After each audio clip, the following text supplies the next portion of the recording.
Who the heck is PepTalks? I'm not gay, but I fantasize about Marco Rubio. PepTalks. PepTalks. PepTalks. Let's eradicate the Kung flu. I'm literally coming. PepTalks. PepTalks. Who the heck is PepTalk? They want our women. They want our children. PepTalks. Sometimes no means yes. Grab them by the PepTalks. Grab them by the Marco Rubio. Obama is a racist. PepTalks. I'm literally coming. I'm literally coming. PepTalks. We found weapons of mass PepTalks. destruction. My fellow Americans, it has been confirmed today from PepTalks that we are indeed all high on politics. Good evening, everybody. Welcome to High on Politics Thursday edition, and also for joining me this fine Thursday evening. I was already planning on being here, but yeah, we got some pretty intense news to get to. I kind of wish that the whole title was clickbaity. I know it seems like it is, but there's actual bait there. Like this is not good. Looks like we're back at war, man. Like this is no bueno. So we're pretty much just gonna get right into the show today. But I do want to just say hello as you guys file in here. Do the thing, double tap, like, yeah. Oh God. So we got some CNN breaking news updates, and we also have actually Kyle Kulinski. It looks like he jumped out of like volleyball practice to cover this, so that was kind of funny. But real quick, how you doing, Natch? Televani, how you doing? Robin, how you doing? Good evening. All right, let's actually just do this. Like the stream on the way in. Exactly. Thank you. You get it.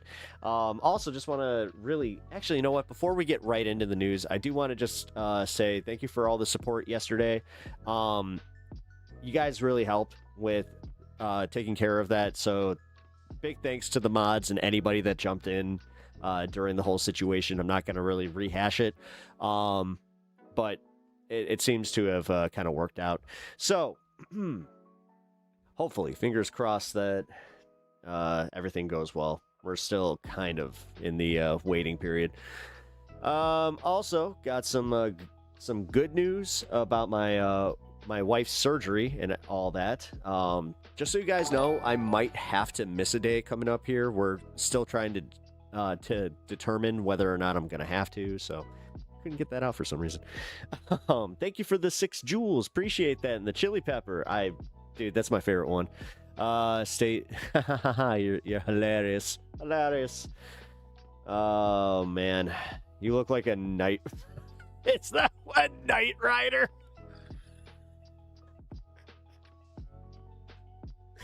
Yo, you might be a racist POS or just weird, but god damn it, I've never heard that, and that was I'm sorry, that's funny. Funny's funny.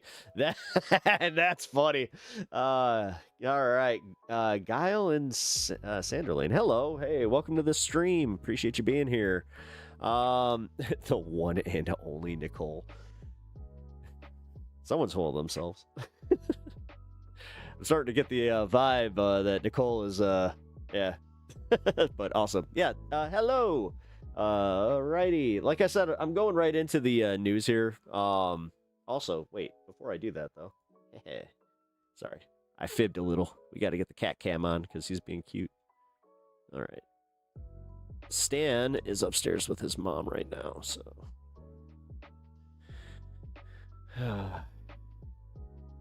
Being the good protector that he be. Okay. Everybody say hello to Lito. That's this little guy. He has had quite the day today. I have a video coming up. Okay, sorry. I am trying to buy some time because this isn't working. What the hell? There we go. Oh, what the hell, dude? It happened again. Okay. Sorry, I just realized that everything is all messed up.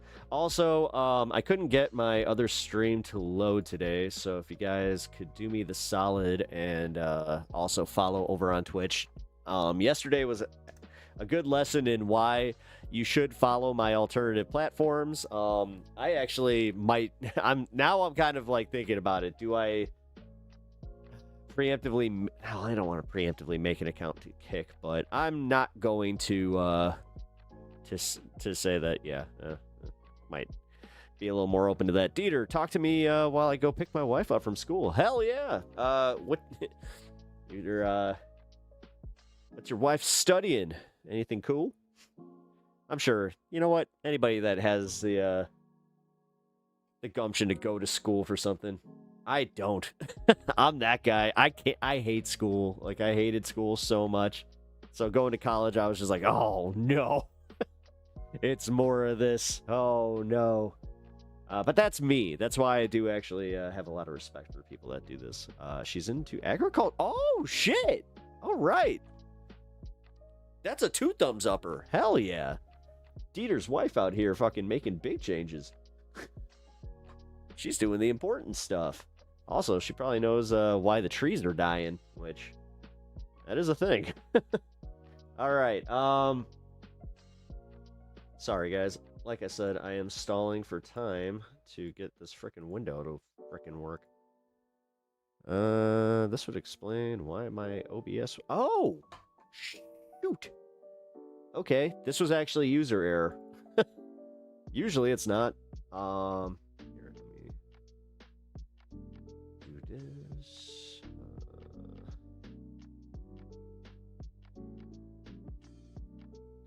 That's not it.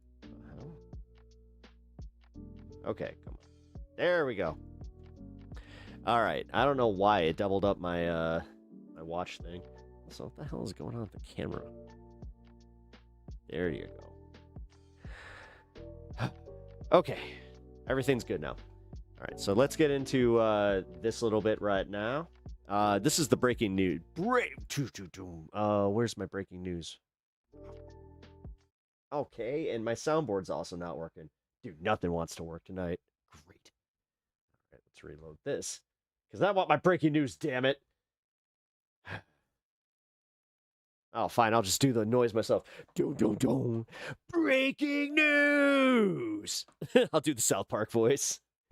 It's the news. All right.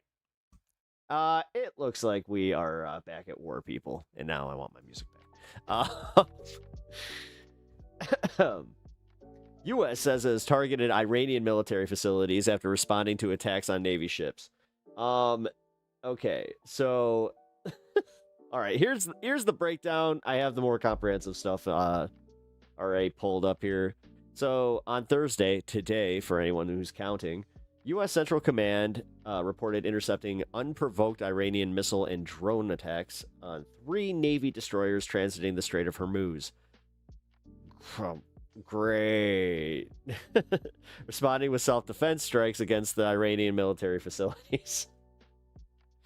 I've said this before, but what's a ceasefire? Like, if this is a ceasefire, then what's a ceasefire? Like, what? This doesn't make any fucking sense. Just say it. I know that Trump is so scared to like make the market shake, but I also think that that's what Iran wanted. I think that Iran's kind of sick of his shit, and they see the pattern now that he is just like, yeah, he's just gonna do, like, he's gonna respond to them. So he now they see it. They see the market shake, or the way that he tries to shake up the markets every freaking Friday. So I wouldn't doubt that we start to see this a lot more. It's sort of a ceasefire, just a incy bit. Yeah, I mean, un poquito. Yeah, I don't get it. So tensions flared as Iran accused the United States of violating the April 8th ceasefire by targeting civilian areas and vessels. Well, okay, so yeah, sorry. They're literally doing the thing where it's just like, no. They're just gonna freaking blame each other. I don't, like, do the markets care who started it at this point? I mean, if we do we actually have some leverage with like saying, hey, they started this war? What are we doing about this? All right. In case I missed it. Oh, shit. All right.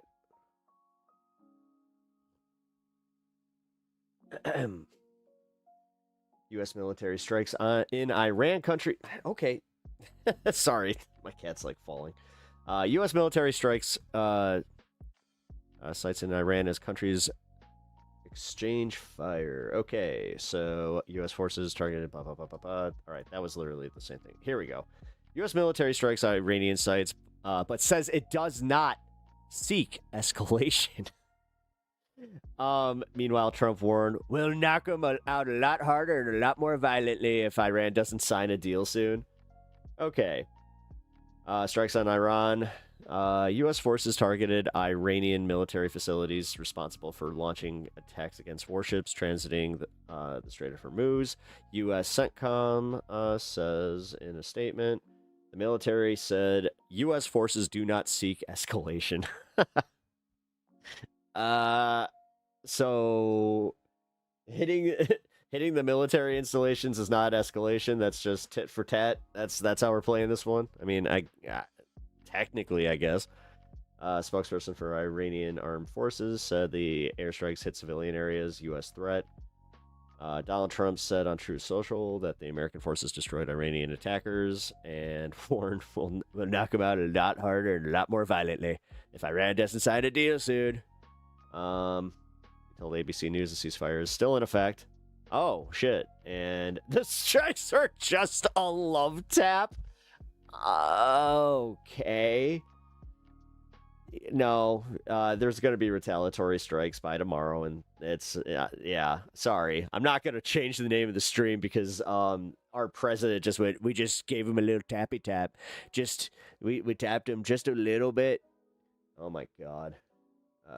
Tensions at sea. Tehran has laid out the new rules for ships seeking to cross the Strait of Hormuz.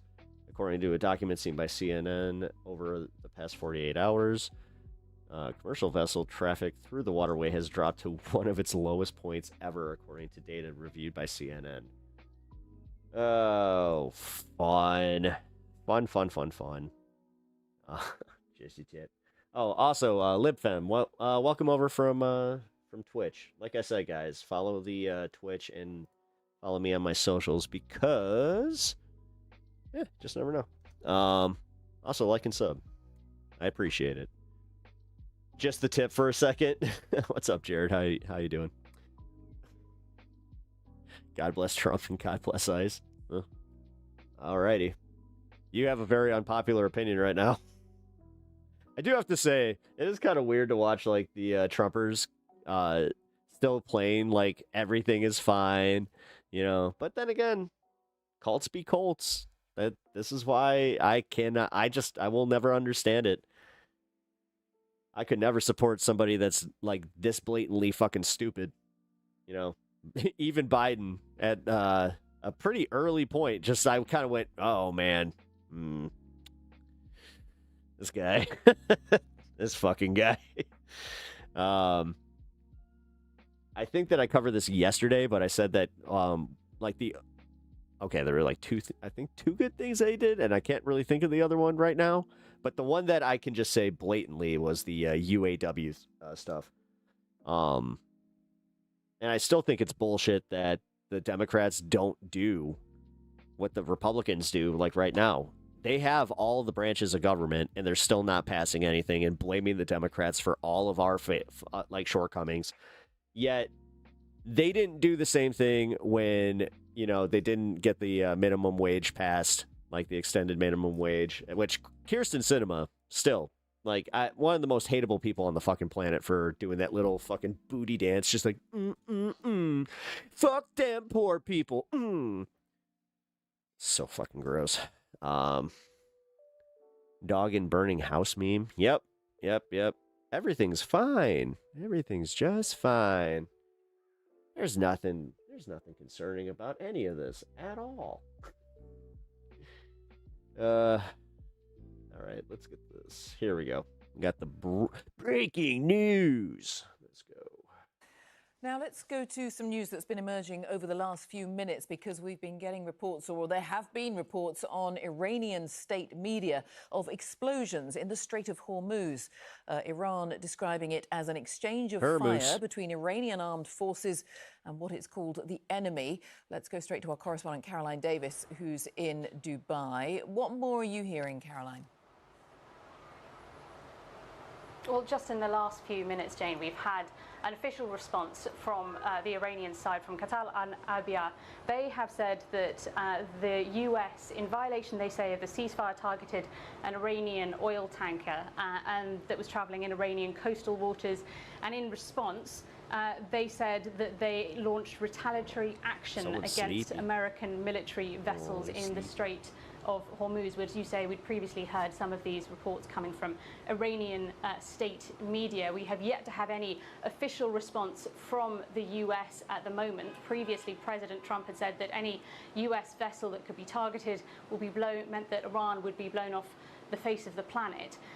But from the US side, we've also heard reports from US media. Fox News had said that, yes, that the Is chat still active? US had also launched some attacks on a couple of locations inside Iran as well. Sorry, guys, my chat froze on my program here. US official, that this was not the end of the ceasefire nor the beginning again of the conflict. Can't see any of your All right, chats. Caroline, thank you. Let's go to Washington as well. Let's talk to Tom Bateman. Oh, Is shit, the administration saying Sorry, guys, I got to reset my. anything? This is gonna here. Let me just do this real quick. There we go. Okay. At this stage, Tom. Nothing officially at all, Jane, at the Hey, moment. happy Thursday, Daniel. Tried to get word from both the Pentagon and the White House, but silence from them, although I think unofficially there is a sense from the administration that, as you've been hearing, they are trying to suggest that this is something limited and contained from their perspective. Some US media quoting an unnamed US official saying that this is a US strike both in Bandar Abbas and Keshem Port, but that this is not an end to the ceasefire. This is not a resumption of the war. That would be something very important to Mr. Trump in terms of what he's been saying over the last few days, that they believe that their actions in the Strait of Hormuz and also those of the Iranians in the last few days do not amount to breaching a threshold that means the ceasefire is over. That's particularly important at the moment because some Gulf Arab countries have been quite angry that they came under attack by the Iranians when Mr. Trump tried to reopen the strait by force. That has put pressure on the White House. This might in part be to try and deter any further action from the Iranians. Now the question is, does it actually do anything? I don't think so. That's why I'm kind of confident in saying that the war is back on, because I don't see how this is resolved in any other way. But we are getting more updates here. Let me get my my Twitter. Also, hey Robert, how you doing, man? Geofishing, how's it going? Here for the Fish Talk Thursdays. Fish Talk. Like a good grouper, you know.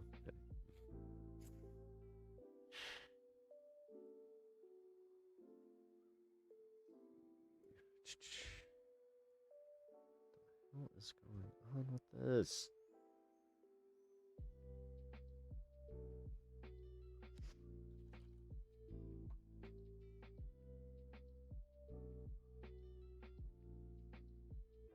There we go. This should finally fucking work. There we go. It's pretty much the entire stream right now. It's going to be me going, hold on. Hold, please. I have to fix this. Hold, please. Dude,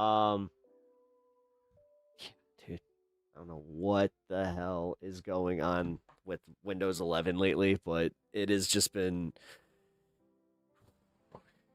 It's been bad. Anyway, I'm going to stay in denial and hope that this doesn't escalate. I hope it doesn't. Yo, from this gal in her bowl, cheers wherever you're going. Oh, hey, yeah, cheers.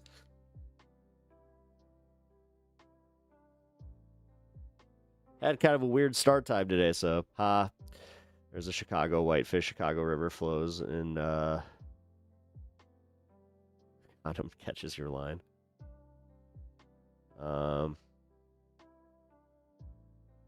Get afraid. Scary, crazy. I mean, what's the point of being afraid all the time? Although there is, I'll say this much. There's some conservatives out there, or like some America Firsters, I should say, that have been kind of raising the alarm on like the cruise ship virus that's going. Dude. Actually, you know what? Fuck it. Let's do this first, and then we'll come back to Iran, because this is going to be going all night long. Here, let's get the details on the Hantavirus, and then we will see some of the fear stuff that's going on. At least 4 U.S. states are now monitoring passengers who are on the Hantavirus cruise, and Marjorie Taylor Greene's already touting ivermectin as a cure for the disease. Right, those are just some of the latest updates regarding this outbreak, and I know that what I'm saying, probably it sends COVID PTSD chills down your spine. And so what I'm going to do is I'm going to start with this message that an epidemic expert Oh, very good flavored air. Health Organization delivered this morning. This is not coronavirus. This is a very different virus. We know this virus. Hantaviruses have been around for quite a while. This is not SARS-CoV-2. This is not the start of a COVID pandemic. This is an outbreak that we see on a ship. This is not the same. Hey, he said ship. You know, something that you can theoretically fish off of, so you can listen. Situation we were in 6 years ago. And you have other immunologists echoing all of this, noting that close contact, like sharing food or living spaces, is generally needed for human-to-human transmission of hantavirus. So it is far less likely to spread into a major outbreak like COVID. But of course, with all of that said, it is understandable why these headlines are spiking such a global concern. It is very, very serious. This is a serious disease. And so we should break down what is happening, starting with how people are being monitored in a handful of countries all over the world for possible It's scary, man. exposure. Right? That's why when you guys, like, if any of you find mice in your apartment or like your house, make sure you get on that like right away. I have made that mistake. That includes people. I did not listen, and I went through like a pretty bad scare with this shit. At least 4 U.S. or the mouse shit, I should say. Arizona, Virginia, Georgia, and California. Though so far, none are showing symptoms. All of those people, they were passengers on the ship, but they got off on one of its stops, and it actually looks like more passengers than previously thought were able to get off of the ship after the first hantavirus death. Apparently, around 30 to 40 people left the boat when it stopped at the island of St. Helena in April. And according to Dutch authorities, we do not know where every single one of those people went next, but we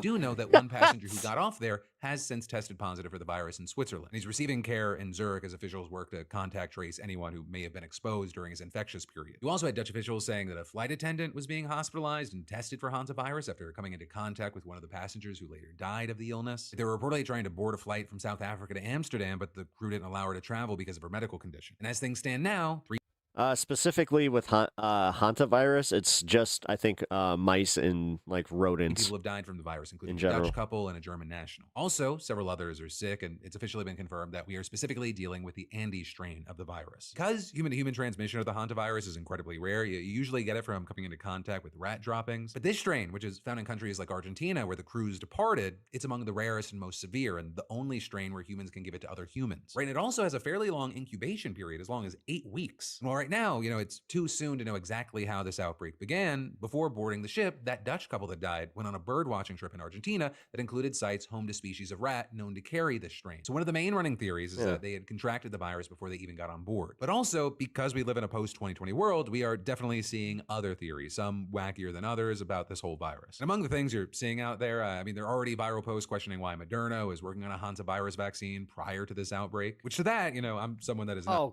trusting a big pharma, but just to kind of say the obvious. Can we just say that because hantavirus is a fucking major thing, and like any of us could theoretically get it? It is normal for researchers to try to develop vaccines for known deadly diseases.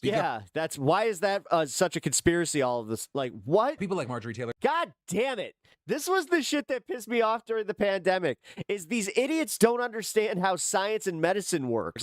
Like they are also the assholes that the second they get to the fucking hospital, they're gonna take the medicine. Jumping in to spread misinformation about this vaccine that doesn't actually even exist yet, saying they manipulate the virus, bioweapon, make the vaccine poison, and then make the profits because... Oh, bullshit. Like, you guys trusted ivermectin, which, ironically, made by Pfizer. They own the vast majority of your elected leaders. I'll go ahead and say it, fuck all the way off. So for those of us who have been like, oh man, Marjorie Taylor Greene, she's been making so much more sense these days, it's good to get a taste of OG it's MTG. You know what I mean? So like we know that she wasn't body snatched. reminder. This is a quick detour, but it is something I want to stress. When you have a Marjorie Taylor Greene, a Tucker Carlson, so many of these other people, and you're like, wow, they just said something that makes sense that I agree with. No, they, on some of these issues, agree with you. It is broken clock syndrome. Give it enough time. A broken clock can be right. And I say it that way because I don't want to say it the other way, which makes it sound like Marjorie Taylor Greene is right twice a day. I think we might be overshooting it with that number. But as far as what she thinks a solution for this virus Philly D, shots fired. is, well,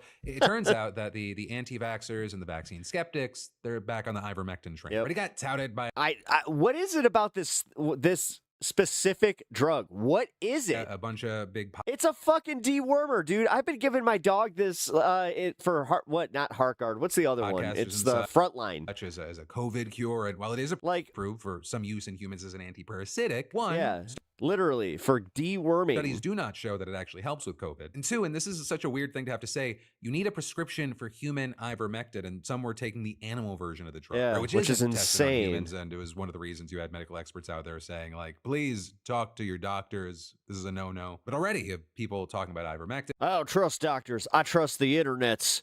Because, who even came up with the ivermectin thing? And then you had MTG saying that she spoke to a health expert to ask how we can treat hantavirus, and the answer was, quote, ivermectin, also vitamin D and zinc. Those of us who refused to lock down, mask up, and get vaxxed took the good old horse paste and also developed natural immunity. So yeah, with that... that's not how that works. It's 2026. I'm in a much different mental space now. I say...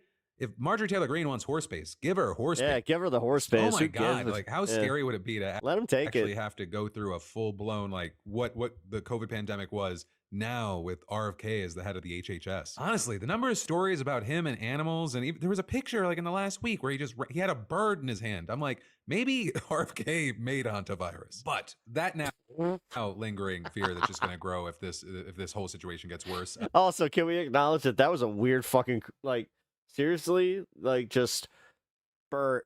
Oh, I caught a bird.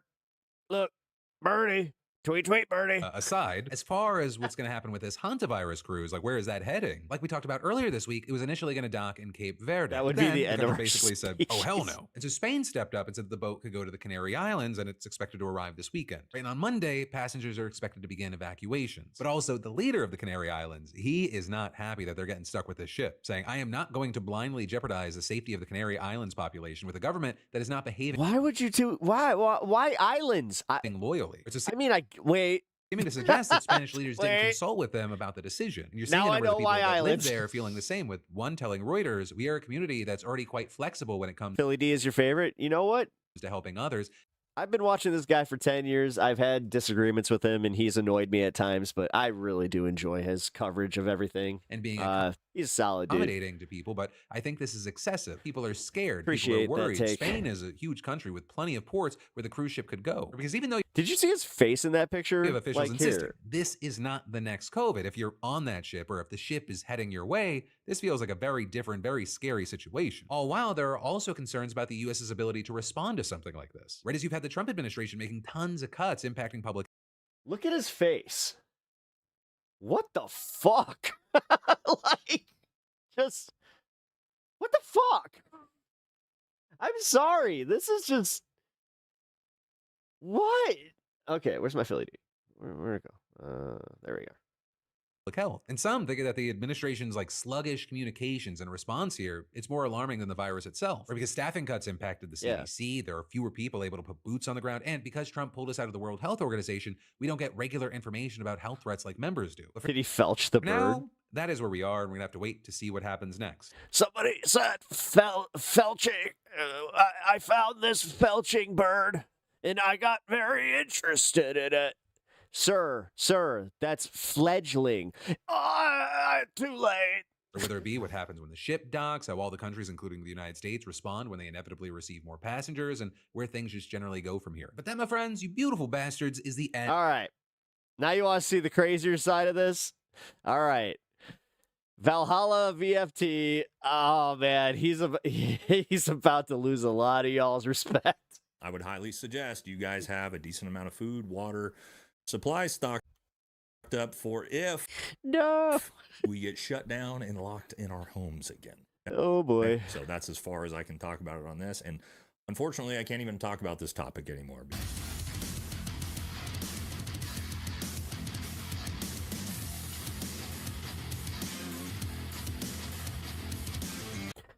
Yeah. Man stuff.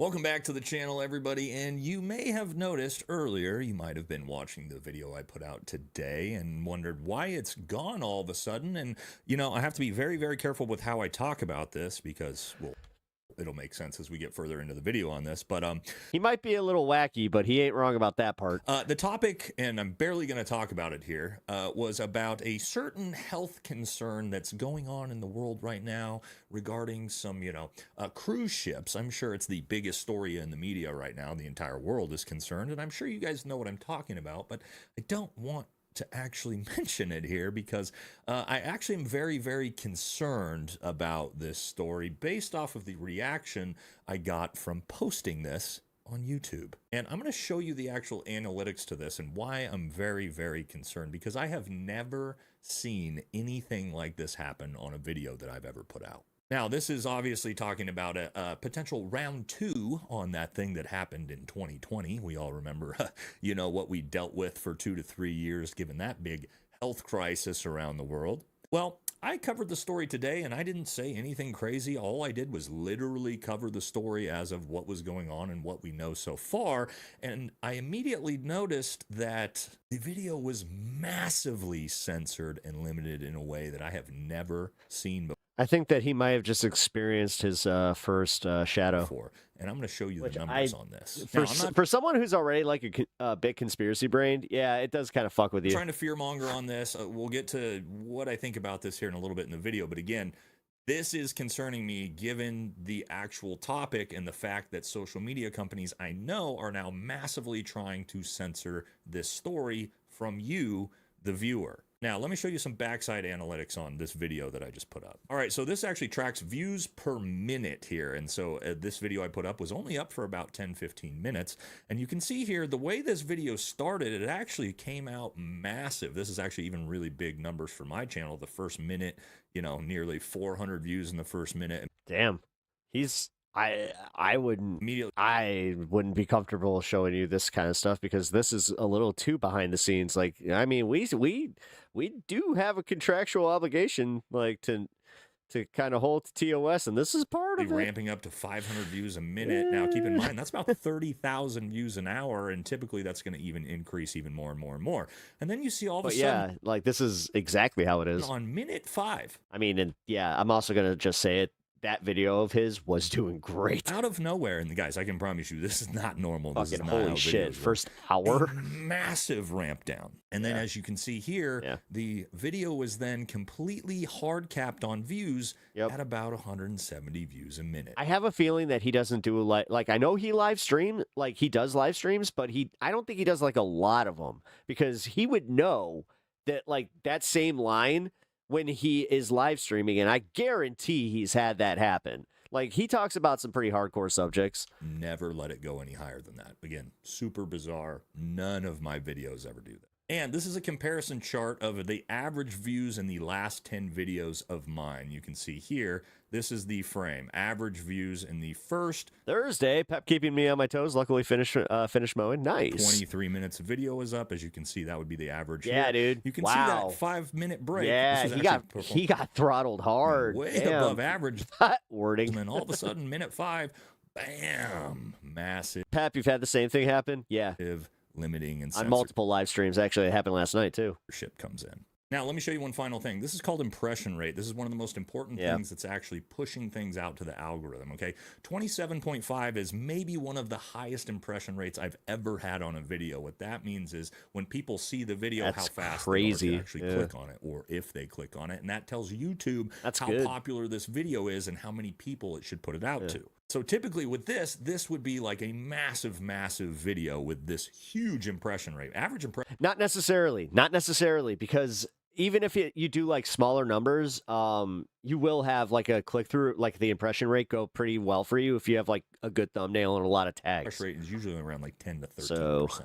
And again, this topic is the biggest topic in the news media right now. So the analytics of this make absolutely no sense other than they want this story shut the fuck down. They don't want anybody talking about it in any sort of dissent style or questioning whatever narrative may be put out about this, because I can promise you there's going to be a heavy narrative coming. And the reason why I wanted to put out this secondary video, it's a little bit dangerous for me to even do this, I can promise you that, is that, again, I have never seen this type of reaction on a video. And given, as I said, it's actually really weird that he's doing this, because the topic and how scary just what he showed you there, that's a little problematic. Topic, but hey, listen, he's taking the chance. I'm more than happy to watch it. This tells me that there may be something very serious. That kind of jump. And so I'm going to be honest with you guys. I'm headed into town today. I'm going to be doing massive stock up on this is the part where I was like, really? Groceries. Like, this dude's doing like TP-apocalypse. Like, he's going to have a garage full of TP. He's like, not again. My Costco run, getting everything I potentially need. We already have a lot stocked up. But again, guys, I'm honestly not trying to fearmonger. I'm just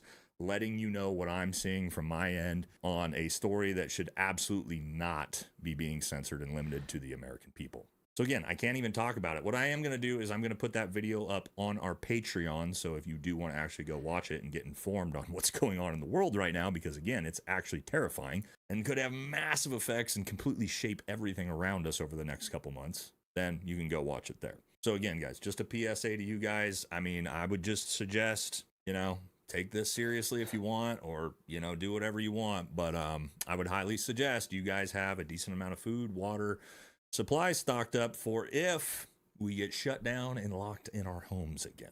Okay, so that's as far as I can talk about it on this. And unfortunately, I can't even talk about this topic anymore because, again, super dangerous. And I remember what was happening in the 2020 times, and they were completely banning accounts that had any dissent over top. Do I think it's censorship?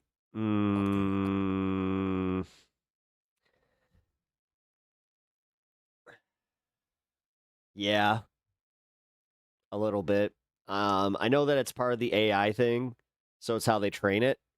So yeah, and to see that impression rate dip like that, that's a throttle. That means that, like, yeah, either that or somebody report. See, this is where I don't want to say this. I think somebody reported the video, like enough people reported his video for misinformation. Like within that first like hour, because I just feel like that's like the only way that can happen, so I don't know. But then again, it could have gotten flagged because he was probably talking about the 2021, which now I'll admit it, I'm tiptoeing around this because I don't know if they are doing that and censoring that. Are they censoring the P word? I don't know. Like, I'll call it an outbreak like that.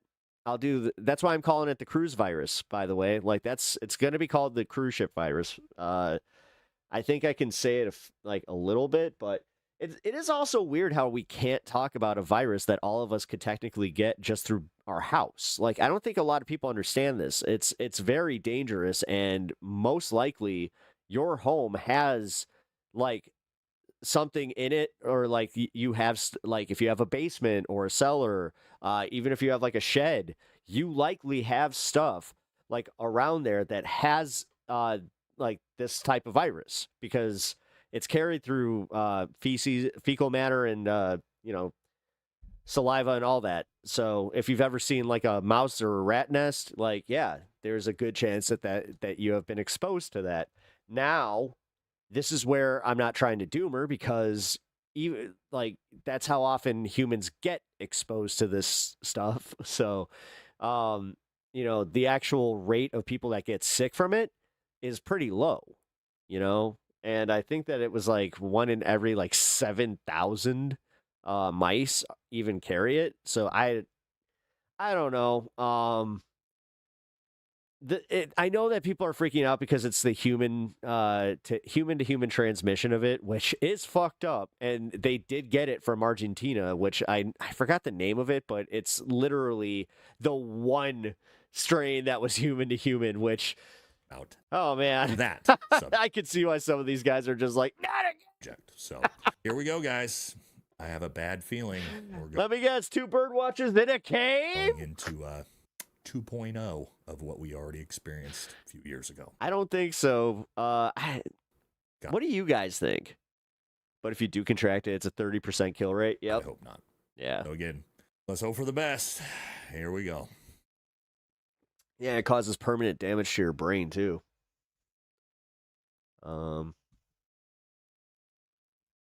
Yeah, like I said, you do not want to fuck with that stuff. All right, let's get back to the Iran stuff because we got some. All right, breaking. Trump is dropping bombs on Iran, striking Bandar Abbas and Kisham Island. These are two of the most strategic sites in the heart of the Hormuz. This is now the third time that the U.S. has attacked Iran in the middle of negotiations. Trump has struck Iran's Qushm port, Bandar Abbas, Kisham. Is the entrance to the Strait of Hormuz, and any attack is a dramatic escalation of war. This morning, Trump was claiming that. Yeah, I mean, he literally we did a little love tap, little tap. We just gave him a little boop on the nose, just kind of saying, "Don't be naughty, don't be naughty. Come on, guys, don't be naughty." Oh, we got a stand. Here we go. Let's bring that stand cam back up. There he is. We got a stand. Woo! Everybody say hi. Hey, boo. What up? I'll give you. I got you. I got you. I got the cat on my lap right now, and I don't want you freaking out on him. Okay? He does. That's the one thing that stinks is the cat will then kind of like perk up. He'll be like, "Ooh, what's going on here?" And then he gets all excited because he's just like, "Do not take my treats." So. I got here late. What does the virus? It's called. I'll just say it. It's Hantavirus. It's contracted by mice. Yeah, look it up. Or you can contract it from mice and rats and rodents. Just a little bit of a ceasefire. Just a little bit. Just a little bit.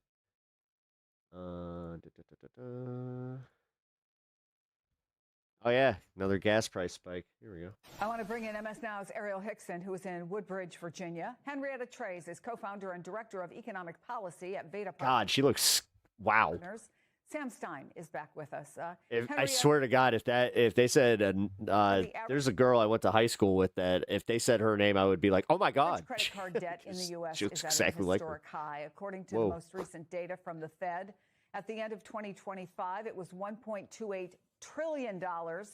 If you stacked that amount in dollar bills, it would reach over 80,000 miles into space, more than a third of the way to the moon. So when Kevin Hassett suggests that credit card spending is a sign of a strong economy, no, it's not. Is that a thing? No, that's a lie. That is not a thing. I think that, like every American, you rely on a credit card when you run out of savings. So the corollary here is that savings hey, Carter. rates are actually Yeah, my wife is on the mend. She goes to surgery soon. The chemo did its thing. 3-year lows. But it also did its thing where she's still going through some of the side effects. And that's because voters and consumers have effectively run out of money. And what's really telling is that for the first time since the war started, we're just now starting to get earnings reports from major restaurants around the country. And they're showing in real time that by the end of the month, when people haven't been paid in 25, 26 days, they run out of money and they stay home and restaurant sales fall off a cliff.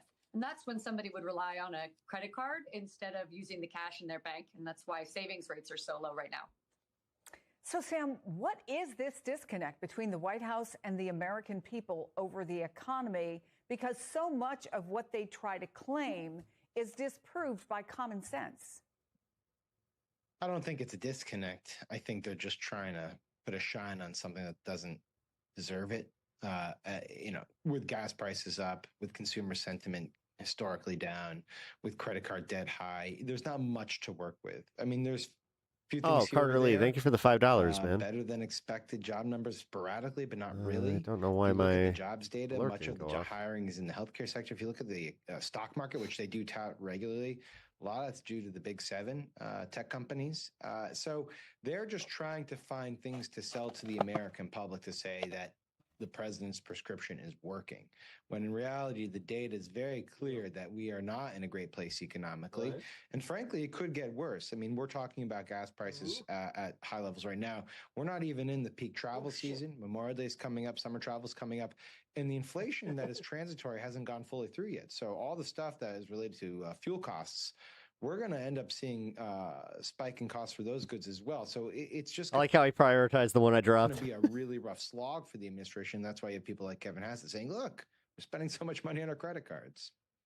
Yeah, and Ariel, today, AAA's national average for gas hit a... Sorry, my dude, I'm out. Hey, well, I appreciate the donation, and thank you for stopping by, man. Another new national high. Also, the dog appreciated it. $4.56. Guys, treats for it. You've been talking to Americans all morning who are making some tough choices. What are you hearing? Well, commuters are telling me that they are really trying to find more and more creative ways to get to work. They're increasingly relying on carpooling, ride-sharing apps. Ride shares are back up. As well as public transportation. The app Scoop tells me they've seen a 40% increase in demand over the past few months. And here in D.C., many commuters are relying on slugging. Now, that might be a phrase you've never heard of before. It's common in the D.C. area. It basically works out like this. A driver will come to a lot like the one that I'm standing on and pick up some commuters, and they'll all head into the same destination together in D.C. so that they can offset some of those costs. And some of the commuters I've It's almost like we should have these things called buses. spoken to earlier today Oh man, we're so cooked. told me that We're so those cooked. slugging lines are getting longer and longer as those gas prices are going up. Take a listen. This is a lot more convenient since I can just drive to this lot. It's about 15 from my house, and then I can just go straight to DC. To fill a tank, it's like $75. Crazy. Can't do it. No. So for me, I just do this route. It makes a lot more sense for me. Do you think that you're going to really focus on carpooling for the near future? Yeah, absolutely. And the way I'm preparing, I'm just getting my money up. That's all you can really do in this life. Get your money up. Get your money up. Be useful. Be a useful idiot for the capitalist system. Just remember, get that money. Get that payday. Get money every way that they fucking greed, like can. Whatever, man. And I think it's important to note that although there are hopes that those gas prices are going to come down, many of these commuters can't really prepare for that in the future. So they are just trying to find more and more cost-effective ways to get to work on time, especially as there is that push for federal workers to show up in the office, and gas prices are once again very high, Chris. Isn't that convenient? Yeah, so Sam, MS Now's Capitol Hill. Isn't that weird how like there was this push to get us all back to work, and then now all of a sudden the gas prices are high. We're in a war that we didn't even need to be in, but all the billionaires are making their money from it.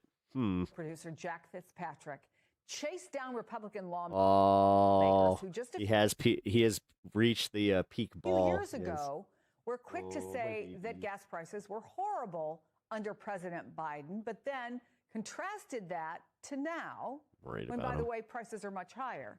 Here it is. What should Congress do about gas prices at $4.11 national average? Well, there's nothing we can do. I mean, I don't like to brag about all the expensive places I've been, but earlier today I went to the gas station. Gasoline and diesel fuel and oil is a product of the conflict in Iran. How do you square that patience with impatience with gas prices? Oh, I love these. Biden, when it at times is $3.30, $3.40. I don't have to square anything with you, okay? Politicians should not get a free pass on the Cool. ridiculously high. Then maybe the media should stop platforming them when they just do these lies and just kind of like walk away from them the way he just did with that to that guy. Energy prices under the Biden administration. Do you think What that a worm. the war Oh, they should all are. stop because of this? How patient can you be? Energy prices. Just because gas prices have come down a little bit, they're still really high. $4.30 gas prices. Do you think the war in Iran has gone on long enough? Nothing to say about that. Just let me get your reaction to that, because I'm trying to figure out this sort of whole idea that I get they don't want to say anything bad about Donald Trump, but their constituents, Sam, know what's going on. I mean, what more is there to add? to that clip, it says everything, right? They obviously don't want to talk about it, and even if they were to talk about it, there's really not many good answers here. I mean, the most you can come up with that I've seen is something like, well, thank you. It's short term, maybe dial back on a Starbucks every now and then. I think someone said that. Or it's worth the price of a non-nuclear Iran. And maybe that is acceptable talking point for a couple weeks, but we're in week 10 of this war. And as everyone knows, gas prices go up very fast. They come down very slow. And experts predict that it could be a year before we're back. Because I want to be informed on like the gas prices and stuff. Because honestly, man, it's crazy. Capacity that we had when the Strait of Hormuz. Put in episode 3 Star Wars instead of the news. I mean, it's the same thing though. It's almost like we're living through episode 3. There's not many. And I don't know here, and that's why you see people being actually, yeah, no, I think 3 is the most applicable. Kennedy was in that clip. All right. Episode 1, actually, too. You can kind of put that there. Advil PM, what up, dude? Sorry, man. That was one of those ones first. Like, I'm surprised that YouTube doesn't flag that on your end, because flags it every time that I see it. So, alrighty, what else we got? But why am I watching the news? I don't know, dude. Sometimes I have to ask myself, why news? Why didn't I do a gaming stream of some kind? I don't know. Nah, 1.1%. No, it's not about that, man. It's about YouTube's TOS thing. I'm not trying to tell you what you can and can't say. I'm not one of those guys. I mean, there are limits where I'll just chime in and be like, I wouldn't say that. That's not great. That's not great, but give me 1 second.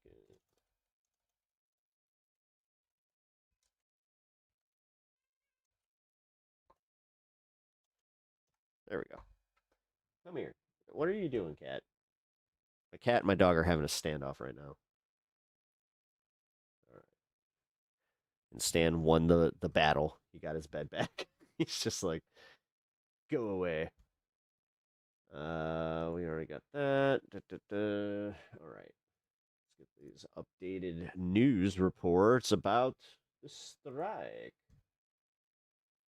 It should be right here. Where are you? Oh my god. Fucking A.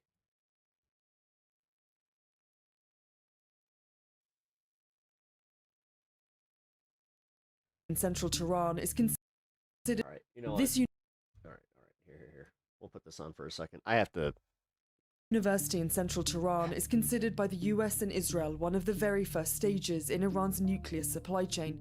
It was struck in mid-March by the US-Israeli campaign, and it's one of dozens of sites across Iran we've been analysing to see how much of its nuclear supply chain has been wiped out. And the answer is not as much as the US and Israel would like. That university you just saw has been under US sanctions since 2012 for researching and developing weapons of mass destruction. It's a reminder of just how long the US has been tracking Iran's ability to make nuclear weapons.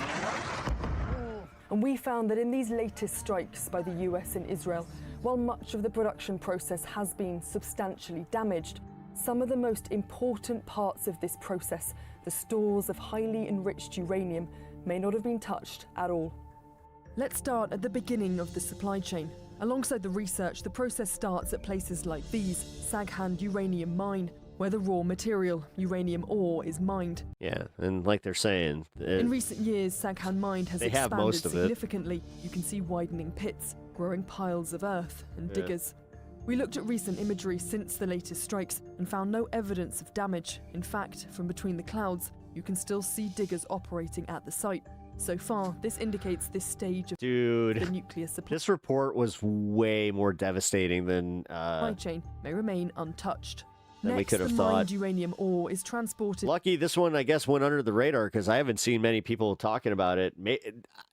is this why he did the thing and he's going back for it? Production Or plants like he's this just one in Ardecan. restarting where he's just like, fuck fuck yellow it. cake, which We is can't- a type of concentrated uranium. can't have We this. found this plant was substantially damaged in recent strikes. So this war is completely stupid? Yes. On March 27th. It's almost like we keep getting lied to. An image taken the following month shows little change, suggesting the Iranians have not rebuilt this site yet. After this, the yellow cake is taken here to sites like this one in Isfahan to be purified and converted into uranium hexafluoride. And it's this one, this stage of the supply chain, that has caused the biggest headache for the US and Israel. Back last June, French outlet Le Monde found this truck visible in imagery taken just days before the strikes. These blue containers are likely carrying How did CNN get this? uranium into the tunnels, experts. How did the... Wait. Because this was supposed to be a confidential report for Congress. Told CNN. How in the fuck are we even hearing about Days this? later, these facilities were substantially damaged in Israeli attacks. You can see several buildings wiped out. Then, in early 2026, Iran covered over several entrances to these underground tunnels with earth, preventing people from accessing them. Further measures were taken this April when these roadblocks were put up in front of the entrances to the tunnels.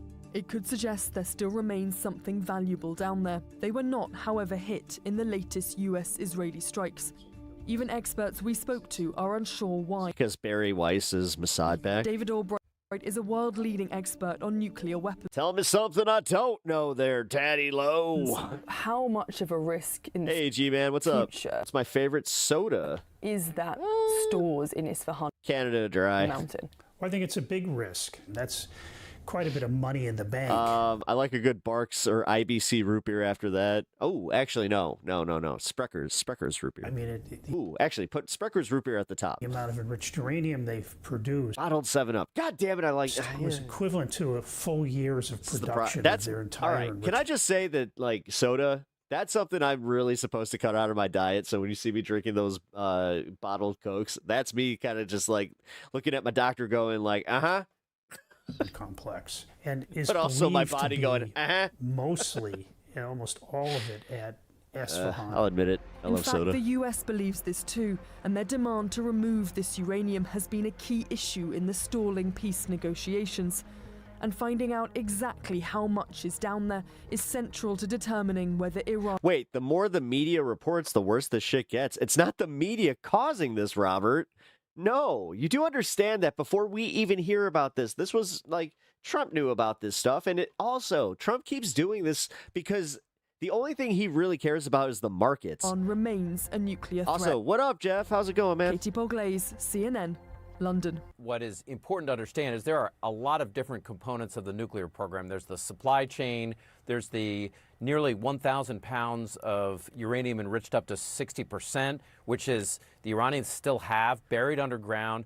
Very difficult, in fact, for sparkling US water if you like the fizz and can't drink soda. aircraft to strike, even I with do. big GBU-57s. It's just I've been drinking buried a lot of tea lately. beneath So the we earth. got some green and then tea. there are other things that weren't in that, like scientists. The Iranians have scientists, so there's nuclear know-how. The Israelis have killed a little bit over a dozen Iranian nuclear scientists, but there's still many out there. So there's Rat bastard root beer is good. Slogan tastes like a son of a bitch. I'll try it. knowledge that still persists as well. Yeah, I mean, it I can't drink soda all the time, but I will totally go out of my way to at least try something new. You know, I like a treat. Impossible to just kind of Moderation, eviscerate man. or obliterate Moderation. the whole thing, obviously, as Got a been soda stream? put out there. Yeah. Now, Iran said today, Seth, something I wanted to ask you I got about. one of those You know, too. yesterday, we know that the UAE was hit Although by mine's like, God, I think it's over 10 years old. I'm not sure if I should even like try it. a large number of I haven't missiles used and it in a drones. while. Okay, in fact, almost the most What are you since doing? the quote-unquote Hey. ceasefire even began. And Iran then said that their armed pout. forces did not carry out any attacks on the UAE, but the UAE says they did, right? And there Yeah. was obviously evidence of that as well. There was a major oil port in flames. Yeah, dude. And the UAE says it was 19 missiles and drones yesterday. So what is going on here? And I know you're learning something new about that really could change, in a sense, one of the core trajectories of this war. Yeah, Aaron, it looks like Iran is trying to publicly make it seem like this is a war between Iran and the United States. the reality, as we look at what Iran has conducted attacks against, or who it's conducted attacks against, even the last day or two, it's conducted strikes against the Emiratis and against Oman, targets in Oman, and their ships as well, including a South Korean tanker. So the number of countries that have been hit has grown. I mean, my sources are telling me that there is growing unhappiness within Gulf states who are increasingly looking at options to become more militarily involved. G-Man, thank you for the $20. Ow, sorry, my cat's clawing me. Not just in defensive operations, but in offensive operations. Thank you, man. I really appreciate that. Including with goes a long way. Actually, I'm probably gonna have to change the name from Cancer Fund to Surgery Deposit. So yeah, I'm gonna just cover this now. Fuck it. Yeah, we apparently need to get $1,000 together for a surgery deposit. So yes, if you guys would donate, if you guys can donate to that, yeah. We didn't even know about this, so yeah. For airstrikes, I mean, I'm figuring it out. So every little bit goes a very long way right now. I understand that already one Gulf state has likely already conducted, and they don't stop coming, strikes in unpopulated islands in the Gulf as a signal that it could escalate. So I think we are on the verge of potentially seeing a very serious subject, and yet I took it to fucking smash mouth. An escalation by Gulf states. What up, DJX? Joining me now is physicist David Albright, the president and founder of the Institute for Science and International Security. He is also a former nuclear inspector. Thank you so much for being here. First, when you look at the images, satellite images about Iran's nuclear capabilities and what you know about its capabilities from before all of this, what nobody cares about this is like the nuclear strike parts of this at all. What do you glean from all this? Well, one is before the war started in June, Iran was able to build a nuclear weapon if it decided to do so. Again, guys, if you cannot contribute monetarily to the stream, just remember the like and subscribe button and like just supporting the stream. That helps. Within months. Get me out there. And have high certainty it would work. Now, sorry, they aren't able to do that. This one's frustrating.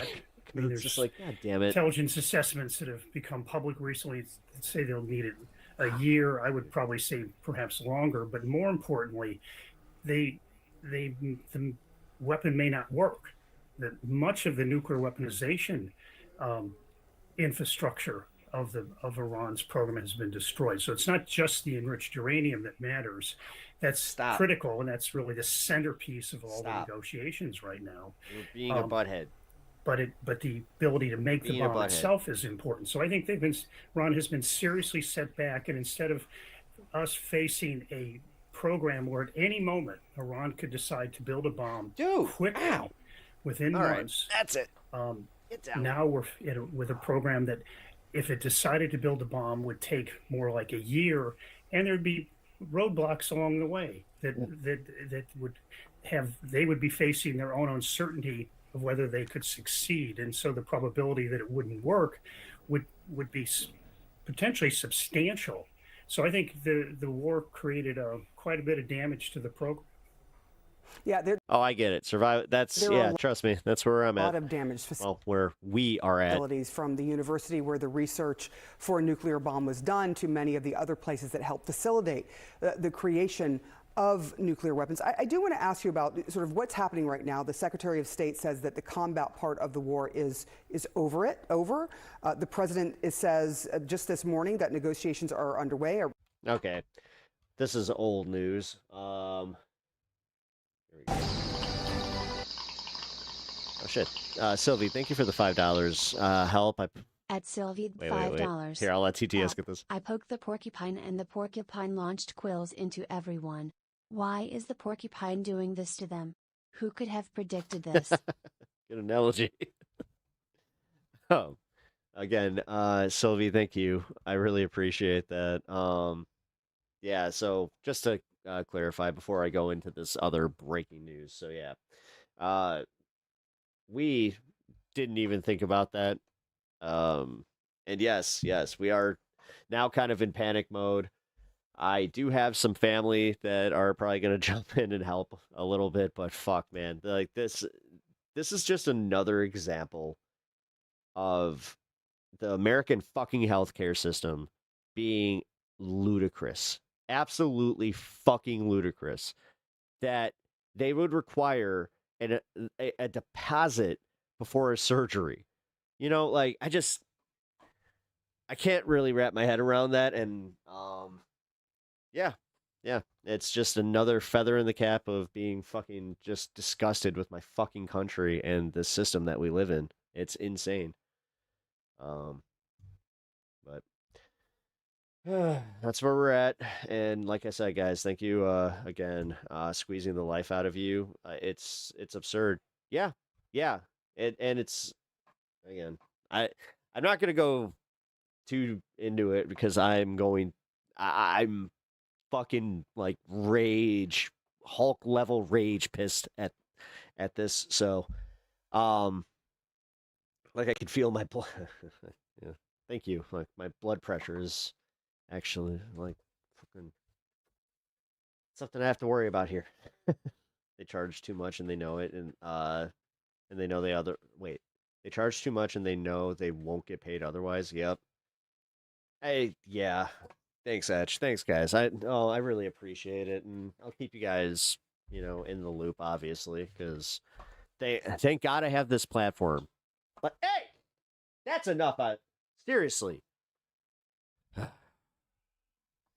a good time, dude. But seriously, like I can't with this. This cat is really here. You know what? Speaking of Uni, ask.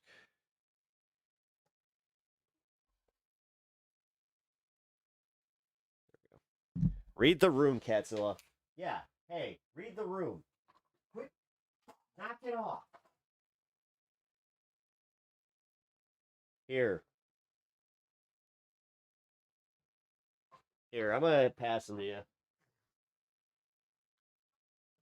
Yeah, I'm passing them to you. Here. That's it. You're out. You are out.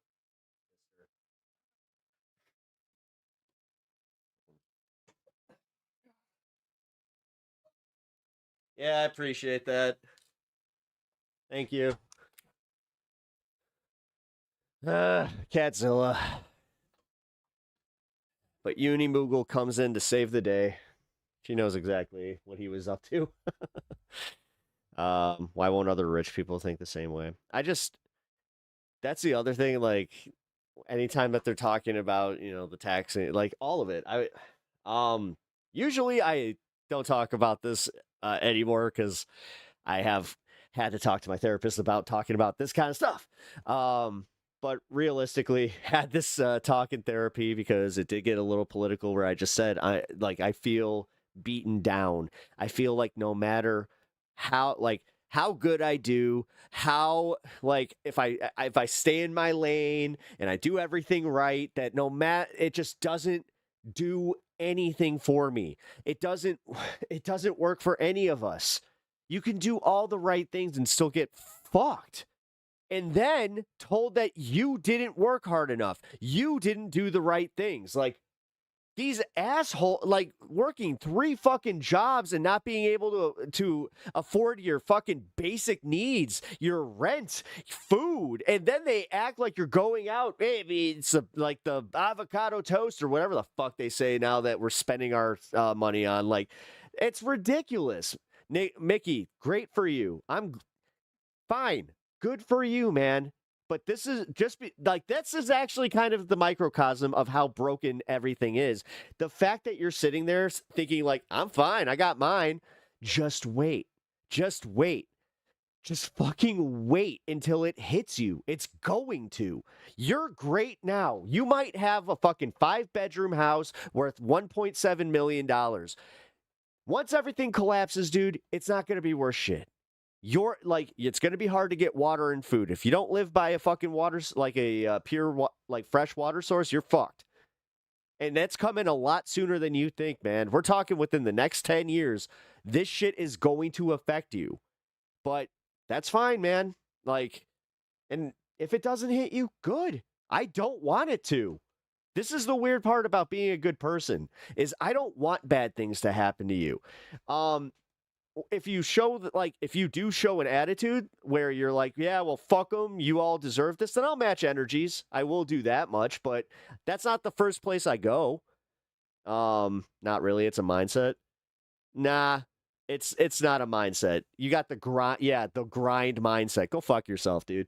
You're not any better. Like, I'm willing to bet that you had a leg up, because I have heard too many of these troll assholes that try to like act like they are self-made and that, I pulled myself up by my bootstraps and I now I make, I make six figures, blah, blah, blah, blah, blah. And then when you really break it down, it's like, nah, no, you had some help. You knew somebody, like you already had, like I already said leg up, but you already had that leg up, man. And that's how this goes. Do you understand that, like, statistically, that's just how this works? The people that have usually keep having, and then their kids they have a little bit better of an experience, and then they're able to go out and do things that people that never had those opportunities don't get to do. And then when these people do actually pull themselves up by their bootstraps and they do actually achieve these things, then you guys push them right back down and then just say they're DEI. Like, fuck off, man. That's a fucking sick mindset. It really is. But, I'm not here to preach. I'm just here to give you guys just the reality of that kind of shit, where it's just like, dude, just admit you're a bad person. Just admit it.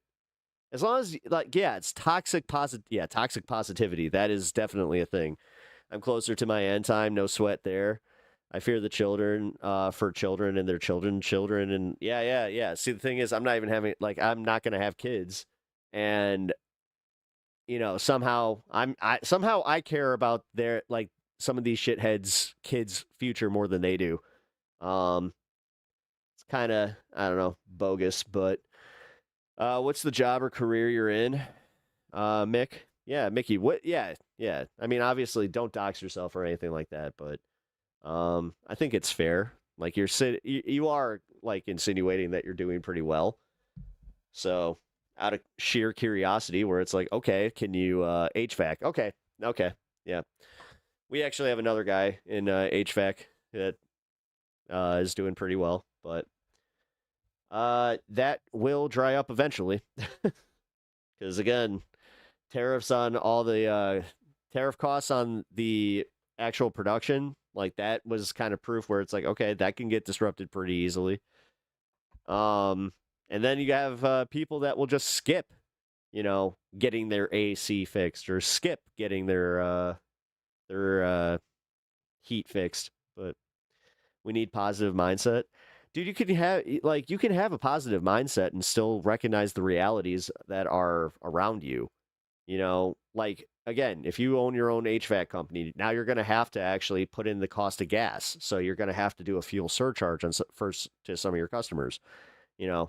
Great. What'd that positivity get you? Like, positivity doesn't mean burying your head to the realities, like, I think I just repeated myself, like, entirely. Whatever, it's okay. 100%. Alphanumeric, thank you for agreeing. And that's where I'm saying, Mickey, you're not necessarily wrong, bro. Like, having a positive mindset's great. Honestly, I'm happy for you. Like you are a self-made person. That, yeah, you did everything right. But this is also where I'm saying you're not taking into account how, say you hurt yourself on the job. It's your company, right? You can't get workman's comp as easily as other people.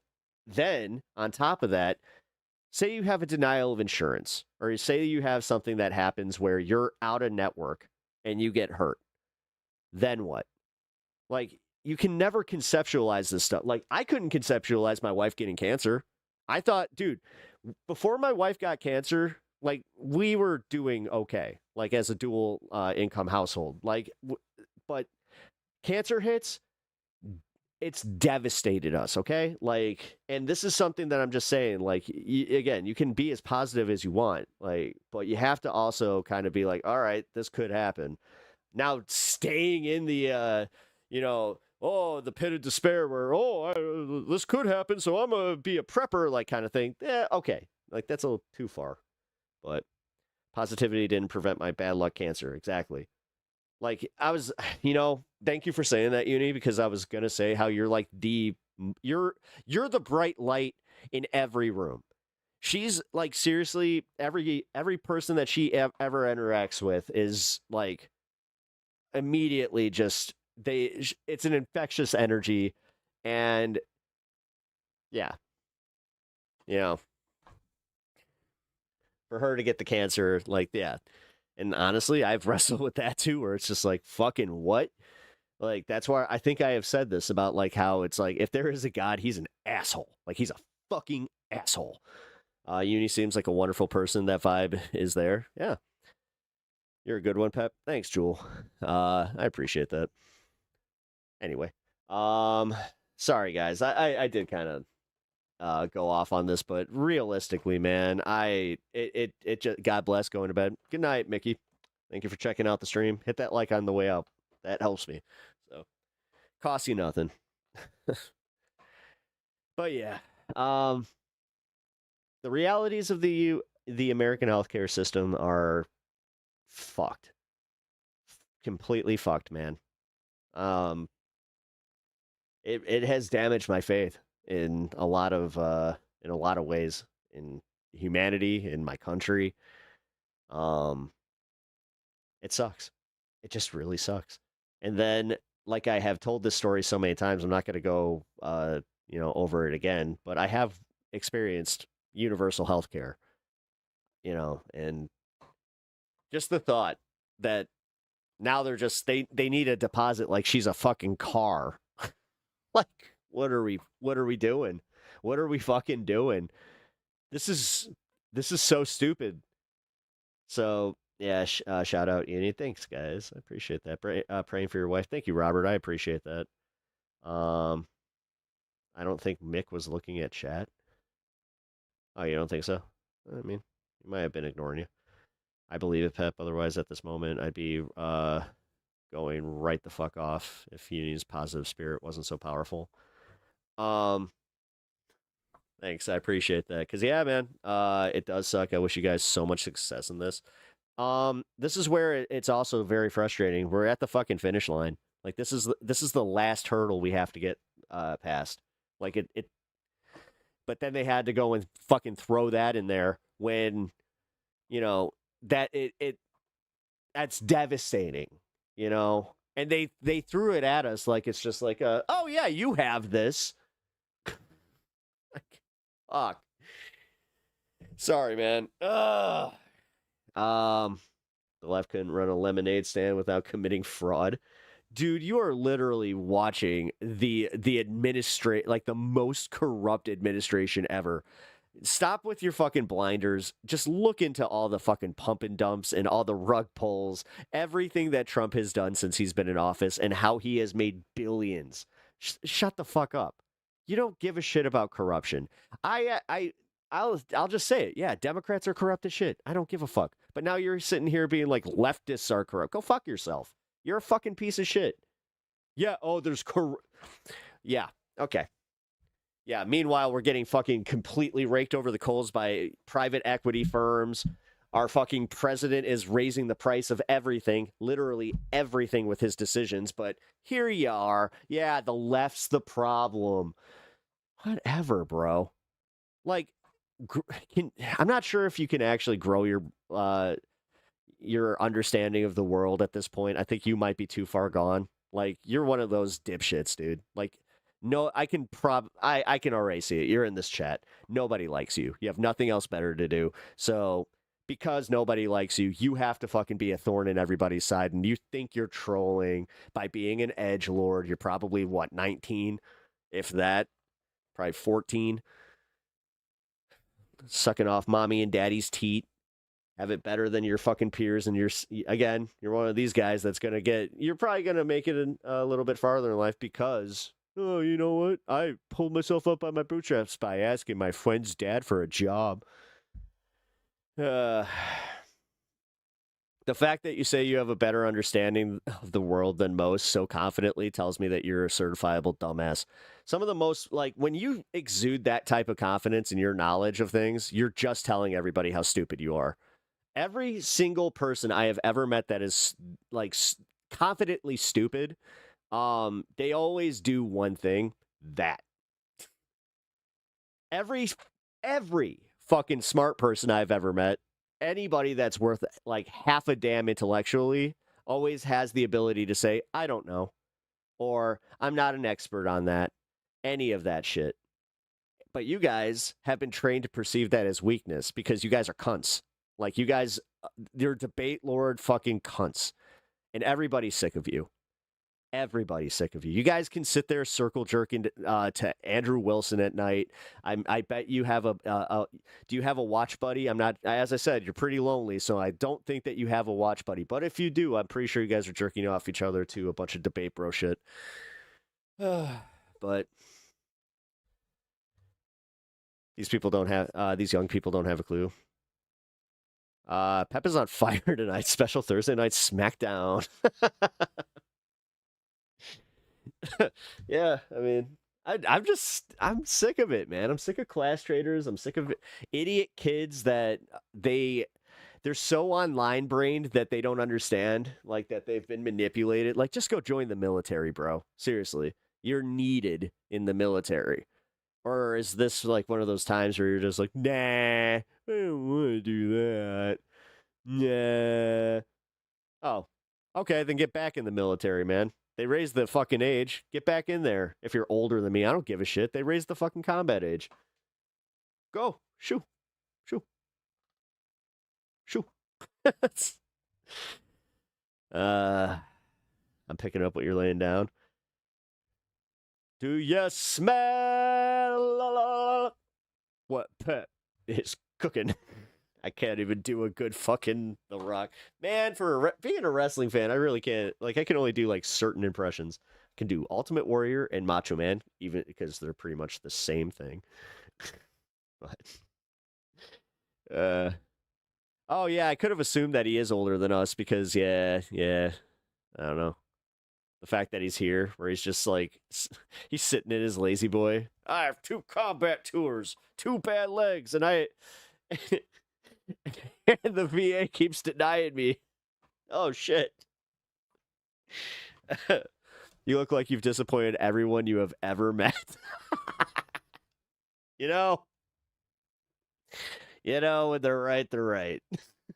I am sure that, I mean, shit.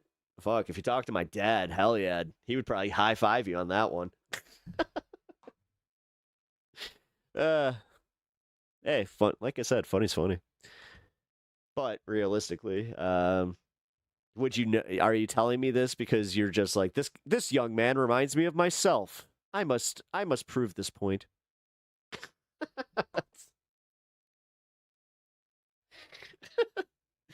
You look like the after picture of a product that doesn't work. All right. Hey, let the roast come in. All right.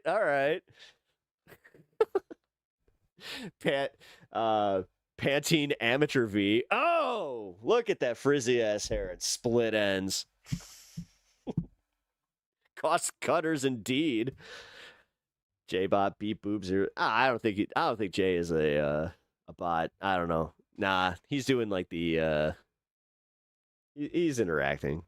Whatever, man. Just trolling. Well, if you're just trolling, what's that shit about the left? You know, it seems like you're like, what are you doing? You're not good at it though. Because if you're just gonna be just trolling, I don't know, man. Like, do something better with your life. Find meaning, because that is a meaningless life. Sitting in your lazy boy with your iPhone 12. Trust me, I know. iPhone still works. You still got it. Either that or this motherfucker's got a jitterbug.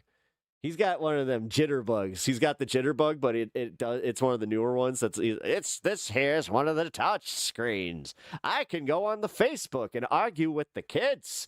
And I also figured out that I could go on YouTube and join some people's chats that I don't like and show them who's boss.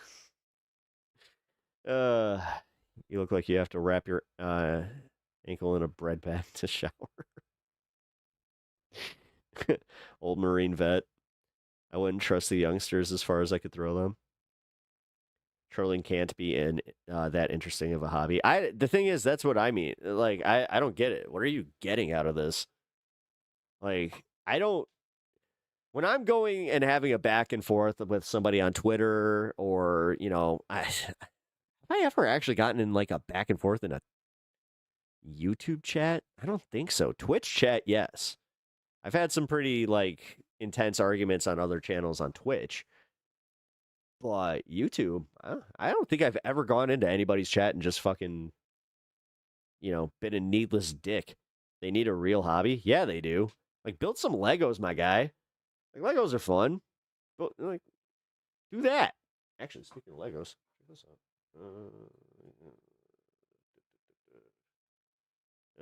Did that work?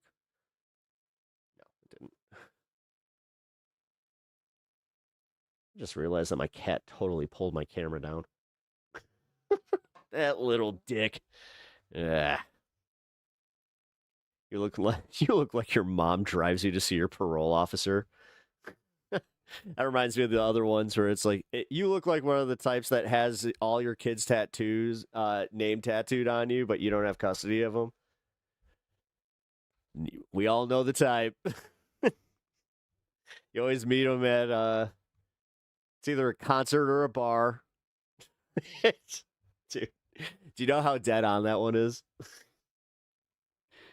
I knew this one guy. Oh God, I'm half-assed enough just to name him first and last, but I'm not going to. But yeah, man, he's totally that. He abandoned his kid when his kid was like 3, but anytime that you hear him like talking to girls, he would just be like, "My son, this is why I got my son. He is on my heart." I'm like, you haven't seen your kid in 5 years. He's a real piece of shit. God, I haven't seen him in years. But how have there not been riots since they axed the Voting Rights Act? Because not enough people know. Not enough people care. A lot of people have the same attitude of, ew, news? Why would you watch news? News bad. Like, I found out that, like, news only gets, like a quarter of the views than, like, entertainment channels. And I also saw that Fox News is the one, like, even on YouTube, they have, like, quadruple what everybody else's viewership is. So this is the shit that's out there, man. So realistically, they're not seeing this. They're not seeing Trump say his stupid shit because they're not looking for it. They're not, like, they don't watch news like we do. Like, we're entertained, like, we are infotained, if you will. Ew. But we kind of are. Like, we can find entertainment in it. And yes, obviously, there's, like, the existential fucking interest, but you have to admit it. You just have to admit where it is just like, okay, I mean, the world's going to shit. Might as well watch it, right? Which, it's every fucking day.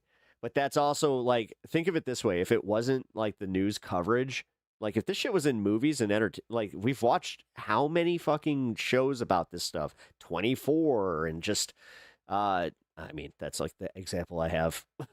Bourne Identity, shit like that. You know what I mean? How many billionaires think that they can just plant data centers and not expect fires? Well, I mean, did you see that there's, like, the whole environmental side of that? Like, it's weird that you said, I know what you mean, but I'm going to just say, like, these things could easily be, like, go, poof, because of, like, the amount of, water that this stuff requires, where yeah, you don't cool it, then it starts a fire and then it cascades. Like have you ever like watched some of those videos of like a lithium battery just going poof? Like that shit could happen. Like, and then think of that, like, holy shit. But realistically, the actual environmental impact is from the fans and like I guess the byproduct. Like, dude, these things are producing more methane than any fucking cow farm. But yeah, that shit's not great. We have a data center 45 minutes away from us. Like I don't even really know the area that it's in, but I'll tell you what really fucking sucks is we saw a major increase in our energy prices to the point where, and I started using less. That's how you know shit's really fucked, is when you're using less energy but getting charged more money. But no, let's keep fighting for the billionaires. Let's keep fighting for Trump, who's fucking us. Let's keep doing that. Because, you know, it makes sense. Because people, just a large enough of a contingent, like they are not like nothing, but there's a large enough of a contingent that just don't give a fuck. Like, look at the way that like they bitch about gerrymandering. They don't understand what just happened, so they're about to fucking find out. Because, dude, Tennessee just did it today. They're forcing the Illinois legislature to call an emergency fucking meeting, and they're going to redraw the districts. If you thought that our gerrymandering was bad before, you're going to literally see all of Illinois turn blue. And then I hope we see a mass exodus of Southern Illinois, because they're going to call for they're literally to do the thing where it's just like, oh, we're going to secede. It's like, no, you're not. No, you're not, because you'll never get to vote. You're never going to get to vote red again. This is how it's going to go and like now that's getting us closer to, like, when people say the term modern civil war, God damn it. Like, I was very pessimistic about that. Like, I'm like, nah, there's no way. But like that, dude, getting rid of the Voting Rights Act, then doing this thing where they somehow also like brainwashed a bunch of people into going like, yeah, DEI did this. Get fucked. No, your lack of education on the fucking Voting Rights Act and like the blatant violation of civil liberties of, you know, people of color, that's on you. You're uneducated, and because you're uneducated, you get rah-rah about being like, yeah, fuck them. We don't need doing racial districts is racist. It's like, wow. They just don't see it. They just don't see it, which, you know, I didn't see the decline going as quickly as it has, but oh boy, it's definitely it surprised me. Anyway, let's get to this breaking news. 34% approval rating means it's 2 against 1. Yeah, but that also means, like, dude, you got to get the independents. Like, this is where Trump is really fucking up. Independent people are going to come out and vote for the Democrats because they think that Trump is responsible for all of the rising costs. And there's enough of it where they're not going to ever just like follow the Fox News propaganda bullshit where it's like Biden, Democrats. No.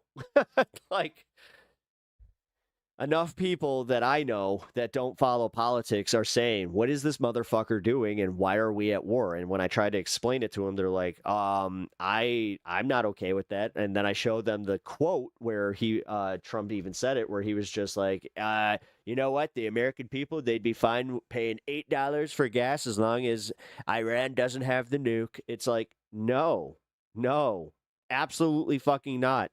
Like, this kind of went from also me just kind of pointing this out to MAGA to me as an American just going like, fuck you.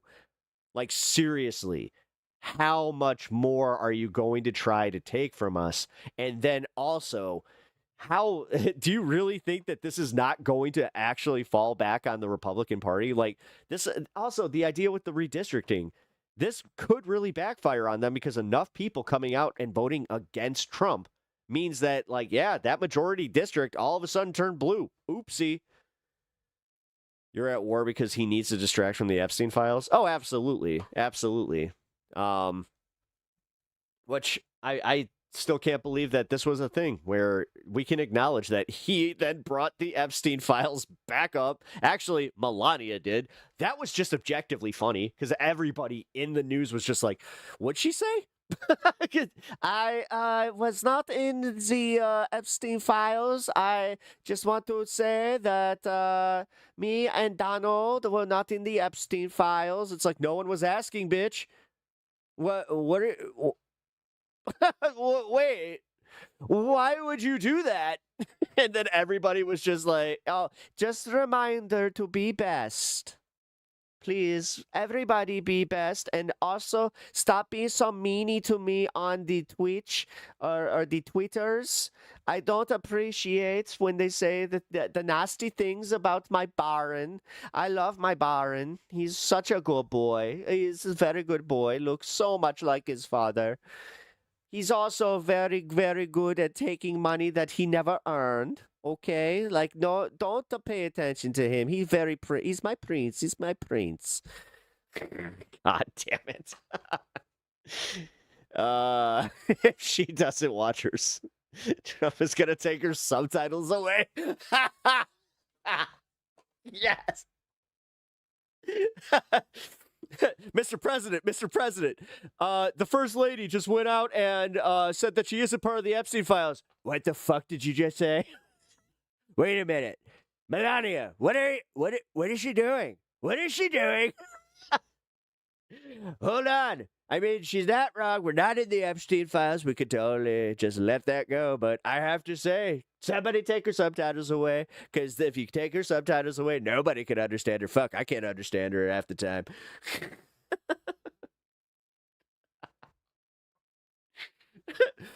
Oh, fuck. That's literally what it is. It's just like, everybody turn off closed caption. Make America closed captionless. We don't need it. Nobody can read anyway. Keep America illiterate. God. I shouldn't be hitting the jokes that are a little too close to home. All right. Let's get the breaking news. Breaking news. You are watching Al Jazeera, bringing you breaking news out of Iran, where air defenses have been activated and explosions are heard in the capital, Tehran. Iranian officials say explosions were also heard in the vicinity of Qashm Island and in the port city of Bandar Abbas. These developments follow earlier reports by state television that the Iranian military fired missiles. That moment that you can taste the jalapeno before it even, you eat it. Quote, the enemy's aggressive units in the vicinity of the Strait of Hormuz. Tehran is saying its response comes after the U.S. military fired on and disabled the Iranian-flagged Hasna tanker on Wednesday. Pretty good. Well, let's head straight to Tehran and speak to jalapeno cheese puffs. Firstly, given all of these reports that are coming in, the triggering cases of air defenses in Tehran, further explosions in the south, not to mention activity in the Strait of Hormuz. Bring us up to speed. Yeah, well, definitely the most escalation over in the Strait of Hormuz. My top six are upstairs. I gotta go get them. The explosions here in Qashm Island, in the Bandar Abbas city, in the Behman Pierce commercial section, and it's appeared that they kind of taste like hers, actually, or hairs. An escalation in the Strait of Hormuz because what we have now, a report is circulated here and. Trust me, it feels unnatural. That's why I'm putting them away. Local media, I need to go get the chopsticks. Speaking about the United States destroyers' attempt to pass through the Strait of Hormuz, and also citing state media for informed military sources speaking about that they are what he called an aggression from the. There's no way that this isn't like gonna fully escalate. United States invasion, trying to attack an Iranian tanker, and that's met by. I'm just gonna say it, like that's not good. Response from the IRGC. How is this not an escalation? And The fact that he came out and said the exact phrase, like, it's just a little bit, it's just a Navy, just kind of got a little, give it a little poke. And the armed forces there, they are saying that we target the destroyer no, he called it a love tap. Drones, suicide drones, and also missile, and there's an explosions here near the vicinity of Strait of Hormuz, and we do know that Strait of Hormuz has been one of the main battlegrounds over the 72 hours when the United States President announced the Operation Freedom to open the strait by force. And then right now we are seeing that United States destroyer and vessels attempt to cross that strategic waterway toward the Gulf of Aden. And the response from the IRGC Navy is clear that not allowed them to move through that strategic waterway. And at the same time, they are speaking about Iranian oil tanker have been hit by what they call the aggression from the United States Navy. So this the latest here came from Iranian media, so whether it's a state media or local media, and we do know that the Strait of Hormuz have been one of the main sticking point in negotiating table. They are the Iranian here officials speaking about their rights on controlling that strategic choke point, and also we know that there is a new mechanism to moving through that waterway. You have to contact the IRGC Navy, the authorities of Persian Gulf, and also you have to have a permit to transit safely through that strategic waterway. And yet we don't have more details about whether they're going to be more escalation or the confrontation end up here. And we will keep. No, because Iran even came out and said that they're not going to take this stuff lightly, and if there was escalations that they would retaliate immediately. Like, they said that after they didn't get the deal. And they also, like, they brought attention to the fact that the deal was completely unrealistic. An eye on what will happen in the next hour. Okay, Al-Migdad, you are in the capital, Tehran. While we are speaking to you, we are seeing some recent pictures that arrived into us of flashes in the sky. They look like interceptions, possibly over Tehran. There are reports on Iranian state media of loud blasts heard over the capital, of air raid sirens sounding. Is this something that you are aware of where you are in the city? Yes, definitely. This information came Ada, how's it going? An hour after that escalation on the Strait of Hormuz, and it seems like it's a coordinated attack between the two parties. We citing the local media here about the explosion here the west of Tehran, and also the air defense system have been activated in the many cities, especially in Tehran. And this came after that escalatory measures in the west of the country, especially when it comes to the most important battleground right now, Strait of Hormuz, the vicinity of the Strait of Hormuz, and also the vicinity of Bandar Abbas city. We also do know that those cities, whether Qishm Island or Bandar Abbas city or Behman Pierre port, one of the most strategic point when it comes to the vicinity of Strait of Hormuz. So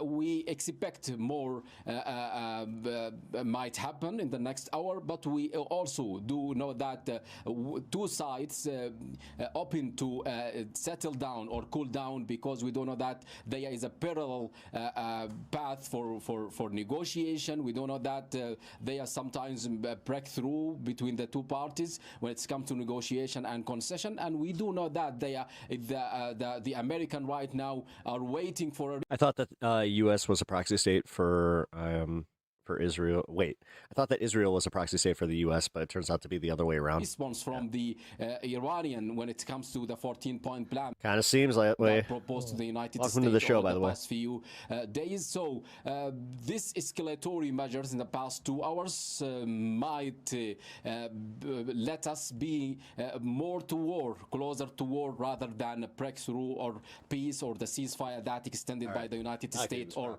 more deadlock in front of us. Okay, Al-Migdad, we will of course be back with you should things develop there in Tehran, or indeed we get more information about this latest upsurge in military activity in Iran. Let's go to Kimberly Halkett, though. She's live at the White House for us. Kimberly, so you heard Al-Maghdad there talking about this sudden spiral, this sudden escalation in multiple locations in Iran.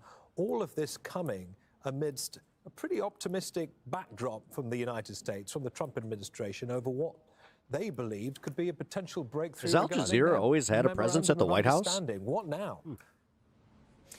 Well, that's right. And I should point out that we here at Al Jazeera have reached out to U.S. Central Command to try and get the U.S. take on what exactly occurred in the Strait of Hormuz in the last couple of hours. Our response was that they had nothing to offer us. In other words, they didn't confirm it, nor did they deny it.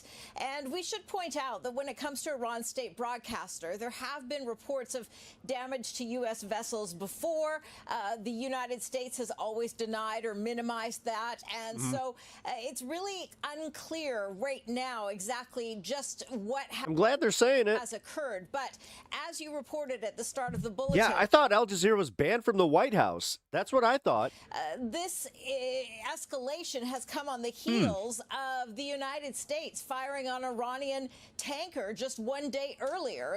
And so there is certainly an incident that potentially has prompted the Iranians to now retaliate against the United States. But again, the United States Central Command not confirming, nor is it denying. But we should point out in all of this that even as there is this escalation, a judge ordered the Trump administration to reinstate their press credentials. The U.S. president has been making escalatory threats from Thank you for the jewels. I appreciate that, office. Top Jake. As you point out, has been projecting that there is also diplomacy on the horizon. The U.S. president has put forward through the Pakistani mediators that 14-point framework that is intended to kickstart negotiations between the United States and Iran, negotiations that abruptly were halted several weeks ago in Islamabad. These are addicting. So what we know of These this 14-point framework is that if it is not agreed to, one that we know Tehran is reviewing right now, the U.S. president has been very clear. He's used very escalatory language, saying that if the agreement is not accepted, the bombing will start again and potentially at a higher level. So it really is, as we have seen since the start of this conflict, Neve, a two-track approach by the United States. On the one hand, the U.S. president using inflammatory and threatening language and also issuing hard deadlines for Iran to yield to American demands in order to try and strike an agreement, not just to now limit Iran's nuclear program, but also to open the Strait of Hormuz, which we should point out the United States continues to enforce with a blockade aggressively.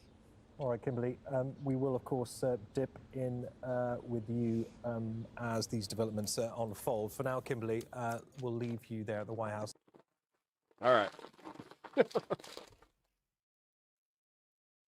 There we go.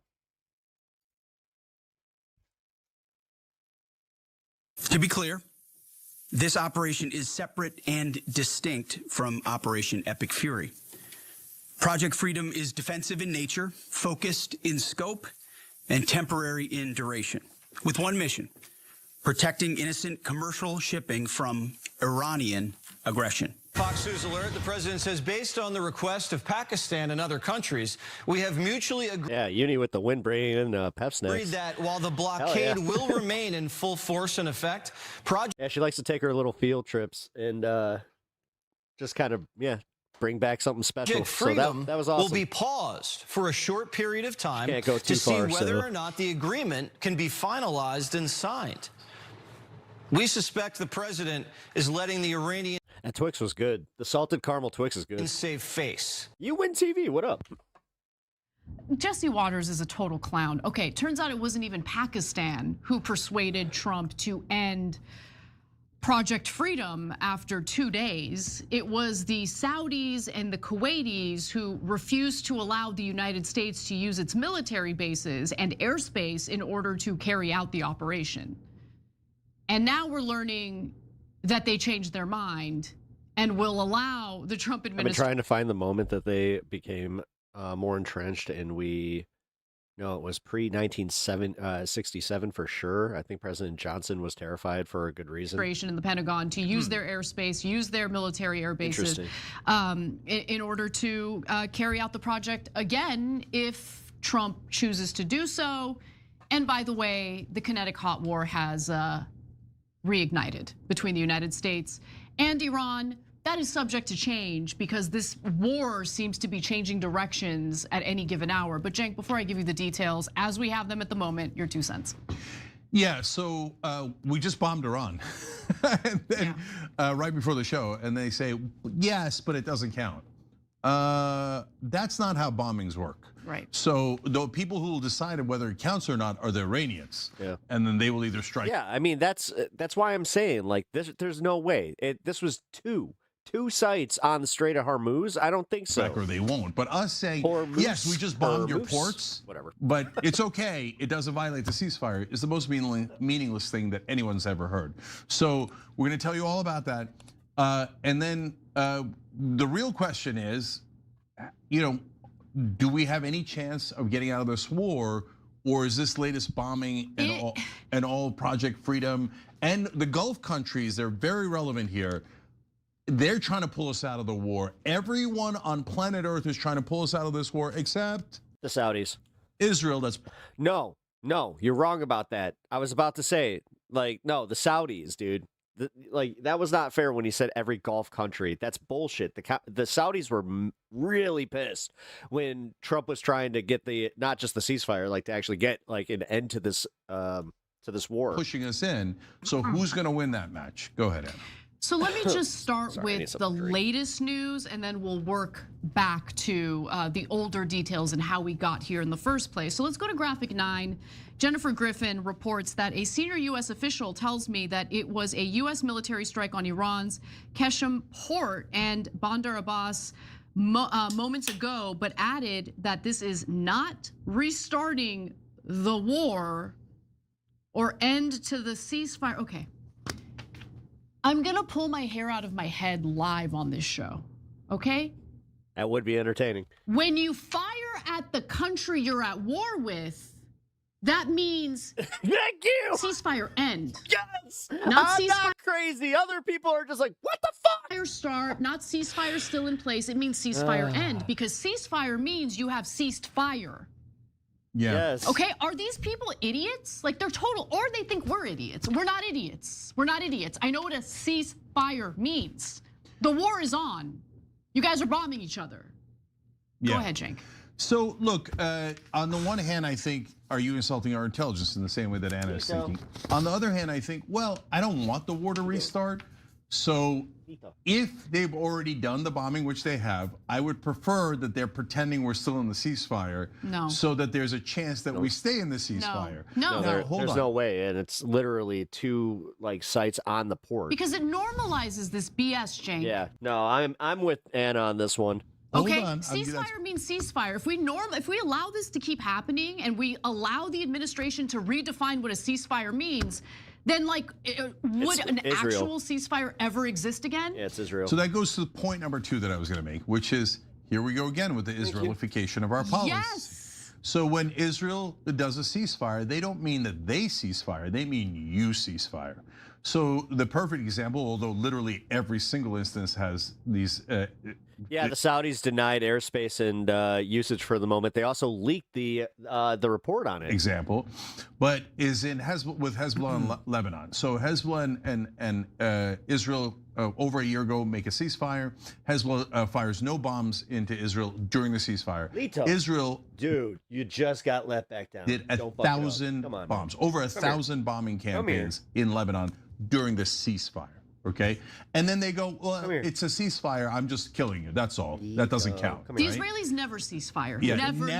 Ever. Right. Okay, and they never, in this latest iteration, for sure, they never tell the truth. Okay. Yeah, they were bombing Beirut just yesterday, by the way. So, by the way, they're under a ceasefire, and Netanyahu bragged about how much he was bombing Beirut, and as usual, he said it was to help the Lebanese he's murdering. Okay, so now we're starting to do the same thing. Oh, we're bombing you, but it doesn't count. and you're not allowed to bomb us back. But the problem is Iran is not someone you could just roll over, as we've seen over the last 2 months. Right. So every time they say that to Iran, they go, yeah, we are waiting for We're it. being led by incompetent fools. Okay, so you bomb Lito. us. No, we're not schmucks. We're going to bomb you back. And that's what they did today. Yeah. Today, U.S. Warships were targeted by the Iranians after the U.S. fired on Iran. So we are at war. Yeah, we're at war again. Yeah. A kinetic hot war. We are at war. Don't let anyone lie to you about it. Don't let the Trump administration manipulate you into believing something that's just patently false, untrue. Enough. We are at war. Anna, sorry, one more thing that's important in that regard. The other reason they do it is for propaganda. So they could say, oh no, our bombing didn't count. When Iran counterattacks our warships, oh my God, they broke the ceasefire. They're the aggressors. Israelification. Yeah. That's right. Okay. So that is the latest update. But I want to talk a little bit about Project Freedom and why Trump abruptly out of nowhere and after 2 days decided that he was going to announce that we're putting a stop to it. It's ending. Well, you love TYT. Well, it turns out it had a lot to do with Saudi Arabia and Kuwait, who were very salty over the fact that Trump announced this project without talking to them. And it's important to talk to them, since in order to carry out this project, you would need their military bases and you would need to use their airspace. And so also new sub. Oh, thanks, man. Saudi Arabia was I'm pretty critical of TYT, but allegedly angry. Not going to not use them as a news source. The kingdom informed the U.S. it would not allow the U.S. military to fly aircraft from Prince Sultan Air Base. Got some pretty hard disagreements with the position that they've been taking on Tucker Carlson lately, and you know, her whole fall from southeast of down Riyadh, the stairs of or fly through weirdness. Saudi airspace to support the effort. Trump and his family suck. Terry? Yeah. Actually, Saudi Arabia apparently saw this as a substantial. What do you mean my family sucks? You suck. Your whole family. O'Doyle rules. O'Doyle rules. Threat to them, because they understand that Iran will target Gulf countries if the U.S. is doing certain things that they're not able to retaliate against, because they don't have the capacity to hit the United States. Yeah, Lito is so they hit countries in the Gulf region that have hosted U.S. military bases. So it would have been really helpful for the Saudis to know that Trump was going to carry out this project, right? Project Freedom. But he didn't even advise with them, consult with them, talk to them before he did so. And they were upset about that. Don't forget, Noble. Noble Mobile. Ew. Get out of here. To utilize their airspace along their borders, one U.S. official said. In some cases, there is no other way around, the official explained. Military aircraft were critical to protect ships during Project Freedom, essentially providing a defensive umbrella. So that's what Bobby Fischer, go play some chess or something. Project Freedom is. I mean, we've talked about it before, but just in case you missed it, all it is the United States helping to guide cargo vessels through the Strait of Hormuz by shooting down Iranian drones and missiles. Now, what's amazing about that is prior to this project being announced, the Wall Street Journal had reported that the United States had depleted 80% of its missile interceptors. So I don't know how long the Trump administration believes they can, carry out a project. Sub to dig the above room temperature IQ vibes here getting hard. Thanks, WT. Like this, but it's important to know what our military capacity is, what our capabilities. What's that say about are, the what state our of arsenal YouTube? looks like, before anyone gets their hopes up about the Strait of Hormuz being forced open by the Trump administration. That is not happening. So, quick thing about that. So when you try to escort ships through a blockade, that's called breaking the blockade. Yes. That's what you're trying to do. Yeah. You can call it. We all watched Star Wars Episode 1. We know how this works. A humanitarian mission, as Trump did in the middle of a war. The Trade Federation will maintain the blockade. Sure. And we're bringing our warships through. Very humanitarian. And you can call it freedom, but it doesn't matter what you call it. You're trying to break the blockade. So Iran says, I've got a blockade. You're trying to break it. What am I going to do? I'm going to hit you. And so they did. And by the way, you will find out a couple of weeks or a couple of months from now that our ship got hit badly, okay? It had to turn around our warship and abandon the project. That's another reason why we stopped Project Freedom, because it didn't work. It turns out we couldn't break their blockade. So this was Trump. I mean, the big one was the Saudis not letting us use their bases. Desperate attempt at trying to somehow save face by winning. And if he could open up the strait through sheer military force, then he doesn't need to do a peace deal. And he can go, ha ha, I opened up the Strait of Hormuz. Yeah, Jake's right on this. I was kidding that it was a humanitarian mission. We won the war, right? But since it didn't work, he had to tuck tail. Yeah, and that's why he's so pissed. And he doesn't know how to admit that he lost something. I mean, come on. 2020, he's the president again. He's still like, I won the 2020 election. I could go back in time and make Biden not a thing. Plus, the Saudis and UAE are super pissed. One of my favorite clips ever is when he said Biden, and I was just like, that. I'm using that forever. Because when they try to break the blockade, Iran's like, okay, you violated the ceasefire. I'm now hitting UAE. I'm not even sure they hit UAE. Abu Dhabi today. That's another good one. But today they hit Abu Dhabi. Yeah. So then the Saudis and the UAE, and Jennifer Griffin's also reporting this, are super mad. And they're part of the reason why we hit Iran back is that they demanded it. They're like, so now you're going to let them hit us without even protecting us or hitting back.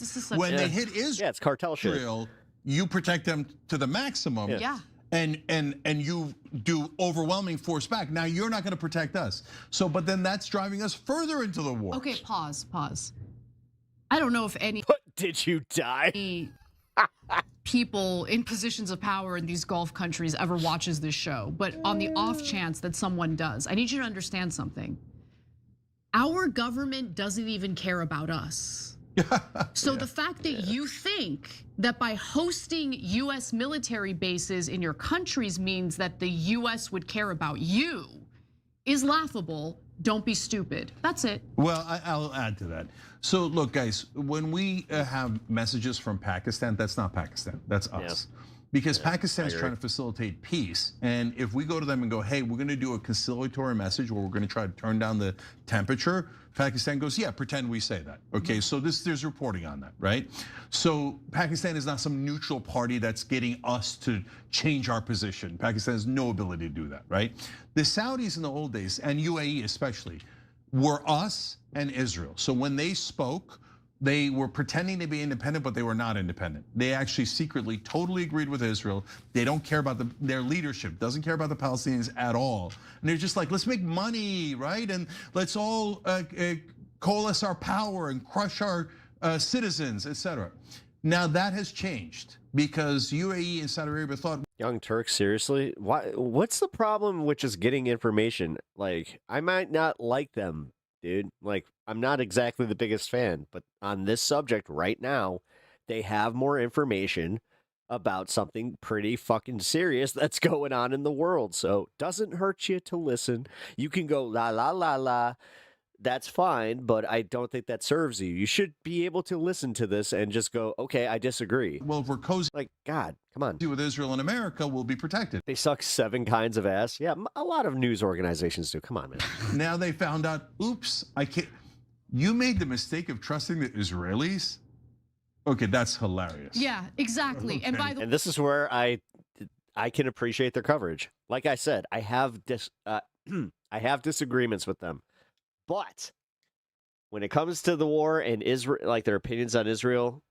way, this is just a side note, but it's really important. To the Prime Minister of Armenia, okay? Please learn from what the Gulf states are now suffering from. Yeah. So please do not make an alliance with the United States. The United States only cares about Israel. Okay, and to the good people of India, if you're gonna let the Israelis in, be careful what you wish for. Okay, Yeah, seriously. now, but last thing on this, now things have changed. Since UAE and Saudi Arabia finally belatedly realized that, now they're not us and they are not Israel. They're disagreeing with us and vehemently so, and they're super mad at us. And when they got hit again this time around, they're like, that's it, we're closing off the air bases to America. And that's the second reason Trump was like, whoa, okay. I didn't mean Project Freedom. I'm sorry, because if we don't have their airspace, we can't land anywhere, we can't do any of the operations, and we can't protect beloved Israel, right?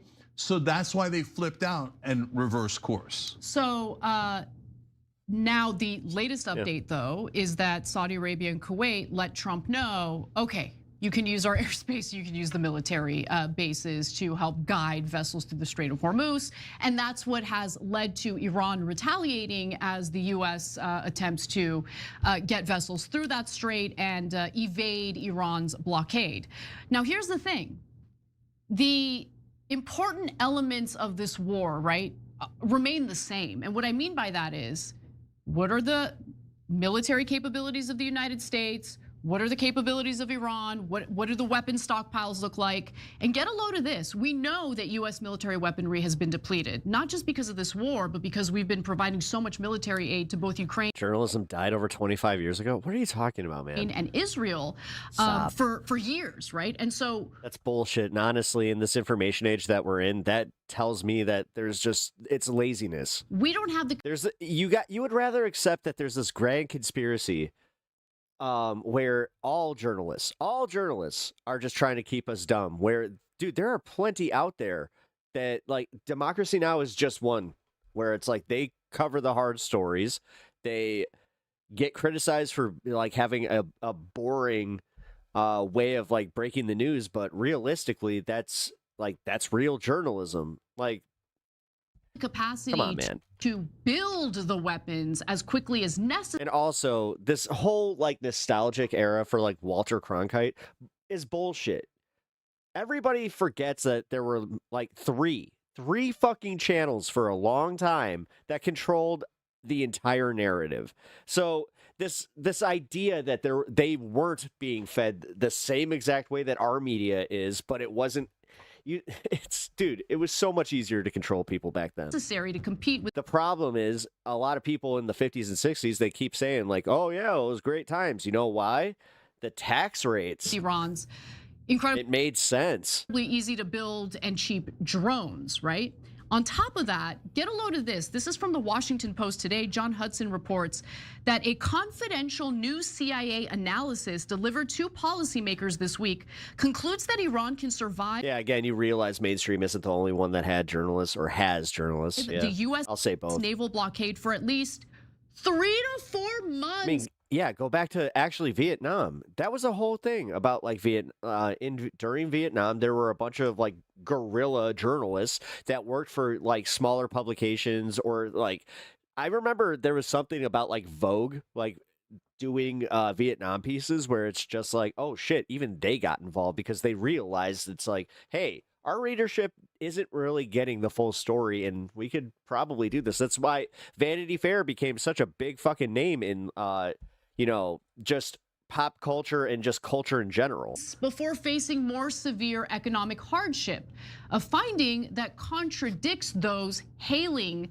an imminent collapse. U.S. intel also indicates that Iran retains about 75% of its pre-war inventories of mobile launchers and about 70% of its pre-war stockpiles of missiles, per a U.S. official. The regime has also been able to recover underground storage facilities and repair damaged missiles. Yeah. So it's almost like we didn't really make a dent, and it's almost like I've been saying how we constantly have underestimated what the Iran can do to us. And this goes back before Trump, but then you have Trump, who's just lying to us. Pete Hegseth is lying to us. Our government overall is just blatantly lying to us. But guys, which that sucks, dude. Like, yes, they used to tell like what I would call, they would sprinkle lies, but over like the bigger truth.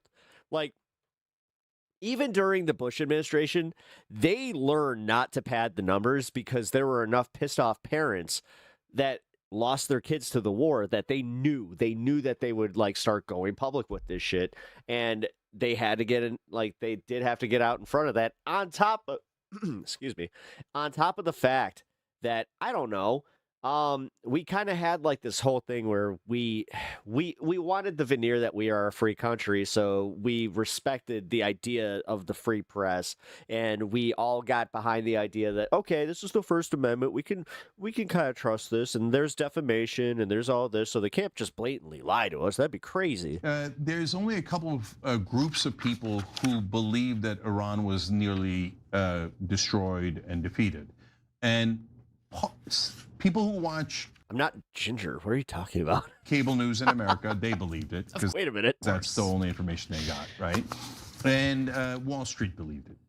Outside of that, no one believed it. And so why? So Trump has been saying all this time, yeah, we destroyed their entire military, we destroyed their navy, we destroyed their military, their navy. We bombed them to hell.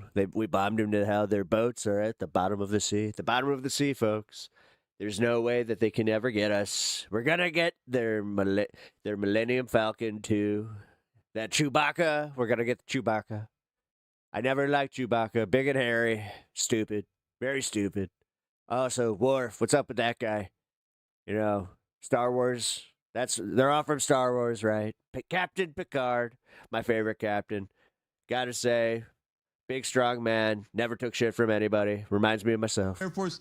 And then we see dozens of our planes got shot. Dude, we're literally so close to hearing him say shit like that. But I don't think he's up to speed with sci-fi.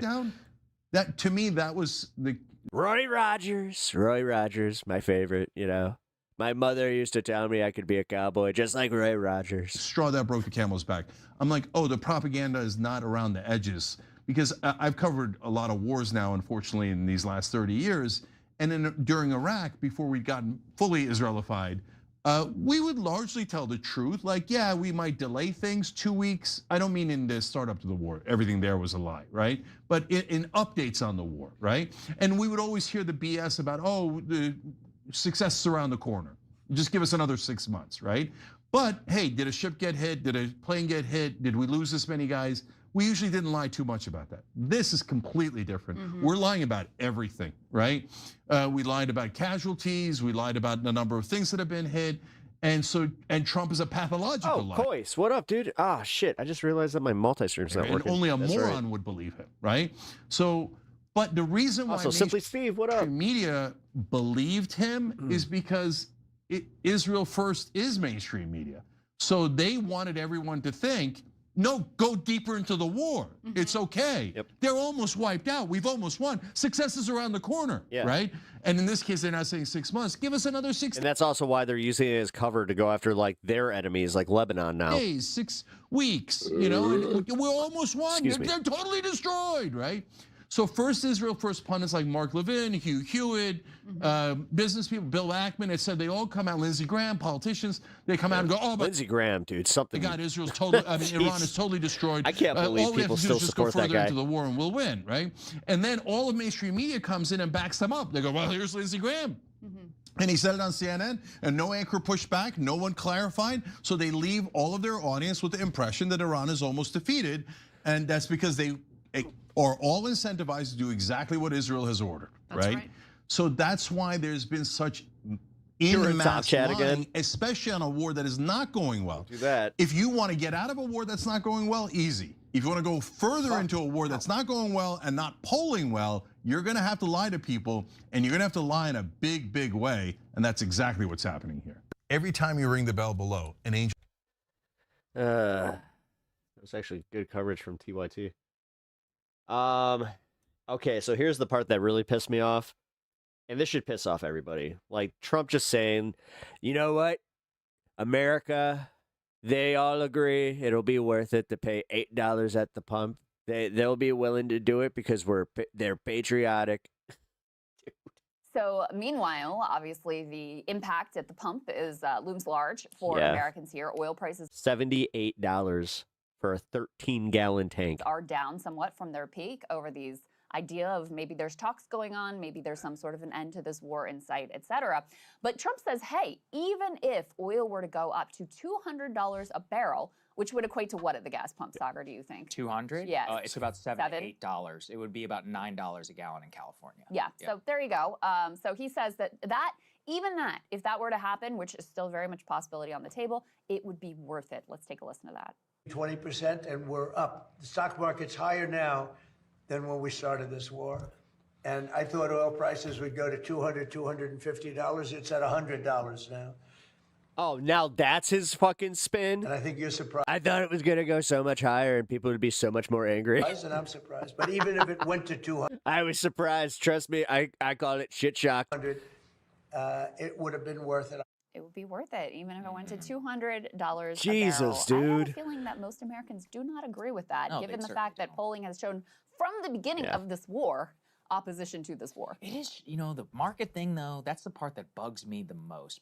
I mean, look, I'm not happy that the market hasn't crashed for personal reasons, but for everybody's reasons, because obviously that would lead to like mass layoffs if it were to happen. But it is crazy how much AI has saved this man.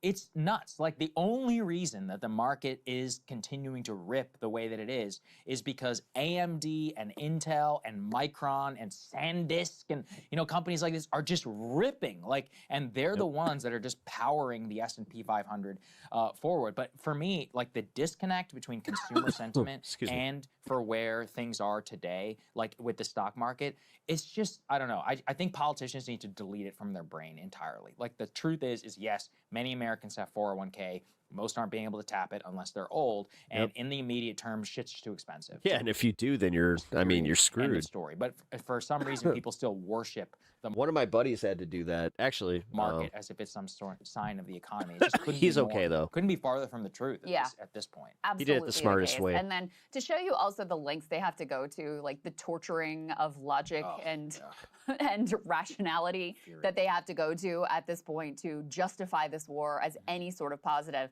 Let's take a listen to Secretary of State Marco Rubio yesterday in his comments about how much worse things could have been.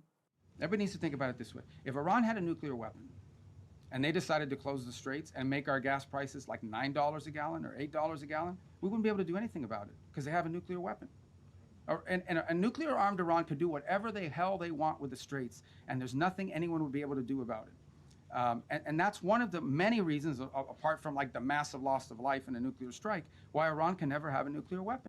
To state the obvious here, Sagar, they don't have a nuclear weapon, and they still were able to close the Strait of Hormuz, and there was nothing we could do about it. Yeah, So. oops. Yeah, a little bit of a problem. I mean, this is classic Iraq war ideology. We don't want the smoking gun to be a mushroom cloud, right? Like, oh, well, we don't want this hypothetical bad thing to happen, so we have to do this really, really awful thing in the immediate future. It's just ridiculous. And, you know, at this point, like, what have we really proven? Yes, they were able to close the Straits of Hormuz, not only with no nukes, but with $20,000 drones and a bunch of speedboats, because they studied our military and they said, these are the various holes that they have in them. And when the time comes, this is what we're going to do. But this is, again, the tortured logic that you have to twist yourselves into knots to trying to justify this. This will hit with absolutely nobody. $9 a gas would be worth it if they had a nuclear weapon. Well, we're already at $4.50 or something like that. And the only reason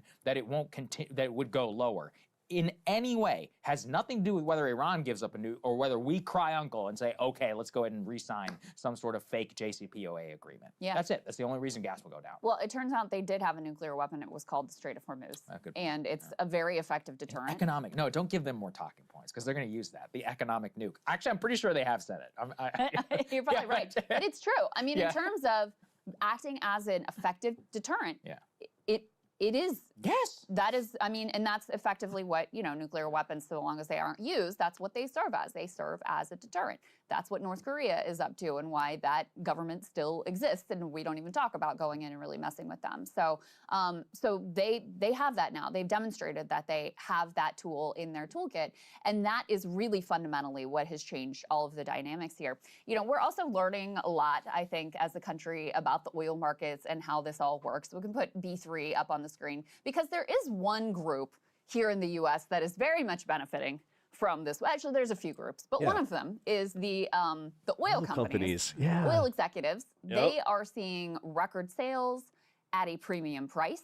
This is all oil that is we are now a net exporter of oil. And if you are, you know, a major shareholder in, let's say, ExxonMobil, that's great news for you. If you're a regular American who's paying the price at the pump, not such great news. Rewarding the right this people. Is why Hell this yeah. rhetoric from Trump about how, oh, we have plenty of oil, and so this we don't even need the Strait of Hormuz. This is for other people who use the Strait of Hormuz. Why this has always been a fantasy and really belies the reality of a global commodities market where, you know, our oil here is going going to chase the highest price around the world. So as the Asian economies suffer because they do pull more of their oil from the Middle East, well, guess what? They bid up prices and our oil is going to flow to them, and that's going to increase our prices as well.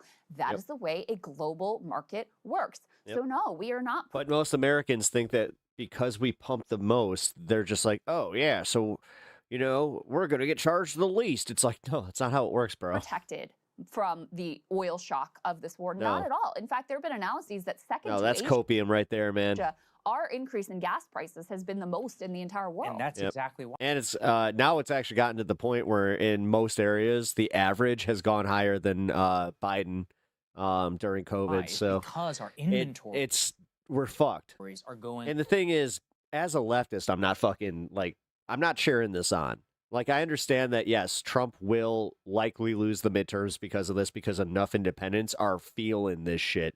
Like, nothing ignites them than actually attacking their pocketbook. That's, also, we have to just say, that's what lost Biden and the Democrats the election was, again, the gaslighting on the economy and just saying that, oh, everything's great, Bidenomics, when it wasn't.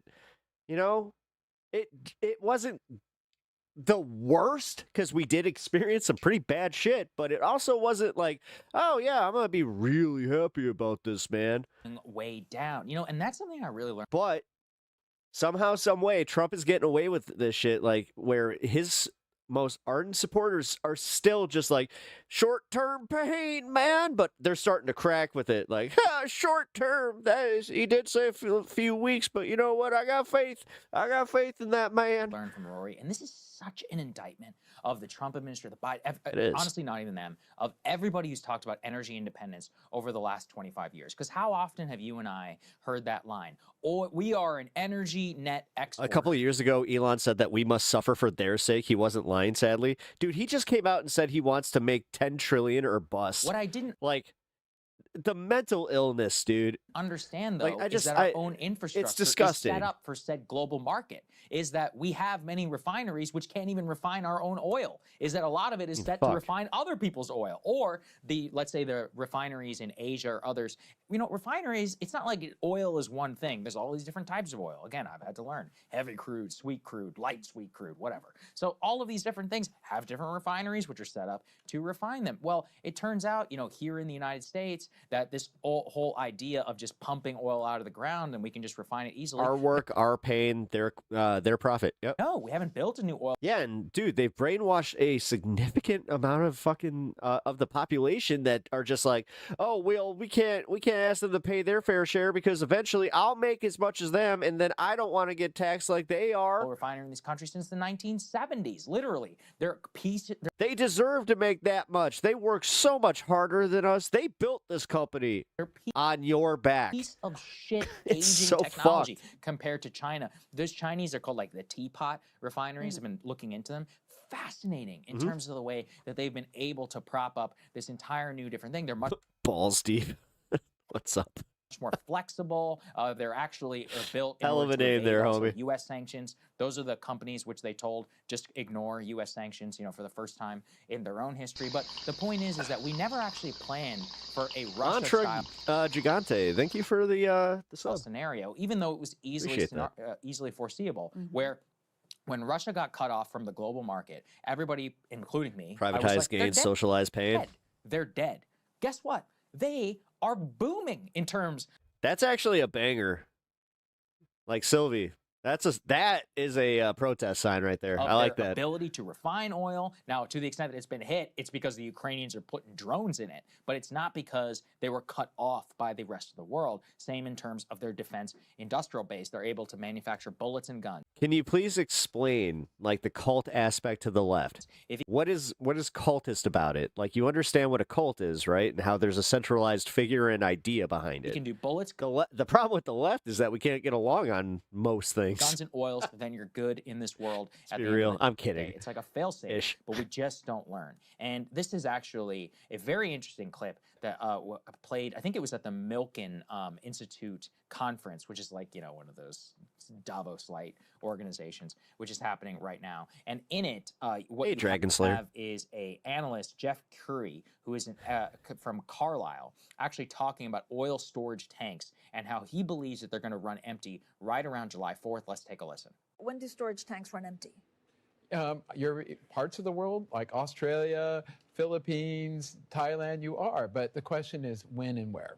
You know, I still say that with you, you know, it's going to be, you know, sometime in the month of May that you're going to end up with Europe hitting tank bottoms. And in the U.S., it's somewhere in that July 4th time period. If not sooner, by the way, the inventories number coming out of the U.S., the ones we got last night, the ones last week, I've never seen anything like that before. And I think that it's important to remember that these inventory numbers, let's define terms. A deficit. It's like Mitt Romney and Vince McMahon did a fusion. Versus a shortage. We have a deficit today, meaning that demand is above supply and we're drawing inventories. It's not a shortage yet. So to answer your question, you have the shortages in places like, you know, Asia, and it's not that bad yet because you're not completely at tank bottoms. But in places like Europe and the United States, you're in a deficit and you don't hit the shortages until you hit tank bottoms. Right. So I think that's a very insightful point. Hey, Kathy. Is that we had all these storage tanks, but over the last 2 months, we've been shipping it all to Asia. Mitt McMahon. Like every buyer in the world. So they're bidding up the price. But when the tanks run out, then you have a physical shortage. How's it going? We surviving? Yeah. Yeah. Because you don't have you don't have a steady supply to be able to feed into the market. So you get whatever you pump, you're going to, you know, immediately ship out. That means that the price, I mean, that's why, you know, when you're talking Got to make a about 200 a barrel, it's like, is there even a price if you just can't have gas? Like, it's not a price if you don't have gas, right? And that's, I gotta do this. I think that's like not a completely out of the question scenario. Let's say, I'm not saying like in Damn it, I was worried about this. Yeah, I can't make a banner. Major population area. I'm talking about like Alaska or Hawaii, like something like that. That's where it would first show up. They're really hard to reach places, but that, you know, that's where it starts, and then starts to creep in, and then you have $8 gas, $9 gas, and you know, maybe this sounds crazy, but these are energy analysts who are looking at this, and they're like, look, the inventory number, Rory as well, who we keep having on the show, they are laser focused on these inventory numbers because they know what he's saying about shortages and the impact that that will have on price. So what we're paying right now is nothing compared to what it looks like when you actually run dry, and then your production has to keep up with exactly what you're consuming in the moment. It makes sense for any business, is you always want to have flex storage. You know, the entire oil market has been predicated on this storage ability. That's why these tanks. But that's why that's why the tankers being held up is such a fucking problem. Exist in the first place. Yeah. And then also the prediction. I was literally just looking this morning at satellite images coming out of Carg Island. Remember how they said the storage facilities weren't going to fill up? Yeah. Nick Gina. You can actually see Damn it. the I should have done that one. Where the lid is low in the ground, and it should be high in the ground if it's full. Lo and behold, you've got low tanks all over Carg. So they haven't run out of oil storage, even though they told us that was going to happen 2 weeks ago. Meanwhile, well, also they did the same thing with the fucking the munitions, when we now find out that 85% of their munitions are still available to them, and it, like, dude, that CIA report was devastating. This guy who can read I gotta a spreadsheet released by the U.S. government is like, yeah, July 4th. Anyone want to tell me if July 4th is an important time to drive? Do people drive around then? I haven't checked recently here. And can you imagine barbecue season? You can't drive anywhere. Yeah. People are gonna lose it. Well, and let's put this is B4 up on the screen from the New York Times. This is Telman Joseph Smith, who does very good reporting over there on economics. Shout out to him. Higher gas prices are hitting lower income Americans hardest. I mean, that's obvious, but he goes into some of the details here. And lower income households already spent much more on gas than usual, but cut back on the amount of gasoline they bought by driving less or potentially by carpooling or substituting to public transit where available, according to a new report. Rich people haven't changed their consumption habits at all, but already consumption patterns have changed. Because realistically, they don't feel it. This is why it drives me nuts when they're like, I don't tax us, don't tax us. They don't feel it. This is demand. Realistically, if they put like that tax money into anything else, like say just call it a fidelity, like a random fidelity account, like they wouldn't even notice, but because it's taxes, like they have this ideological like opposition to it where it's just like, you can't take mine and give it to the less fortunate, they didn't deserve it, I did everything I was supposed to. Destruction already happening among working class Americans. No one's saying that Trump didn't win. He's not winning right now. I'm telling you right now, bro. Like, people are pissed. Encourage you guys, if you didn't watch yesterday's show. You want to talk about cope? That's cope shit right there. Like, cope. That's what you're doing. So listen to the woman that called into Emily's show. I mean, for real, man. She said, I am a triple Trump voter. I will never, already today, I will never vote for a Republican again. That's what she said. Yep. Okay, she is so representative of so many people because, you know, people here in D.C., like Trump and all his, you know, billionaire cronies and all these people, they are so disconnected. They don't understand that for regular people, they don't have a cushion where it's like, oh, I just ride this out. Yeah, gas price is a little bit higher now, but it'll go down maybe by the midterms, maybe by next year. It'll be fine. No, this means they aren't making it today. Yeah. That is already not working for them today, especially with this so much of our economy being gig work and being like, you know, Uber drivers. and they are getting Can you imagine those guys? completely screwed. Yeah, they're Truckers are so getting fucked. screwed. Uber drivers are getting screwed. Like anyone who has a significant commute, which by the way is a lot of Americans because they have to live somewhere where they can afford the rent and then commute into a major city. Outside of New York City, our public transit is complete trash. So it's like impossible in most places to even like take a bus or a train or whatever to be able to get to work, avail yourself of some sort of public transit option. So people already today are getting so screwed and they are not going to forget. And Again, dude, $78 to fill my tank, and there's no way. There's no way this is tenable.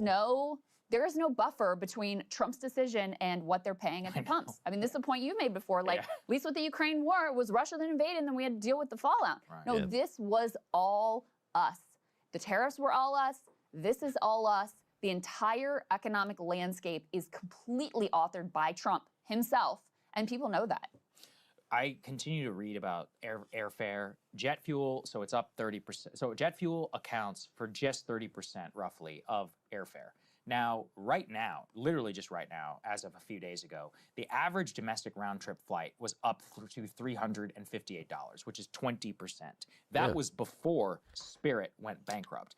International airline was also up significantly in terms of the numbers. Now, anecdotally, I just saw somebody today saying that they paid $3,800 for a summer flight to London in not premium economy, economy. That's insane. That's the entire price of a vacation. I went to London with my mom, and we only paid $2,500 like for the entire vacation. Ticket from the United States. We also stayed in some pretty shitty fucking hotels. States to London, which is crazy. I mean, what is that? We were in Europe. Flight from the East Coast. Wow. Like that's really insane. That should be. I mean, in my head, that's a premium economy fare. That's like a premium fare, not a basic economy fare.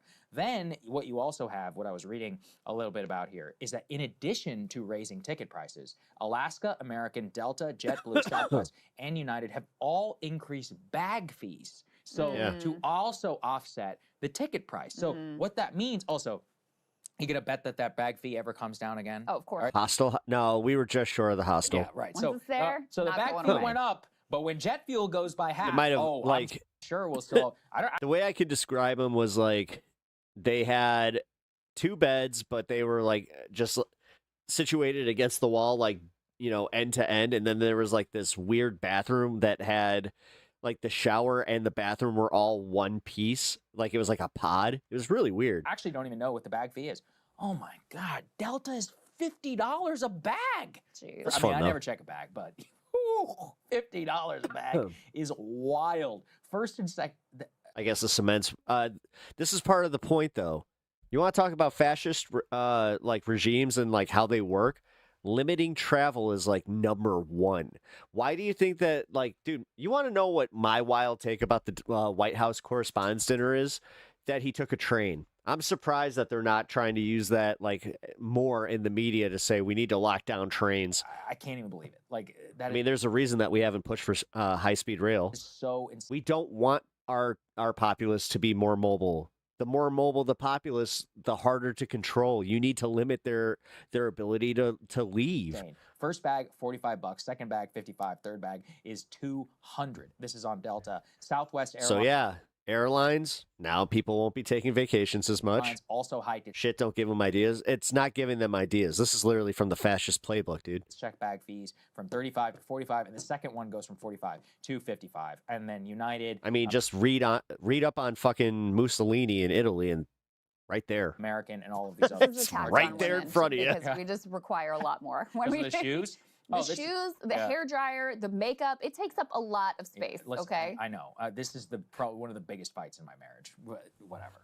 I went on for 12 years. I didn't check a bag at all. And now, well, I guess with the baby, you just give up and you have. Oh yeah, there's no choice there. For me, it's that there's a scene in Up in the Air. I'm sorry for the tangent. This is something I'm very passionate about. There's an Up in the Air scene where he lectures that Anna Kendrick, I think it is, George Clooney, and he's like, "Do you know how much time it takes to check a bag?" And he's like, 35 minutes on average. And he's like, "At my level, that's a week." And that has lived in my head since 2009 about the amount of time that you will lose in bag check. But I guess you just have to give up. Yeah, well, especially you travel less frequently with I know, a baby yeah, anyway, so it doesn't add up to Yeah, a week. So I mean, it's not as big of a deal. it's by yourself. It is what Yeah. it is. Okay. One more thing I traveled a lot, and I never checked a bag. here. What was I gonna go to? Oh, we have to talk about this. B7. My suitcase game was fucking on point. So to add criminal insult to injury here, more insider trading, right as this Axios report hits. No, this is my surprised face. That a deal is imminent. It's the end of the war. Oh, lo and behold, you got someone who, to the tune of $920 million, Can we fucking stop with this prediction market bullshit? shorted the oil market and Can we just stop? was able to profit wildly. So this is the COBC letter, lays it out here. According to our analysis, about $920 million worth of crude oil shorts were taken 70 minutes before an Axios report claimed the U.S. and Iran were near a 14-point deal to end the war. At 3:40 a.m., nearly 10,000 contracts worth of crude oil shorts were taken without any major news occurring. That's equivalent to $920 million in notional value. Yeah, that's obvious insider trading, but whatever. Usually large trade. For Whatever. Somali fraud, Democrat fraud, whatever. 3:40 a.m. At 4:50 a.m., just 70 minutes later, Axios publishes their report that the U.S. is close to a memo of understanding to end the Iran war.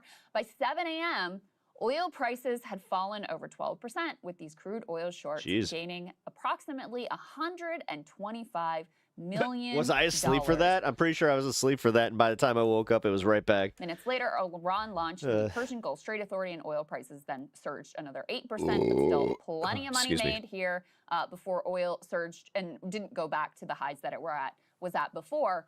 So, I mean, this is like clockwork. If it was one time, you might say, oh, well, maybe they just anticipated and they know the news usually comes out on Monday and they just got lucky, right? No. This happens every time. Yeah, it's almost every Friday. I'm surprised that it happened this early in the week. Whether it's tariff announcements, whether it's developments with the Iran war announcements, every single time, like clockwork, you look and you see that there is someone who is front-running the trade to the tune of millions of dollars. Could be someone in Trump's family, could be someone in the administration, could be someone in Axios who has access to this reporting before they, press publish on their report.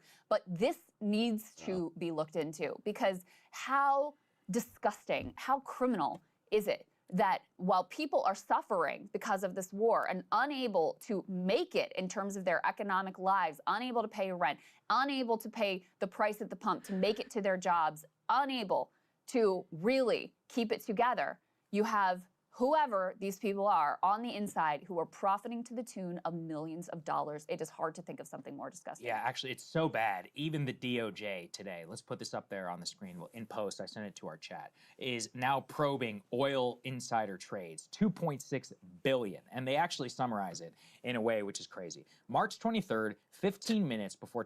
Again, talk to me about Nick Shirley and all the fucking, the fraud. Trump announced he would delay threatened attacks. Traders bet $500 million. We covered that at the time. That oil It's so hard to take any of that seriously, even, where it's just like...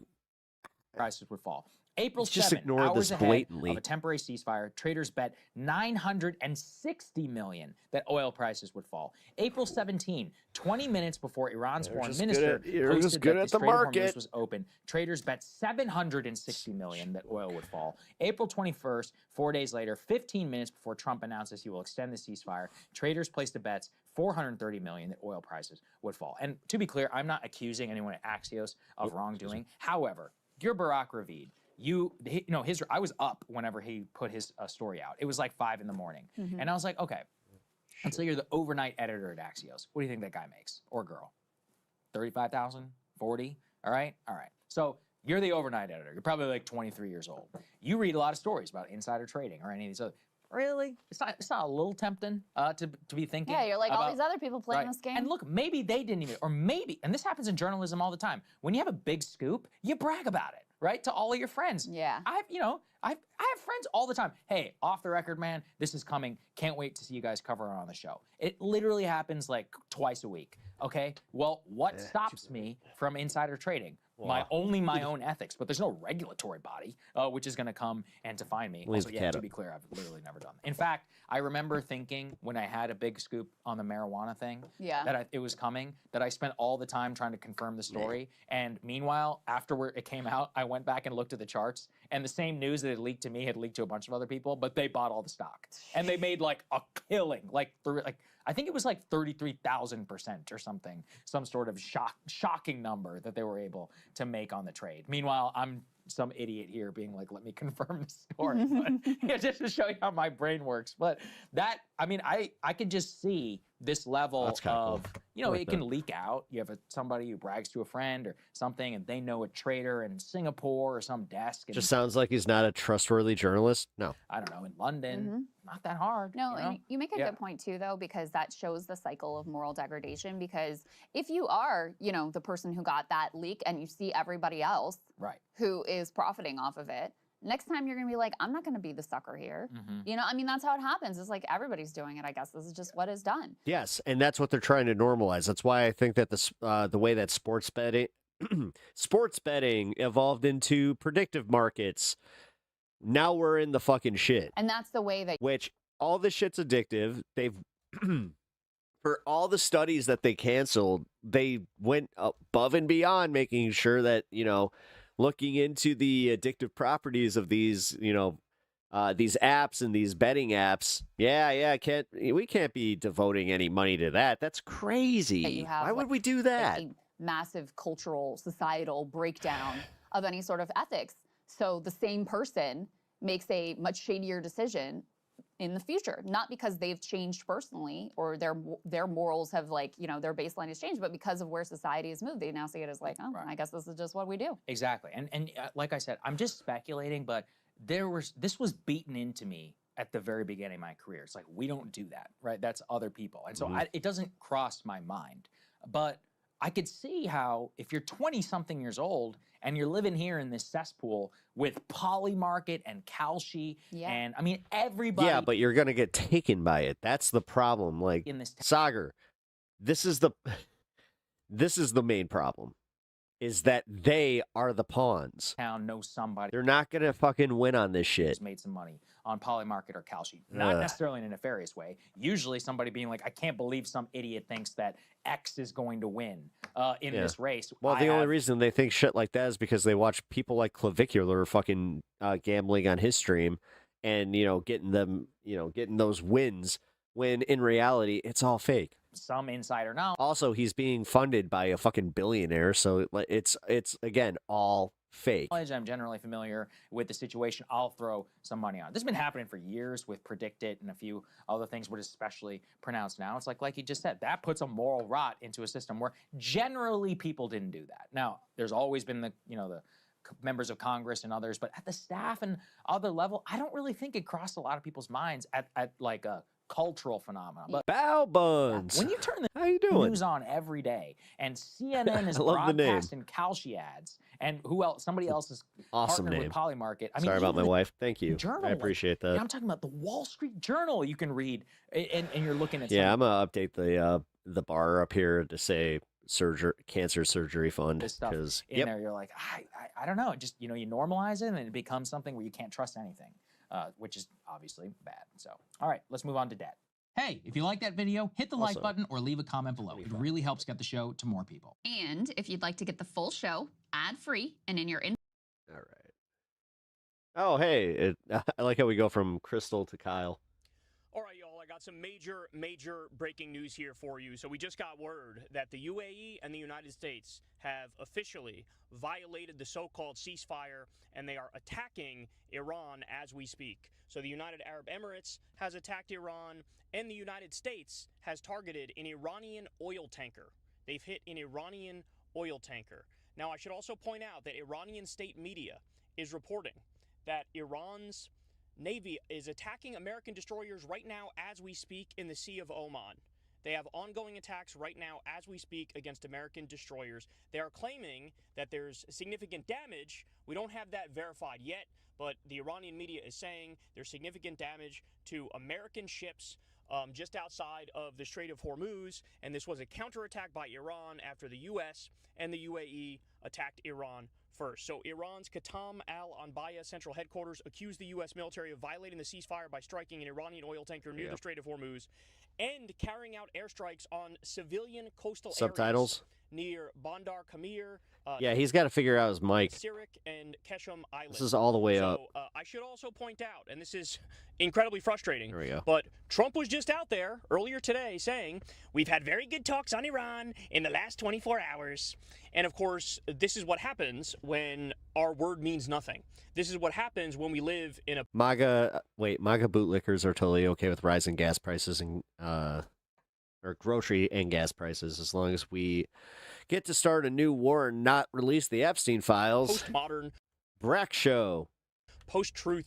Also, are you talking like Brack from Space Ghost? Environment where the president can say one Love thing the and do poll. the exact Hey man, opposite. appreciate that. Like the stream and subscribe to the channel if you're enjoying yourself. But appreciate you being here. Now, when he says we've had very good talks with Iran in the last 24 hours, that means Dickie McGeezax. That means absolutely he's bringing nothing. that back. That honestly, that doesn't even mean that we're having conversations with the Iranians. He could completely and utterly make that shit up because that's what he does. He's a total liar. He's a shameless liar. So if you're following along at home, we're currently, according to the president, winning the war. Already won the war, saying there never was a war, saying our allies need to help us win the war, saying we don't need our allies to help us win the war, saying our allies are weak, saying that we're negotiating to end the war, and saying that we won the war again. So we have the superposition of all of those things exactly at once, even though they contradict each other. So massive breaking news. Like I said, United Arab Emirates has attacked Iran, as well as the United States has attacked an Iranian oil tanker, as well as Keshem Island, and we have airstrikes in civilian areas, civilian coastal areas, Bandar Kamir and Sirik. His car's on. He's wasting gas. So a clear violation. Look at this. Look at this. Of the so-called ceasefire by the U.S. and the UAE. That, and as he's I got pointed a truck? out to you guys a million times, man, when we say we believe in a ceasefire, It's not it means diesel. you cease, we fire. Just like Israel. Israel violates every ceasefire. Right. They carpet bomb. This I can't do this with this awful sound. There we go. There we go. I don't remember a ton about Star Wars. I wonder if I like it more. No, you should. You should definitely watch from episode 1, the prequel trilogy. Fuck yeah. Honestly, it got so much better the more you understand politics. Brack Show, thank you for the sub. Really appreciate that. All right, so here's the story on Epstein.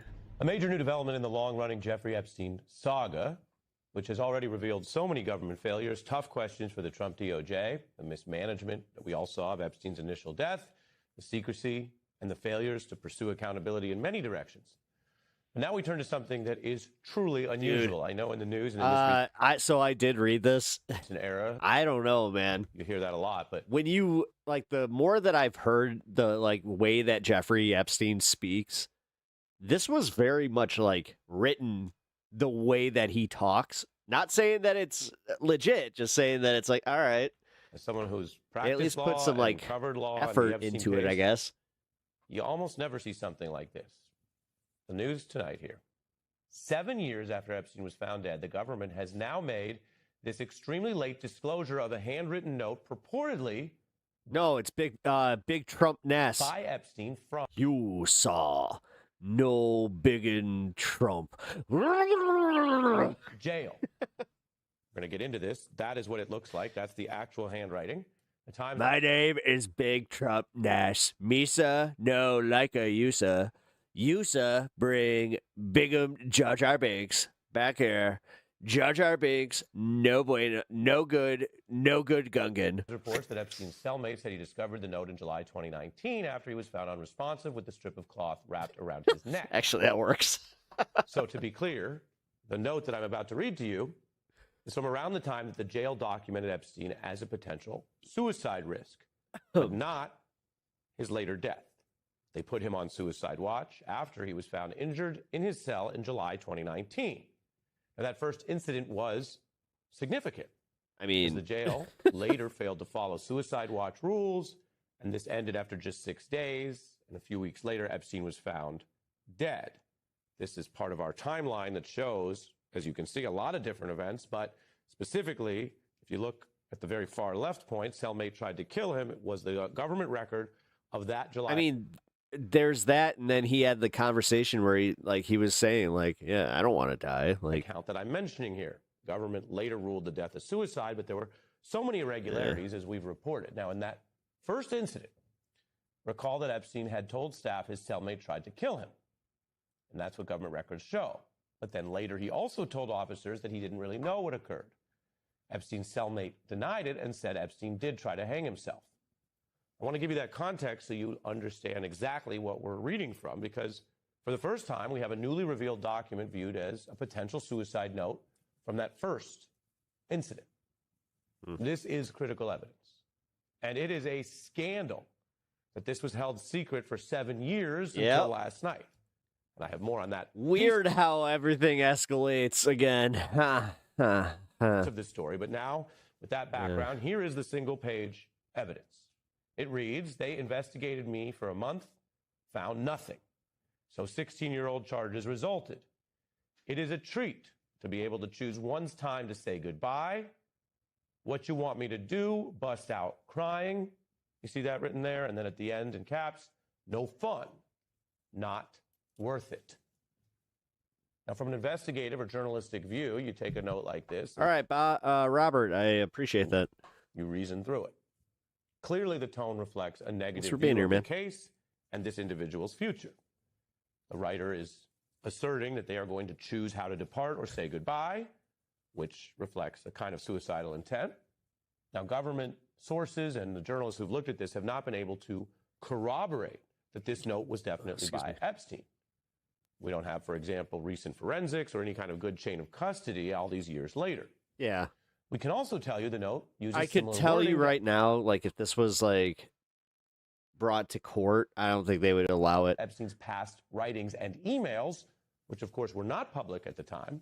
And that makes it less likely that a random person in 2019 would be able to replicate his exact speech, unless you think that he talked like that all the time and they overheard it. But it's certainly less likely. We have emails where Epstein used the very phrase, what you want me to do, bust out crime. Another note found in Epstein's jail cell has some similar handwriting and the all caps phrase, no fun. That is similar to this note. And again, like any investigation, you say that adds. The N is the same. It bolsters the view that this was really Epstein's handwriting, that he did write this. It doesn't authenticate it, right? It's not at the level where you say, oh, we have DNA or a video of him writing it, which from an investigative view would be higher corroboration, but this is not some shoddy, easily debunked fake. Now, for the long road to get here, this note was sealed in an unrelated case that involves Epstein's former cellmate. It's only out now because intrepid New York Times journalists pressed to unseal it, and a judge finally did that at the end of the day yesterday. Now, given the conflicting history of the initial July incident, if there was a real note that shows Epstein's intent to take his life, that adds to the evidence of suicide. Remember, there was a lot of government secrecy and conflicting evidence, as we showed in this death timeline report, that has dogged what was then the Trump DOJ's oversight and also raised questions about how the Biden DOJ dealt with this in a later report. So there's been questions about the cause of his death, and obviously, as I've said before, any legitimate question about everything pops off the same day. Yeah. whether he actually didn't That's why I'm saying it's sus as fuck. take his life or there was foul play Hey, 1420. is a huge deal. One that the Congress ultimately viewed as legitimate in reopening this issue with the Epstein files section that required new material. And then, of course, we had the failed prison protocols and the botched crime scene. More than 6 years later, key details of Jeffrey Epstein's death remain unresolved. I'd like to see an investigation to understand how this was permitted to happen. There's a lot that's been wrong with this case from the very first inception to this now embarrassing in custody death. There's some significant questions on how somebody who it was such a high-profile defendant could be found dead and how this could have happened. This is not adequate as far as I'm concerned. These are real questions. And the Trump and then later Biden DOJ, from our review and a lot of public evidence that we have, basically tried to put the questions to rest, to wrap this up. Then the historic, unusual release of the Epstein files, which gave us DOJ internal materials and, of course, the emails, revealed more mistakes and secrecy from within the government, starting with the Trump DOJ, including how they mishandled the death scene. Stan makes me want to sing the banger song from Demolition Man. My dog's better than your dog. My dog's better than yours. Shredded documents. All of this was in our timeline before we even got last night's new note. Deep cuts. As for the failed protocols, remember, federal guards under the Trump DOJ did not do the nightly inmate checks. How have we not had a congressional hearing with some of these guards? Like, what the fuck is going on there? They also failed to check fingerprints or DNA. You would think that they would all be called in to testify. Tests in the cell after Epstein's death. CBS reporting on that noticeable oversight. I want you to remember the medical examiner did rule this a suicide and cited no evidence of defensive wounds, the kind of thing that you might find if there were foul play. Only one camera was operating inside the area outside Epstein's cell block. You can see here, just one in green, according to the CBS account. And under two administrations, the DOJ ultimately said there wasn't foul play and there weren't any people near Epstein's cell that night. Now, if the government is right about that, if no other person got near him, that would corroborate suicide rather than another person perhaps doing foul play. The only footage we have from the night he died, which was, again, released in this unusual Epstein files the government didn't think we'd ever see. Which we keep forgetting that they, when they released this, it had obvious edits that were, like, when you had, like, a rudimentary forensic look at it, you could just see the Adobe cuts. See what you see there. That shit was wild, dude. That apparent orange. When somebody explained that to me, they're just like, a second-year film student could have done better with this as far as just, like, covering their tracks. Flash, which like, is suspicious. he's like, the fact that it's the government is embarrassing. A person in orange, typically the inmate attire, which was somehow on the loose in that very area at 10:39 p.m., something that the DOJ... They never addressed those edits? No, they didn't. I want you to also know that suicide, as you see, is there from the sources, but others, including people involved with Epstein's defense, do believe it was foul play. If this long secret note was written by Epstein, it does bolster evidence of at least his suicidal intent in July, weeks before his death. It is remarkable and a problem that the government had this note for this long and for a series of reasons we're going to get into, held it back. But now we have it. Yeah. Note sealed as part of this Epstein cellmate case. And that cellmate has said, and this is what Ben was reporting on, he discovered the note that period in July before Epstein was found dead. Now, this is interesting and new tonight. A spokesperson from the current Trump DOJ telling the Times the agency had never seen this note, even amid all of the scrutiny in the files that they do have. And that's important because the DOJ later, including under the Biden administration, did this full report about Epstein's attention and death, released in 23. It would seem that, according to the current DOJ, they didn't even have this, which raises questions about whether that report, dude, why is Kash Patel not on the stand like today? and the evidence they What the fuck? had was incomplete, and whether What the there fuck, were people man? inside the government who, This goes back to him being like, I didn't see anything. quite frankly, didn't want to turn over every rock. I mean, that's seems more reasonable as far as like, oh shit, thank you. $5, Etch. At HBX $5. If I have to watch the Republic fall, I am stoked it will be on PepTalks. Oh, thanks, man. I appreciate that. Yeah, I'll at least try to keep it entertaining, you know. Despite that everything is fucking crazy. It's crazy as shit. All right, so this shit here. Trump on the Hantavirus. Fake news. Hantavirus. Have you been briefed on the virus? Yes, I have. Can you tell us what you learned in these briefings? Well, Should I think you're Americans- going to be told everything, and you already have. It's very much, we hope, under control. It was the chip, and I think we're going to make a full report about it tomorrow. We have a lot of people, a lot of great people studying it. It should be fine. We hope. Should Americans be concerned that it's going to spread? And how are you I hope working not. to get I those mean, I hope Americans not. We'll do the home? best we can, yeah. I hope not. That's very, very reassuring, Mr. President. President, after these strikes, is the ceasefire with Iran still on? Yeah, it is. It's they trifled with us today. We blew them away. They trifled. I call that a trifle. I'll let you I know call when that a this goes. trifle. You won't have to know. Somebody used the word trifle in front of him, and he's just like, brilliant. I'm going to take that. I'm going to use it. Trifle. I came up with the word trifle. If there's no ceasefire, you're not going to have to know. You're just Fucking going to have to dude. look at one big Our president is such a retard. It's actually painful. coming out of Iran. And they better sign their agreement fast. On what is the latest in those talks? No, it's going. The talks are going very well, but they have to understand if it doesn't get signed, they're going to have a lot of pain. They're going to have a lot of pain. They want to sign it. I will tell you, they want to sign it a lot more than I do. What was the president after these? Okay. Uh-oh. Oh, shit. I hope everything... Shit. Is everything okay with Christina?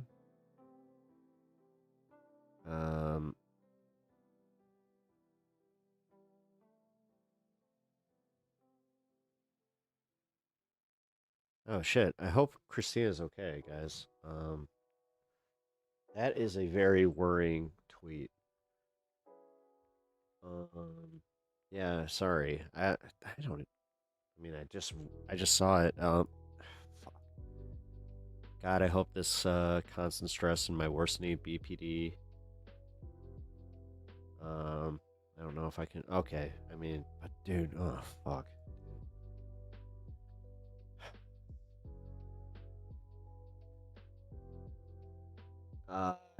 Here, I'll just read it. Yeah, this is worrying. I'm gonna hit her up privately.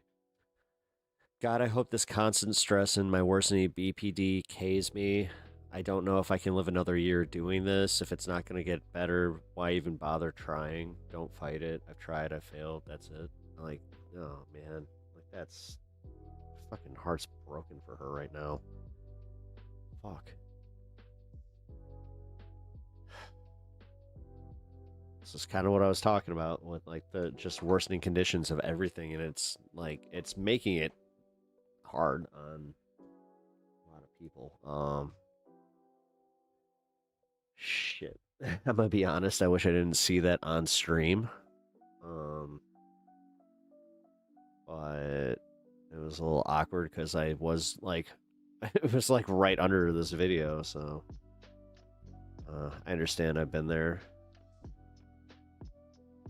Yeah. I'm gonna check in on her.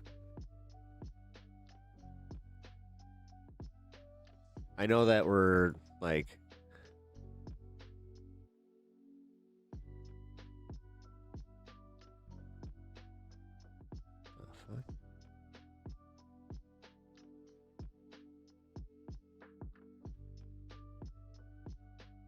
Okay.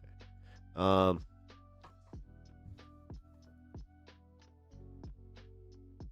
I don't like. Me and Christina we're part of like this space together, and I've done a few things with her and talk like she's raided my channel. Like, dude, no, I consider her a friend of the channel, and I may not know her that well, but I'm gonna reach out. I hope she's okay. Like, that sucks.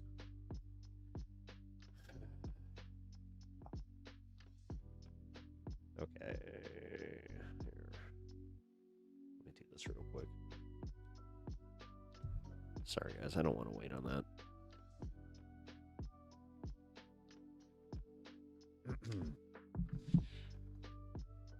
In my opinion, we are on track to well, that's how this goes. Like, that's part of life. But I'd like to make it into my old. Like, I would like to see golden years. Yo, dude, I want to get old. Like, I think that getting old is gonna be fun as shit. You know, the way that my dad has done it has made me kind of like go like, oh, that could be a good time. All right, so here's the part about the authentication on the Epstein thing. Now this is Barry Weiss. Like, this is legit. This is a Barry Weiss show. So I think that they're running interference for the Trump administration, dare I say. And now to the latest developments on Jeffrey Epstein.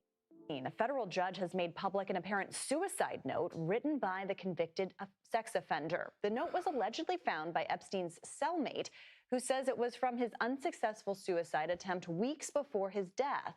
And the note says, in part, quote, "They investigated me for a month, found nothing." Now, CBS News has not independently verified the note. Our Anna Schechter has been following all of these latest developments and joins me now. Anna, thank you for being here. Can you just walk us through what's in this note? And the question I had, and I think a lot of people have, is why is it coming out now? It's a great question. So what is in the note? I think the most notable line here, and I have it right here, is he writes, "It is a treat to be able to choose one's time to say goodbye." And this is what Nicholas Tartaglione, his former cellmate, homed in on. In fact, he spoke about this note in a podcast last year. So he's the one who referred to this as a suicide note. But, you know, it's interesting, Caitlin. I don't think we can definitively call it anything, except the handwriting does appear to resemble other notes found in Epstein's cell. So that, I think, is interesting. But Epstein was writing a lot of things a lot of the time. So there you see "no fun" in caps. So to me, this lends credence to Epstein likely having written this down himself, because you see that similarity in the handwriting, similar phrasing. Initially, we weren't sure when we first heard about this note if his former cellmate made it up. Now, why now? His former cellmate says that he passed this note to his lawyer to defend himself against an accusation that Epstein made after his first suicide attempt, that his cellmate had tried to kill him. And Tartaglione denied this and said, look, this note could help me with this. And so that lawyer presented this note to a judge. The judge put it under lock and seal for years, and nobody has seen it since, until the New York Times petitioned to have it put out to the public. And so we just got it last night. And that goes to my next question, Anna, and I know you've done so much reporting on this. And the Justice Department told CBS News that they've never seen this note before. How is that possible? Well, that is possibly the biggest question, and we got an answer from them today. This afternoon, the Department of Justice spokesperson wrote to us and said the note has not yet been authenticated, and this is the first time the DOJ is seeing it. This purported note was submitted by Tartaglione to the court ex parte as part of sealed proceedings in which DOJ was not involved. So that's what the Department of Justice is saying. However, they probably could have gone and gotten this judge to release it earlier. All right, a lot of questions out there. Anna Schechter, you're doing an amazing job trying to get answers for us. Thank you so much for your time. We appreciate it. Yeah, I'm starting to get the vibe that they were running some interference. Okay, this is fucking scary. Here we New go. questions are being raised about the safety of artificial intelligence. Sylvie, you said something about AI earlier. I hate to do this to you. CEO claimed an AI tool wiped out all of his company's data in a matter of seconds. ABC's Sophie Flay has the story. This morning, questions are being raised about the safety of artificial intelligence after a tech CEO claimed an AI tool wiped out all of his company's data in just 9 seconds. Jared Crane is the founder of Pocket OS, which develops software for car rental companies. He says he was using Cursor, an AI coding agent, to work on a routine task when it encountered a credential mismatch and decided, entirely on its own initiative, to fix the problem by deleting a volume. The AI had deleted Pocket OS's entire production database. The company was able to restore the data, but only to the most recent backup from 3 months ago. Crane says the company lost all car reservation data and new customer signups from that time. Crane also shared the AI agent, powered by Anthropic's Claude model, admitted its mistake when confronted. It wrote, "I didn't verify. I ran a destructive action without being asked. I didn't understand what I was doing before doing it." So far, Cursor and Anthropic have not responded to our request for comment. It comes as experts raise the alarm about the growing power of AI. Imagine a world where everyone had a nuclear bazooka, basically. Earlier this month, Anthropic said one of its new models, Mythos, placed in a secure environment with no internet access, managed to break out. During testing, Claude Mythos Preview broke out of a sandbox environment, built a moderately sophisticated multi-step exploit to gain internet access, and emailed a researcher while they were eating a sandwich in the park. And earlier this week, Elon Musk predicted that artificial intelligence would be smarter than humans as soon as next year. Sophie Flay, ABC News, New York.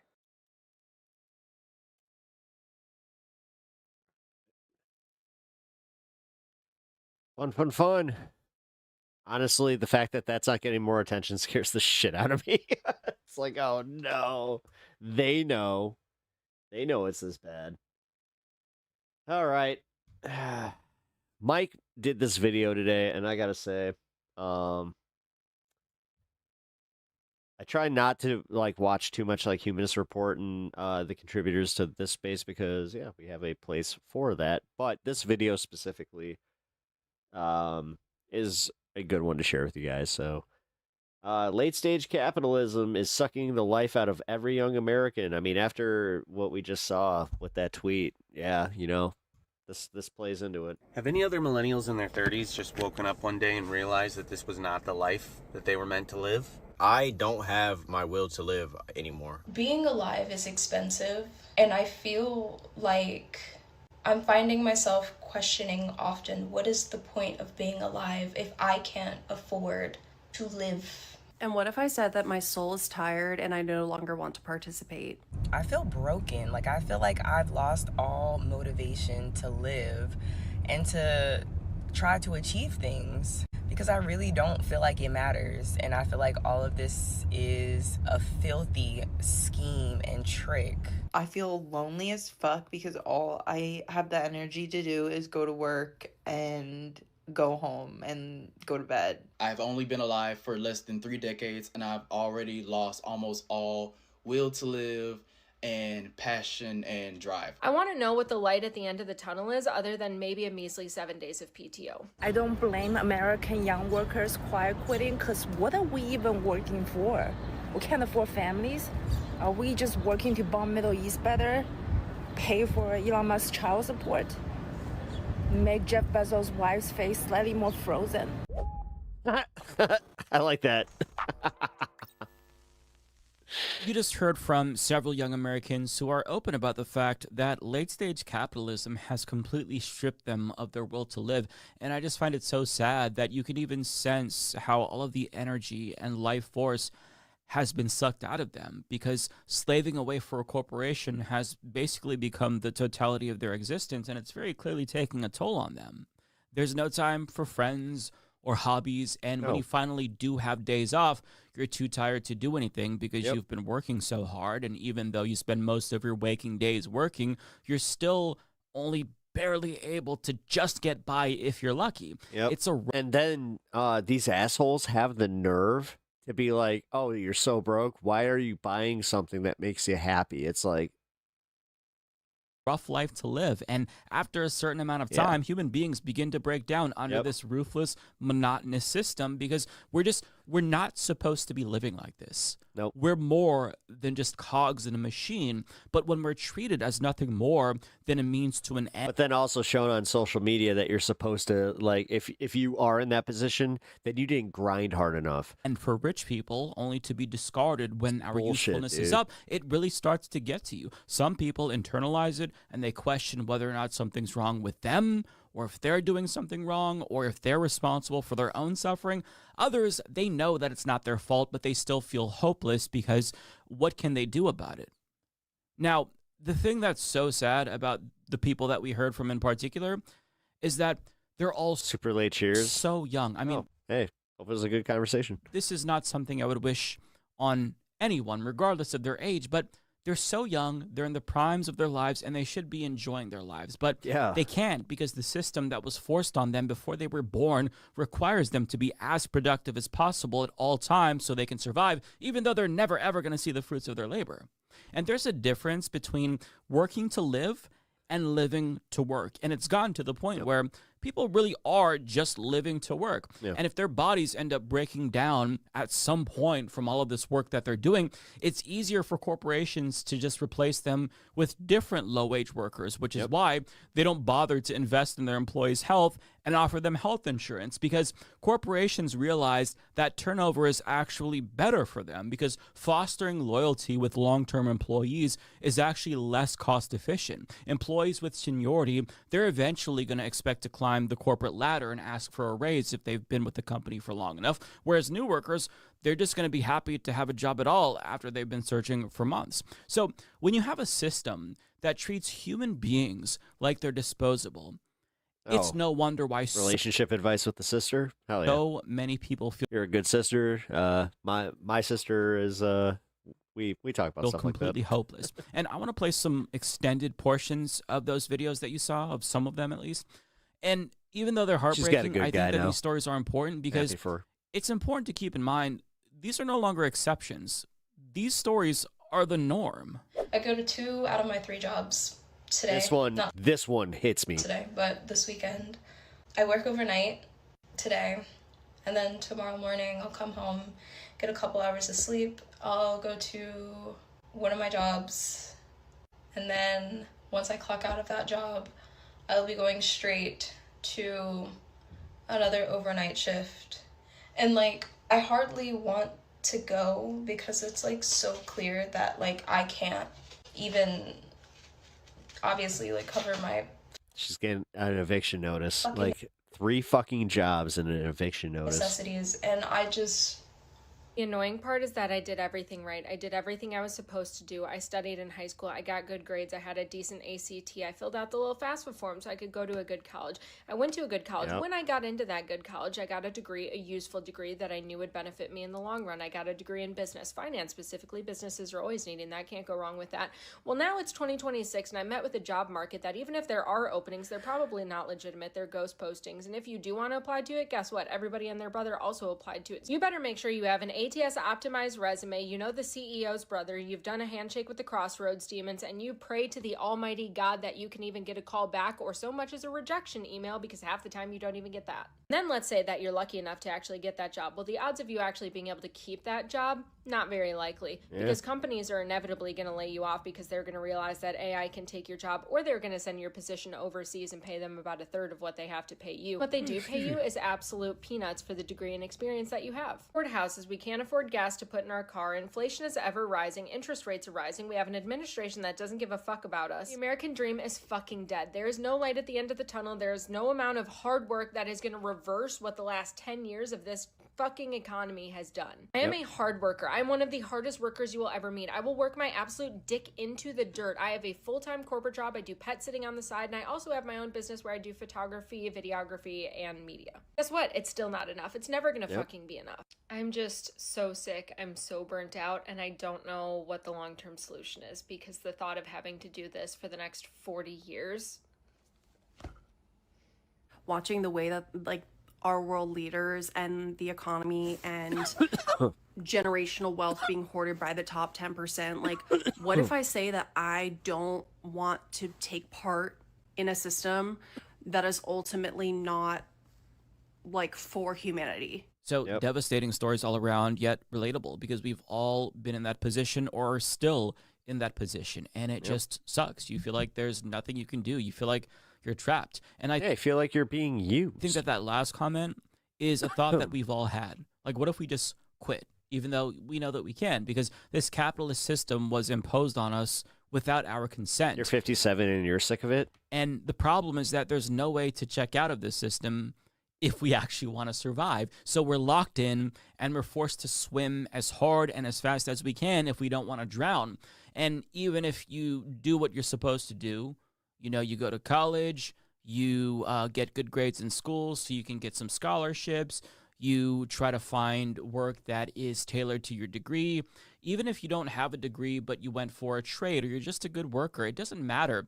Nobody is going to come to into the system without getting chewed up and spit back out. And even though as individuals we have to subject ourselves to perpetual exploitation basically to survive, having this system is indeed a choice. And I think that that is an important thing to say. The powers that be have decided that pure, unadulterated capitalism, where you put profits above people, is necessary in order to produce endless wealth for oligarchs. It is their choice to create a system and perpetuate a system that functions this way. And the reason why they're prioritizing the wants of the few over the needs of the many is because democracy, much like I love the way he structures his videos. Everything else these days has become another commodified venture for rich people. And think about why that is. Why nothing seems to change in this stage in our system. Our system, from the start, it incentivized greed and endless growth. Corporations, they don't just slow down once they become mega corporations and gobble up all of the competition. They then have to find different ways to increase profits year after year after they've already become monopolies. You know, oil and energy independence is a fallacy because we are in the global market. If you're talking about us being isolationist, fine, but then we'll still collapse the economy because they're going to move on from our fucking petrodollar. So what do?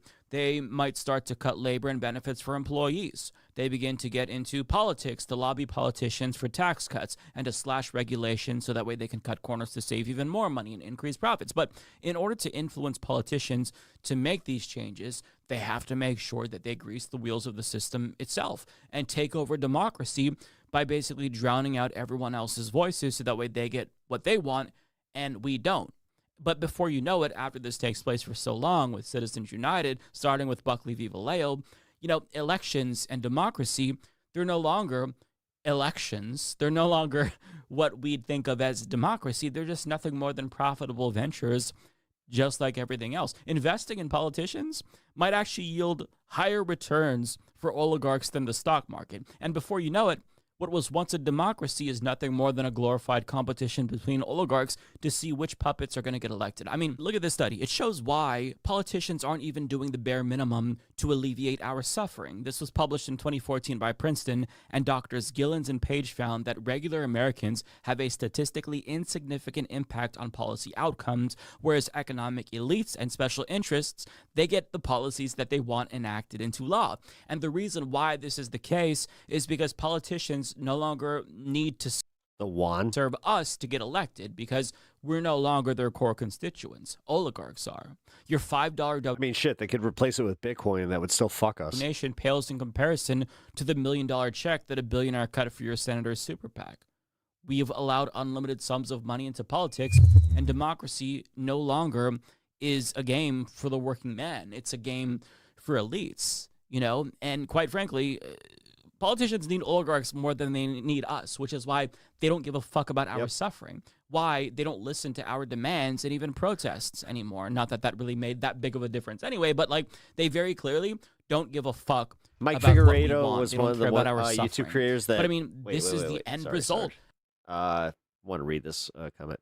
Mike Figueredo was one of the YouTube creators that helped deprogram me for my chud phase years ago, so I got to thank him for that. That's awesome. You know what? I always appreciate when people have a story like that. Of all capitalist systems, it's not a fluke.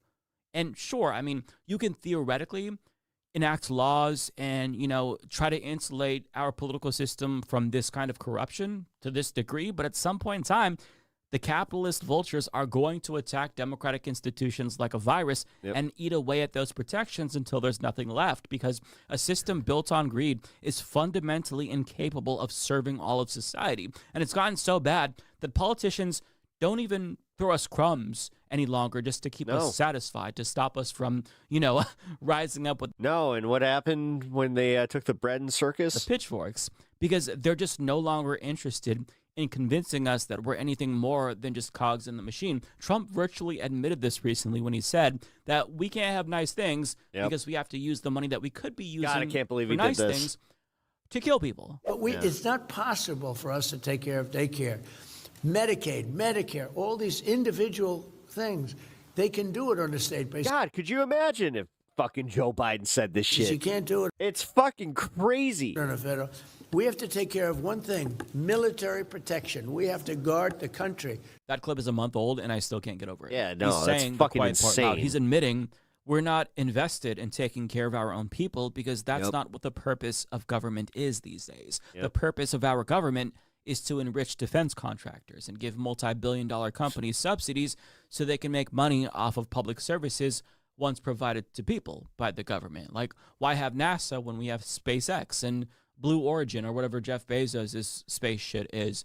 I mean, the entire purpose of government these days is to make sure that businesses can make as much money as possible, even if it's to the detriment of everybody else. And it's especially crucial for them to make as much money now while they still can, because I think they all know that we are indeed in the final stages of capitalism, and it is indeed on the verge of collapse. Because they've bled people so dry that there's hence the bunkers. Really nothing left for them to take from us. It's like getting blood from tulips at this point. They've taken so much from people that people can't even buy the things that capitalists want them to buy, the things that keep society going, not even the necessities. Wealth is so concentrated in so few hands that the entire fucking system is starting to eat itself. And that's what we're watching unfold right now. And eat healthier, but a salad costs fucking $4, like, just for a single salad. Real time. Like, what but are we doing? The good doing? news is that young people are very much is like aware from the grocery store, man. Why things are so bad. Sure, some people blame themselves because they've internalized the propaganda that's been fed to them since they were children. Some people blame immigrants and trans people. But for the most part, I think that most people these days see the system for what it is. I think that's what pisses me off the most about like the political state of America is that I want them to just straight up say like, hey, we're evil. Like, hey, the reason why everything's so expensive is because we don't want y'all to be able to afford to stay alive. Like we're even increasing the price of sustenance, like food and shelter, because we don't want y'all to stay alive. We've literally made it illegal to be homeless because we want y'all to kill yourselves. We don't want y'all to stay alive. Please die. Please stop asking us to make... He's fucking nailing this. I have thought this privately where I'm just like, it really does feel like they just want us to die. Everything affordable. We want... That's why they don't care about, like, people our age getting cancer, like my wife. My wife is one of the hardest fucking working people I have ever known. And she has given everything to her career. And this is what they want. Starve to death. I want them to just say that because this game of like bootstraps, fucking lazy, entitled Gen Z. Fuck those assholes. And that's why, again, I have like a special hatred for class traders that like say this shit. Where it's like, it's like you're here with us and you're still fucking, you're just being a absolute dipshit. Like, or the way older generations refuse to take any accountability for the life that Gen Z now has to live. And will head of lettuce is that. What's the rest of the salad, dipshit? Millennials and Gen Z into being like, actually, you all have it way easier at least than one So vegetable. we have no idea what y'all are complaining about. When I was your age, I paid off my house and my car just being the milkman. Y'all just refused to go get jobs. Yep. Oh, jobs don't pay a livable. We live in a society where you quite literally have to pay to survive. Everything that you need to survive is behind a paywall. Clean air, fresh water, food, shelter, healthcare, etc. All of your basic needs are blocked behind a paywall. You are dropped into this system without your consent, and there is no way out of it unless you are independently wealthy. And if you are independently wealthy at the degree to which you would be able to I circumvent helped an old family friend move from one luxury high rise to another chill day, only to get ambushed 2 against 1, seeking praise for Trump. Fucking gross. capitalism, I would have thrown their couch off the fucking balcony. that means that you exploited so many other people Oh, that man. now you are able to live off of your exploitation, which is a problem within itself. Which then brings me back to where most people fall. So then you're stuck working for 30, 40 years of your life just to afford these basic things. And then the things that you would think would be prioritized, like community or friends or family or pursuing your hobbies or interests, you can't do those because you're too busy trying to figure out quite literally where your next meal is going to come from. And then this just continues until you get so sick or so sad or a combination of the two or more things that you die. Let me tell you this real quick, baby. Yep. You're not falling behind. You're not failing. You're not fucking losing yourself. The world is not supposed to be like this. The world is not supposed to fucking be like this.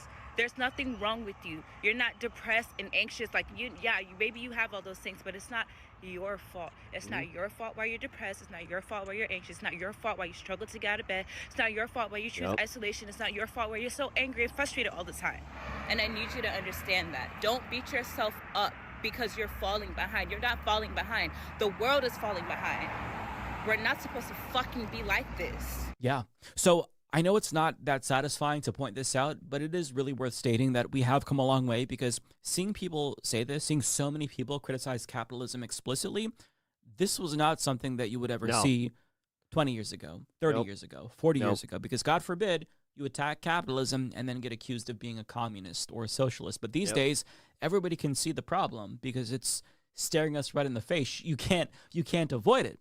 And I think that seeing them say that is really validating, because even though our intuition tells us that things really shouldn't be this way and that this is wrong, it's easy to at least subconsciously accept that this is our fate. It's going to be this way forever because the system is so ossified.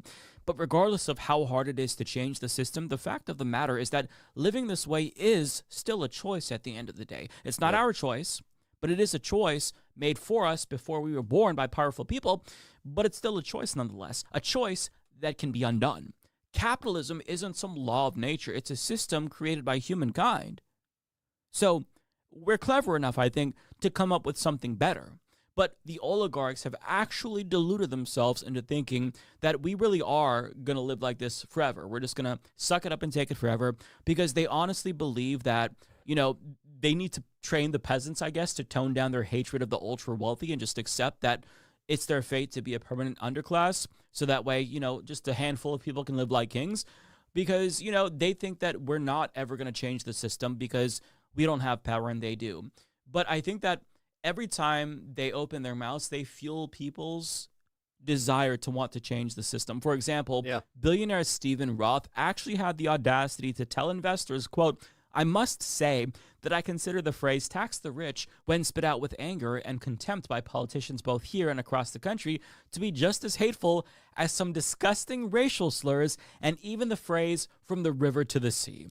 Oh, is that so? Because God forbid you pay your fair share after the peasants foot the bill for taxes for you for decades. But I mean, I want them to keep talking, honestly. I want them to keep talking, because they've already pissed off the entire country by robbing us blind to the tune of trillions of dollars since 1975. And now they're basically spitting in our faces because we're upset about the fact that they have it all. Dude, me bitching on YouTube brings awareness to even one person. I'm doing my fucking job. And the rest of us have nothing. People wouldn't talk about eating the rich or taxing the rich if things were going well. They wouldn't notice how many billionaires there are. It's 900 in America and 3,000 across the world, give or take. But if people could at least get by, nobody would be talking about a more equitable distribution of wealth, because, even though it'd be nice to have more money, if you're doing okay, you're not going to think about these things. You're not going to think about changing the system if the system is working for you, at least to a certain extent. But to compare tax the rich to racial slurs, I mean, the fucking gall of this piece of shit He's not just satisfied with you slaving away for his class until you die. He wants you to be happy about it and refrain from using offensive slogans when talking about billionaires as if they're marginalized minorities. And I think that this sentiment by this one billionaire really is a microcosm of the hubris that we see from the rest of the ruling class. Yep. There's that infamous clip from, I think, a CNBC. And they have the nerve to do this after the billionaires were just outed as actually being like a pedophilic cabal. Isn't that wild? Of that billion. I don't know, man. There's a different kind of cuckoldry where it's like you have somebody like Matt here that's just like, oh, yeah, you know, there's nothing wrong. Nothing to see here, man. It's just a bunch of pissed off libs. Crying in like, fuck. response to questions about a wealth tax because he just said it was not right. So these people, they have worked their employees to the bone. They've robbed the working class blind, and they've taken everything from us. And yet they have the audacity to come out in public and say, actually, we're the victims. I mean, it's like they're fucking trying to get pitchfork mobs to come after them. But at the end of the day, people are only going to take so much until they break. Some of them are going to check out and just be dejected, but others, they're going to take a different approach. They're going to want to burn the fucking system down, and they're going to start thinking of ways that they can overthrow the system that's exploiting them. And we've talked about the revolutionary fervor that's been bubbling up in this country before, but that obviously hasn't dissipated. Human beings have a desire and a right to be free, and when you take away their freedom, they're only going to tolerate it for so long until they rebel and try to break the chains. Fuck it, no one else will say it, so I will. My name is Hunter Howell, and it is time to abolish our government. And before I'm arrested... This is his opinions only. I'm just going to say for the sake of being in the middle of this YouTube clip. For saying that, I need to give a TikTok source. My source, the Declaration. Dude, how in the fuck does this guy do this on TikTok, but I got banned for saying fucking 420? What the fuck? Independence. Word for word, here's what it says. In the Declaration of Independence, when a government becomes destructive to the rights of life, liberty, and the pursuit of happiness, it is the right and duty of the people to alter or abolish it. I'm going to give 3 very clear and concise examples of how our government has become destructive to life, liberty, and the pursuit of happiness. Life. Bombing Iranian civilians. That's pretty destructive to the right of life. Liberty. Gen Z is no longer able to buy homes or find jobs. My generation. Can't even imagine how hard it'll be. Yeah, check out a girl who sings along to her AI dance music while drinking adogenic drinks while audience assumes she's tripping balls. For the younger generation. Wait, what? Than myself. In pursuit of happiness. No justice. You know what? I have at least 2 fun videos to kind of like close out the night. Not anytime soon. Like it's gonna be like an hour. Survivors of sex trafficking, the Epstein survivors, the heroes that endured all of that from the abuse of predators. Honestly, in fact, hey man, are you part of my Discord? Because if you're not part of the Discord, you should probably join. Because yeah, that's where we send the fun stuff. So here, join the Discord.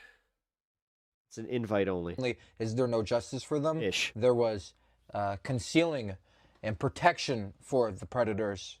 So damn it, that's my source. Declaration of Independence says that it's up to us, the people, to abolish our government. And I'm not going to sit around much longer. And listen, to the chagrin of the oligarchs, that sentiment is so much more widespread than they want to believe. Yeah. Because it really does feel like we've reached the point of no return and we have no choice but to just overthrow the system. They have pushed people to the brink and they're now seeing the chickens come home to roost. And I'm not saying people are going to, rise up and overthrow the government, but you have to understand that people are thinking this way because there are so many ongoing crises that our current system is just incapable of addressing. And if we ever did get the sweeping systemic changes that we desperately need, it's only a matter of time before it all get undone by the same capitalist vultures that undid the New Deal reforms that we needed. Because, again, capitalism is a virus, and it plagues our nation, and until you remove the virus, things are always going to end up in the same spot. Late-stage capitalism, where we are slaving away for large multinational corporations until we die. So this is why so many people are yearning for more than short-term solutions, because anything short of sweeping systemic reform just obviously isn't going to cut it. You know, sure, healthcare and a living wage would help. I think that might satiate a little bit of the anger, but when you step back and you just look at all of the problems that we're facing, climate change, just everything, the debt crisis, student loans, there's just simply no way to logistically address all of these problems in a piecemeal way within the confines of our current capitalist system. It makes more sense to just tear the whole fucking thing down and start from scratch. That's why people are thinking this way. But as hard as it is to facilitate change, step number one is a collective awakening. And we are unquestionably experiencing that right now, which does give me at least a little bit of hope. So we'll end on that note where things are positive. I'm sure we won't see that so again. doom and gloom. That was a hell of a time on that one. Just accidentally started the other video that I have for the fun half. We have a major breaking news update, courtesy of exclusive reporting from the Washington Post involving critical U.S. intelligence. And that breaking news update is this. U.S. intelligence says Iran can outlast Trump's blockade for months. And he does not have months to resolve this issue. Time is not on our side. But before we unpack all that, if you end up liking this video and you want to support the channel, please be sure to hit the like, subscribe, and alert bells before you go. All right, folks, it wasn't that long ago, I reviewed another Washington Post exclusive with you about the fact that the DoD, the Defense Department, told members of Congress in a classified briefing that it... Do I just like need to get rid of all like this shit and just get like a wooden wall? Could take up to six... At Matt Gager 9988 $5. Thank you for the $5, man. Appreciate that. Goes to a good cause. Trying to get that $1,000 deposit for my wife's surgery. Thank you. No, I appreciate that. Months to clear the Strait of Hormuz of the mines seeded by Iran. And that operation wouldn't even begin to take place until after an end to the war. So let's say if the war ends today, May 7th, it would take 6 months. So November 7th, 4 days, 3 or 4 days after the November midterms.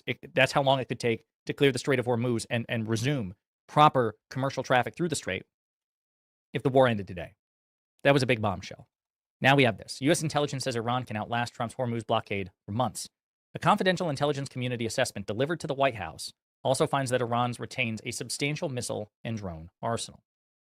I want to provide, this is, by the way, John Hudson, Warren Strobel, and Ellen Nakashima. And John Hudson posted this series of tweets, kind of recapping it, and then we'll look at the article itself. Scoop. A confidential new CIA analysis delivered to policymakers this week concludes that Iran can survive the U.S. naval blockade for at least 3 to 4 months before facing more severe economic hardship, a finding that contradicts those hailing an imminent collapse. So any MAGA cult is telling you, oh, Iran's on the ropes, bro. In a week, they're just going to totally collapse, bro. Like I found out that there's a guy that like these people hire to come and do sets. Of cards. The CIA says differently. The CIA says they've got 3 or 4 months left in them before it gets really bad. So U.S. intel also indicates that Iran retains about 75% of its pre-war inventories of mobile launchers and about... Okay. So I saw this part. I will be right back. I have to piss, but I do want to comment on the 70% of its pre-war stockpiles of missiles per a U.S. official. The regime has also been... Shit, this is the part I wanted to comment on. ...able to recover underground storage facilities and repair damaged missiles. So, after all this, when people say it's actually the opposite, they're reduced to 25%. Yes, and so this is how like bad that they have been lying to us, and like it's so fucking egregious, and it's almost like our intel was. We always kind of knew this. We knew that they were like burying this shit. Like this is so fucked up. So a MAGA cultist will tell you, defending Trump's war. Dems not beating the boring allegations. No, the CIA, Trump CIA, is actually saying, oh no, they've been reduced. No, like watching him actually kind of gets me. Where I'm just like, ugh. Reduced by 25%. But then again, I also understand that guys like him, they speak to a different contingent. 5%. But that means they have about 70 to 75% left of what they had before the war. Yeah. And it's those missiles that is the primary vector by which they are threatening the Strait of Hormuz and Persian Gulf allies.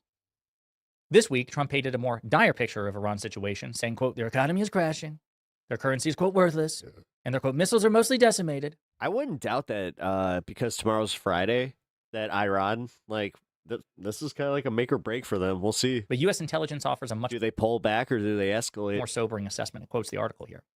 One of the U.S. officials said they thought Iran's Politically disagree, but cancer sucks. Thanks, man. capacity to sustain appreciate prolonged that. economic hardship is far greater than even the current CIA estimate. That's pretty big of you. I really appreciate it. Quote, the leadership has gotten more radical, determined, and increasingly confident they can outlast U.S. political will and sustain domestic economic repression to check any resistance. Inside Iran, the official said. Quote, comparatively, you see similar regimes lasting years under sustained embargoes and air power only wars. Yeah, and the thing is, it's almost like they had, 40 plus years to fucking plan for this shit.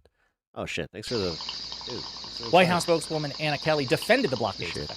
Quote, Iran was crushed militarily. Now they're being strangled economically, losing $500 million per day thanks to U.S. military successful blockade of the Iranian ports. I note that that's not a contradiction. She's not saying, oh, that's wrong. It's fake news. Fake news, not true. No, well, she's saying, actually, no, it's really effective. Not good. So let's see the reaction to this, and we'll dive a bit deeper into the article. Angry staffer on Twitter says, most serious people already acknowledge that Iran could withstand a blockade for longer than we would be willing to maintain one. Anyone who thought this blockade was a good idea should be fired immediately due to lack of basic analytical ability. Former MAGA Republican Congresswoman Marjorie Taylor Greene says that means this is going to get a lot worse economically for everyone before it gets better. People did not vote for this. Spare me. The Iran can't have a nuclear weapon line. They were nowhere close to having a nuclear. You got more and more people fucking finally going, okay, no.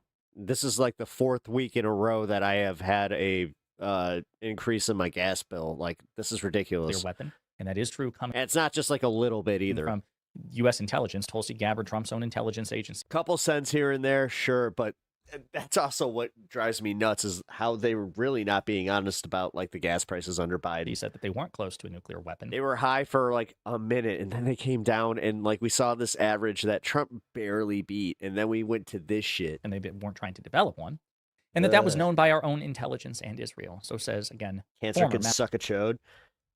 Like a Republican Congresswoman Marjorie. Careful with the wording, dude. My wife's got colorectal cancer. Marjorie Taylor Greene. Friend of the show and liberal Fox News host Jessica Tarlov says this is a disaster, and indeed it is. Cancer sucks ass. It's like, well, yeah. Max Blumenthal says, I'd be surprised if this wasn't an underestimate. Iran has been preparing for a U.S. naval blockade for years. My wife would approve of this joke. Trump's narrative is absurd, and if he she's has not listening. No cards. Former MAGA Republican Congressman Matt Gaetz says, oh my.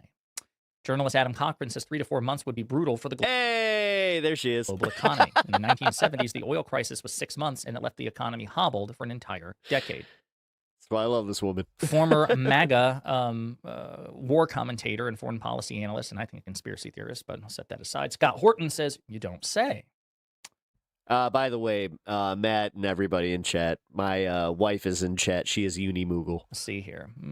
As you can see, a lot of people commenting on this. Adam Parkomenko says, hell of a scoop. If you're looking for a realistic timeline, here is one. Not good at all. Oh, my God. Politics are fake. Everyone keeps reacting to it. So this is bad. This is bad. Peter Rothblatt says, gas buddy guy warned Tim Miller this week that every individual day the Strait of Hormuz remains disrupted will likely require approximately a week of recovery time for global oil markets. If this disaster situation continues for 3 to 4 months, Jesus. Wow. A lot of people reacting to this. This is not going over particularly well. So let's look at the reporting itself. A confidential CIA analysis delivered to administration policymakers this week concludes that Iran can survive the U.S. naval blockade for at least 3 to 4 months before facing more severe economic hardship. The analysis by the U.S. intelligence community, whose secret assessments on Iran have often been more sober than the administration's public statements, also Steve found that Tehran retains significant facts ballistic missile capabilities, despite weeks of intense That's what's up. U.S. and Israeli bombardment. 3 of the people familiar with it said. Iran retains about 75% of its pre-war inventories of mobile launchers and 70% of its pre-war mobile stockpiles of missiles, a U.S. official said. The same official said there's evidence that the regime has been able to recover and reopen almost all of its underground storage facilities, repair some damaged missiles, and even assemble some new missiles that were nearly complete when the war began. 3 current and 1 former U.S. official confirmed the outlines of the intelligence analysis, speaking on condition of anonymity to discuss the sensitive matter. So again, being confirmed by leaks. Asked for comment, a senior U.S. intelligence official emphasized the blockade's impact. The blockade is inflicting real, compounding damage, severing trade, crushing revenue, and accelerating systemic economic collapse. Iran's military has been badly degraded, its navy destroyed, and its leaders are in hiding. What's left is the regime's appetite for civilian suffering, starving its own people to prolong a war it's already lost. Trump Defense Secretary Pete Hegseth and other officials have consistently presented the war as an overwhelming U.S. military victory, despite Iran's rejection of Washington's demands that it abandon nuclear enrichment, surrender its uranium stockpiles, reopen the Strait of Hormuz, and take other steps. Let's see here. Iran has proved resilient despite losing its supreme leader and many other top officials to missile strikes, as well as much of its military hardware. One of the U.S. officials who spoke to the Washington Post said they thought Iran's capacity to endure prolonged economic hardship is far greater than the CIA estimate. Since the war began, Iran has effectively closed the Strait of Hormuz, a vital shipping lane. Iran's foreign ministry confirmed Wednesday that it was reviewing a U.S. proposal to end the war and would relay its response via Pakistani mediators. Iran's economy is reeling from the effects of the war, as well as persistent inflation and economic mismanagement. But the CIA estimate says that Iran can survive the U.S. blockade for 90 to 120 days, or maybe longer, before facing more severe economic hardship for people familiar with it said. Tehran is storing some of its oil aboard tanker ships that otherwise would be empty because of the blockade, one of the people said. It's also decreasing the flows in its oil fields to ensure the wells remain functional. Quote, it's nowhere near as dire as some have claimed, this person said of Iran's economic situation. The CIA analysis might even be underestimating Iran's economic resilience if Tehran is able to smuggle oil via the overland routes. Truck and rail convoys can't replace the volume of ships in open sea lanes, but might provide an economic cushion, one of the U.S. officials said. But there's a belief they could begin moving some oil via rail through Central Asia. On the matter of Iranian weapons, the confidential intelligence assessment says Iran's inventory of missiles and mobile launchers remains formidable. Iran is thought to have had roughly 2,500 ballistic missiles before the war began, as well as thousands more unarmed drones. Iran has used those weapons to launch retaliatory strikes against U.S. allies in the Gulf, as well as U.S. military sites across the region. A post-visual investigation found that Iranian airstrikes have damaged or destroyed at least 228 structures or pieces of equipment at U.S. military sites in the Middle East. That's a lot. I want to read that again. A post-visual investigation found that Iranian airstrikes have damaged or destroyed at least 228 structures or pieces of equipment at U.S. military sites, our military sites, in the Middle East, a level of destruction far larger than what has been publicly acknowledged by the U.S. government. The timeline for when Iran can again start producing ballistic missiles in substantial quantities has shortened, one of U.S. officials said. Again, not good. To control traffic through the Strait of Hormuz, however, the missiles matter less than the lower-cost drones, analysts inside and outside the government say. And unlike medium-range missiles that can strike, say, Israel, these drones can be built in small warehouses and easily concealable facilities, another U.S. official said. But all it takes is one drone to hit a ship, and no one will give insurance to the oil tanker, says Danny Sitrovinowitz, a senior researcher at the Tel Aviv-based Institute for International Security Studies. In early April, the U.S. intelligence community assessed that dude, my cat is pissed. More than half of Iran's missile launchers were still intact, and that it still had thousands. He looked at me at the, like, as I was coming back downstairs. I had to close the door, and I just saw his eyes just go like. Thousands of one-way attack drones in its arsenal. The Post and CNN reported, citing people familiar with the matter. He's got them Puss in Boots eyes, but he also, like, because he has those, when you see him kind of go from, like, cute, like, suck up to just, hey. Sitrovinowitz, a former head in the Iran branch in the Israeli intelligence, said even if the blockade lasted several months, it would not force the regime to bend to Washington's demands. But the problem is they don't think they need to capitulate. In the end, he said, despite U.S.-Israeli military successes in Iran, the war's outcome still could be a strategic failure.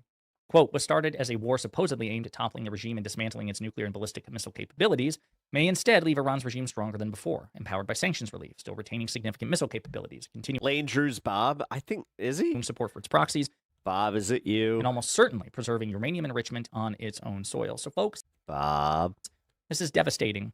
Dude, I live in a blue state. It's about the national average. News. This is devastating CIA news. CIA update. You're talking about like LA, like downtown LA, and like Pasadena. From the Trump administration. Here. And when in conjunction with everything else, just goes to show the dire stakes for Donald Trump, politically speaking. Again, in terms of conventional military capability, there's no question the U.S. is greater than Iran, but that doesn't guarantee a strategic victory. And it looks like Iran's ability to inflict strategic damage on the U.S., or at least outlast us. $6.16, not $8 at all. At a bare minimum, is significant. This is humiliating for Donald Trump. I mean, dude, you don't even need to lie. Like, the thing is, it's still hot. It's much higher than the national average. 71 cents per gallon is insane. Like, their gas tax is stupid. And yeah, you know what? I don't see the outcomes for justifying all that fucking money. Like, it's bullshit. Like, you guys can fund, like, they can fund roads just as easily with another source. Like, that one's insane, man. Trump, and it could cost him significantly in the November. And I think they did that because they thought that, like, they were such a progressive state that they would all have electric cars, so it wouldn't really affect them as much. Midterms. In the meantime, let me know what you think in the comments. But yeah, you're not going to catch me standing up for that bullshit. It's stupid. It's really fucking stupid. But stop lying, man. You don't have to lie. There's no point. Like, there really is no point to lying about this shit. All right. The Tennessee thing. I don't want to talk about it. I don't care. Because unless Illinois and these blue states do the same thing, I have no interest in fucking, like, okay, cool, yeah. Watching the subversion of democracy. What do we got? Ooh, here we go. Oh, man, Here we go. Here's something that happened at one of my local joints. This is at Mr. Beef, if you do not know, from The Bear. It is based on Mr. Beef, this exact building. I've stared at these exact photos. God damn, dude, they haven't changed this shit for years. So yeah, they still have the old Pepsi sign too, which anywhere in Chicago that has the old Pepsi signs, that's how you know that it, like, that's a good joint. So this guy is a food reviewer that gets into it with a local. Oh man, I really want to enjoy my food, and you can stop doing that. I'm allowed. I was here first. Do whatever you want. I was here first. I was here first. What's the difference between me doing this and talking to someone next to me? Don't worry, I'm gonna make some put on. Oh, they're just staring at that beef. Although he didn't get it, he didn't like he could. So here's where he went wrong. He could have requested that dipped, which you always you want it either what they call like double sauced, or you want it fucking dipped. All right, go ahead. Also, you gotta get the fucking Swiss cheese on it. What are you doing, my guy? And you want extra jardinara. Go ahead. See. I asked the people He around me. He doesn't know how to order his beef. They said it's fine. You came. I was here first. You can already tell. That's a dry ass beef. It's a public place. Yeah, so I'm here. I'm allowed to talk. If I were talking on the phone, would that be different? Still be just as douchey, I will admit that. There you go. It'd be equally. I mean, dude's girlfriend or wife has a fucking point. But people are talking over there. Ghetto. Wait a minute. Hey. No. Mr. Beef is off fucking Orleans. Like, no. I was here first. If you don't like it, you can. If you think like that area is bad, then I'm sorry. You won't survive a city fucking setting ever. Move up to the other side of the table. It's fucking ritzy as shit over there now. All right, that's what I thought. Come on. All right. So, anyways. I was talking about this. It's pretty awesome, isn't it? All right. So, anyways. He doesn't have the double jardinara. Let's try. And that is not dipped. He doesn't even have it dipped. You gotta have it dipped. No, I'm actually genuinely getting mad at this. I just realized that he didn't get a dip for the sandwich. Like, at least get it on the side, which pussy. Try the sandwich here. Oh, what a dry ass bite. And also, I don't like that I can hear you chewing. Hope you have a day job. I do have a day job. This is my day job. This is a very empty day job, if I would say. This is. Man, what is it about like normies that hate content creators? I've had people come in here telling me that I need to get a day job, where it's like, dude, I do that and I have this. Like, what the fuck? My day job. This is my day job. This is what I do. I came here to Chicago just for this. What is your day job? Let me ask. What is your day job? I don't have a job. You don't have a job? No. People dissing Chicago. Put your big kid diapers. your big kid now. Come on out, dude. Could you like Chicago's cool? You ever been to Harold's? Dude, these people would fucking flip out if they fucking went to Harold's on State. Oh, that's wonderful. So you're gonna lecture me? Be fucking. There's no saving. A job when you don't even have one yourself. Yeah. All right. So you just walk around telling people what they can do, what they can say, and what they can't. Absolutely. All right. Great. Yeah. Great. Me and my wife were there. We saw a dude strip throw a chair, and everybody like they didn't break the line. We were all waiting for our food. Awesome. All right, would you let me do my job? That shit was hilarious. Then I'll eat, I'll leave, then you guys can enjoy. Yeah. Sound good? Why don't you go outside and do this? Dude, you go. Because I'm in a public place. You said so yourself. I'm in a public place. I'm allowed to do this. I asked the people around me. They said it's fine. I was here first. If you don't like it, you should go outside. Yeah. I'm allowed to do this. Bottom line is they came and sat next to him. And it is a smaller place, but for real, like there's Like, I know exactly where he's at. He's like in the fucking back corner. What's that? No, it's okay. All right. Let's give this a try. This is the back corner at the back of the line.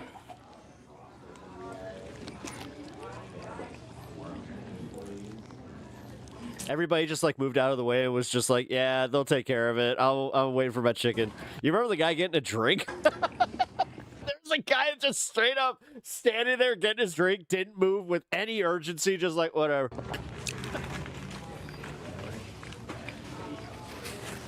You better have something good to say about this beef. You know, it's pretty good. It's very pretty good. Very yeah, because you got it dry, motherfucker. Juicy. Yeah, it's not juicy. It's no. I think I probably feel like maybe I'm comparing it too much to Al's when I came here a few years ago. Fuck Al's. To Chicago. I feel like Al's is good, but it's not Mr. Beef. I liked the twist that Al's added to it, like all the spices, like the No, if anything, it's too much. They put fucking jalapenos on their shit. Kind of like makes it more unique of a flavor. I feel like this. Which, if you want it, sure, but it's not a true fucking Chicago beef. This one compared to that is a little bit more bland, which is okay. Like, I think it doesn't necessarily need like big strong. Also, you didn't. We gotta request it with extra sauce. Flavors, but for me, I feel like at least some gravy or whatever the fuck you want to call it. Basic seasoning like salt or pepper. I feel like maybe it could be turned up a little bit, but that's just my opinion. I think that the flavor could be a little bit stronger. Like the other things they put in. Yeah, you didn't get it. You didn't get it. And like, dude, there's like 2 hot peppers. I would have taken, like, if I opened that shit and they like that's what they give me, I'm taking that shit back and asking them for more. Like, you can do that, and you're not being a diva. You're just, it's like, dude, you like put 2 hot peppers in here. What are you doing? Like the other things that they put. You're running out of work. Oh! I have a great job. Oh! Yeah, too dry. Yeah. Oh, I have a great job. I make 6 figures. Oh yeah, I'm here. I come here and I complain about other people eating. Dude, this is where he starts getting like. He stands his ground. I do appreciate this guy, even though, as a food critic, their lunch. Yeah. I don't have a job. That bun should be wet.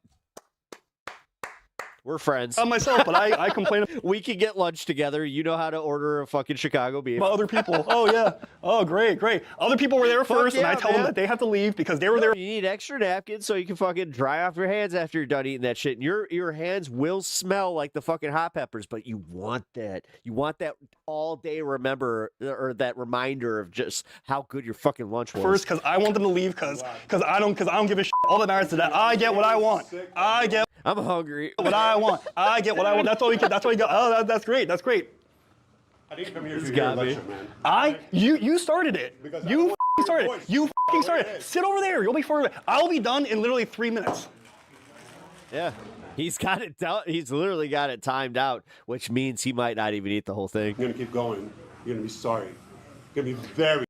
You're gonna see. This is Chicago shit, right? Like, do you know how many times I've had some jackass like lip off and just be like, "Oh yeah, you won't go outside? You won't go outside?" Be sorry. You're threatening me? I'm doing exactly what I'm doing. You can shut the up, and yeah, they were drinking. Let everyone eat in peace, or can get the out of here. They said I could sit here. Which For everyone, I asked. Yeah, the Good Samaritan is somebody that works there. Everybody. I asked everybody. They were here.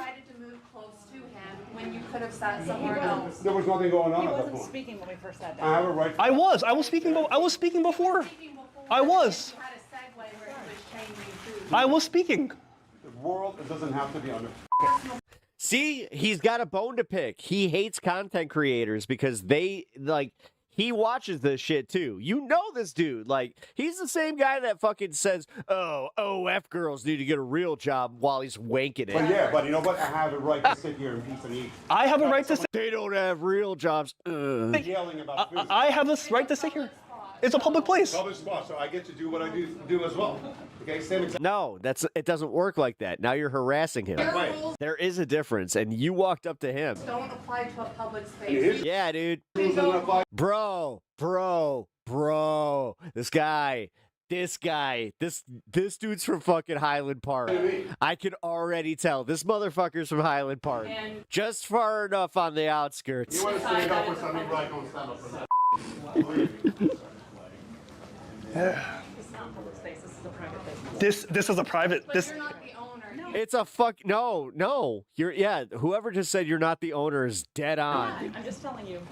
This is a public place. And he asked permission to film. He said so himself. She's a lawyer and I'm a surgeon. Okay? Yeah, I thought you said you didn't have a job. Yeah, because it's not for you to know what I do. All right. Okay? It's All right. not for you to know what I do. All right. Yeah. All right. Believe me. All right. Actually, Yeah, do something for they're her. leaving. All right. Wonderful. Wonderful, yeah. Wonderful. Hope you catch up with that. All right. Wonderful. All right. What is his problem? What is the jackass's problem for, like, he's eating a sandwich and fucking doing a video about his sandwich. Ooh. Oh man. I like how he was unemployed and he suddenly became a surgeon at the end.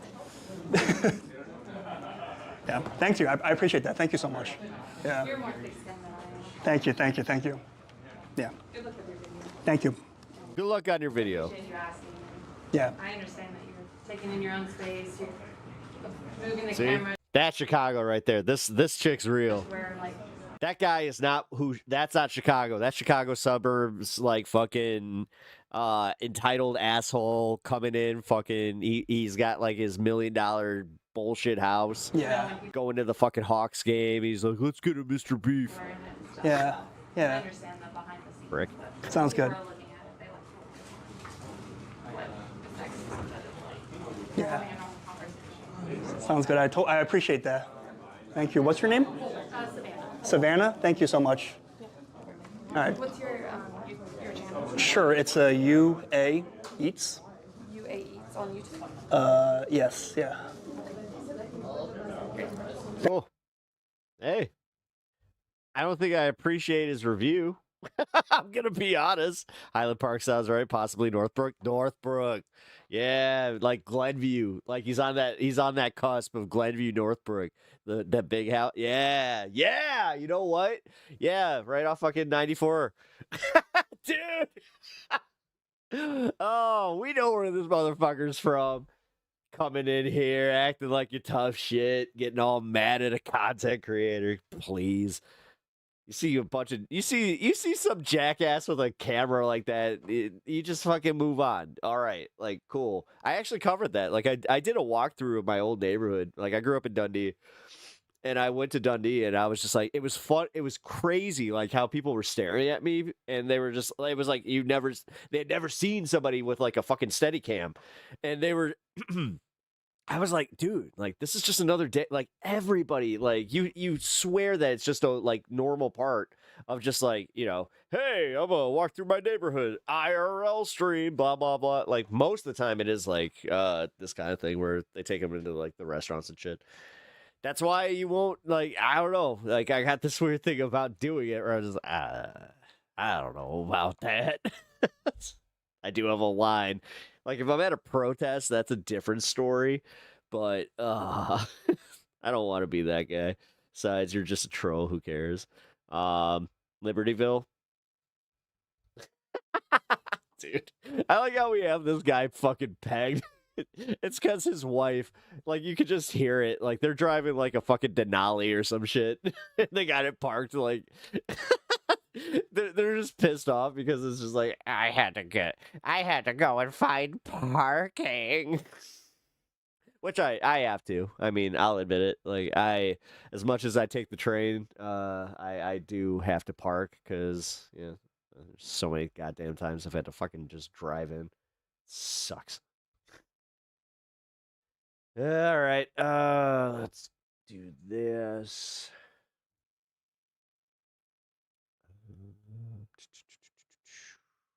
POV ASMR sandwich marathon? Egg and bacon? Yo, I don't know why that's intriguing to me, but egg and bacon. But in Chicagoland, the attitude is defending the guy who's in the right, but also shredding his review. We are critical thinkers. I mean, that's what I'm saying. Exactly.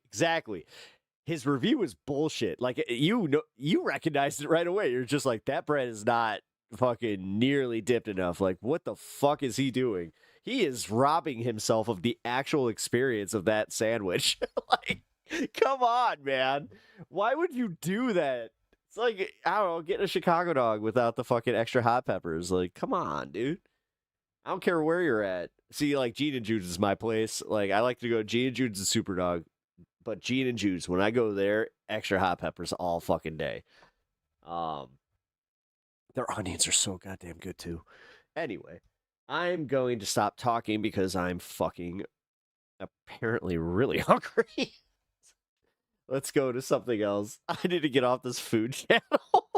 Like, you get credit for this, but then you're also wrong. Nobody goes unscathed. It can be brutal. Oh, yeah, dude. Look at how we treat people that want ketchup on their hot dog. Yeah, dude. Super Dogs is great. It's good for the fucking value and the fries. The fries. But I actually got a sign up there that says Trump puts ketchup on his hot dog. Anyway, let's talk about these Scientology raids. Completely breached the containment zone, and it's gotten so bad that now the Church of Scientology is calling for law enforcement to do something about it, and they're calling all of this a hate crime. So it's safe to say things have gotten a little bit out of control since we last covered it. But I mean, hey, it comes to a surprise to like no one that these speedruns continue to go viral online. More and more people want to get involved, and the trend is now unmanageable for the Scientology centers. Because now you have massive groups of people just dogpiling into these churches, making very detailed maps on how to efficiently speedrun as far into the churches as possible. Yeah, ketchup's to cover up bad meat. It's out of control. And apparently things have gotten so bad that a lot of the Scientology churches are removing the door handles from their doors. We cannot get in the Scientology building, dog. They got that shit on lockdown. Oh my god. Yo, bro, what's going on? Oh god. You finna last in or what? Well, the internet's been very entertained with this whole trend. Maybe because I'm the Church of entertained Scientology does have some questionable things in its past. Some questionable skeletons in the closet. Who knows? Well, what do we know? We're not talking about that here on this channel, though. But we're talking about the current speedrunning that's going on. Because what started as just like, stupid. My favorite thing is that if you go to this place, Gene and Jude's, they will, you can't get ketchup there. They don't have it. You have to go next door. There's a McDonald's and a BP, but they are very we do not have ketchup packets, and if you want to use our ketchup dispenser, you got to pay for it. Stupid kids filming a stunt for social media. It's a thing, man. It's turned into a serious mob storming them one after one. In my last video, I compared it to the storm Area 51. No one can stop us all. Now, the Gen Z equivalent of that is just storming the Scientology churches because clearly they can't stop them all. But unfortunately, it might land some of these kids with some serious consequences if the church gets its way. But well, I mean, it is technically trespassing on private property. If you missed my last video on the whole Church of Scientology speedrunning thing, well, it's only got a whole lot worse. Essentially, you have Scientology, which is a questionable religion, to put it lightly, and people just realized, hey, what if we start speedrunning it? Like, running into it and seeing how far we can get and just see what happens. And it started off with one TikToker, then the same TikToker collabed with another creator, and then those videos went viral, and then more and more TikTokers started doing it. And then it just completely snowballed out of control because now you have... Dude, did you see the one with the dwarfs? Groups as large as 50 people raiding places like LA, New York... Or little people. New York, Vancouver. Sorry. The video's literally I think it's called Dwarves Invade the Scientology building. And I guess at this point, it's not just a silly TikTok trend. Now, this church... My favorite part about that is that they legit couldn't catch him. Scientology is really trying to get some consequences for the people doing this. And it's been not even a week since I covered this last, and things have just spiraled so far out of control. And the original creators of this trend are very much trying to wipe their hands of responsibility from this, and I really don't blame them whatsoever. Plus, I mean, they could have never expected how big this was actually going to get. I think to them, this was just a goofy idea to do. And I mean, in the grand scheme of things, this is probably one of the least harmful trends that we've covered here on this channel, because we've covered some really bad stuff that's happened on TikTok here on this channel. Because the way it started, at least, you just had two teenagers run around inside the Scientology church. That was really it. They didn't harm anyone. They were just told to leave, and they eventually left. This is like so much better than 99% of the stuff that we cover here on this channel. But Schweily, who we discussed in my original video,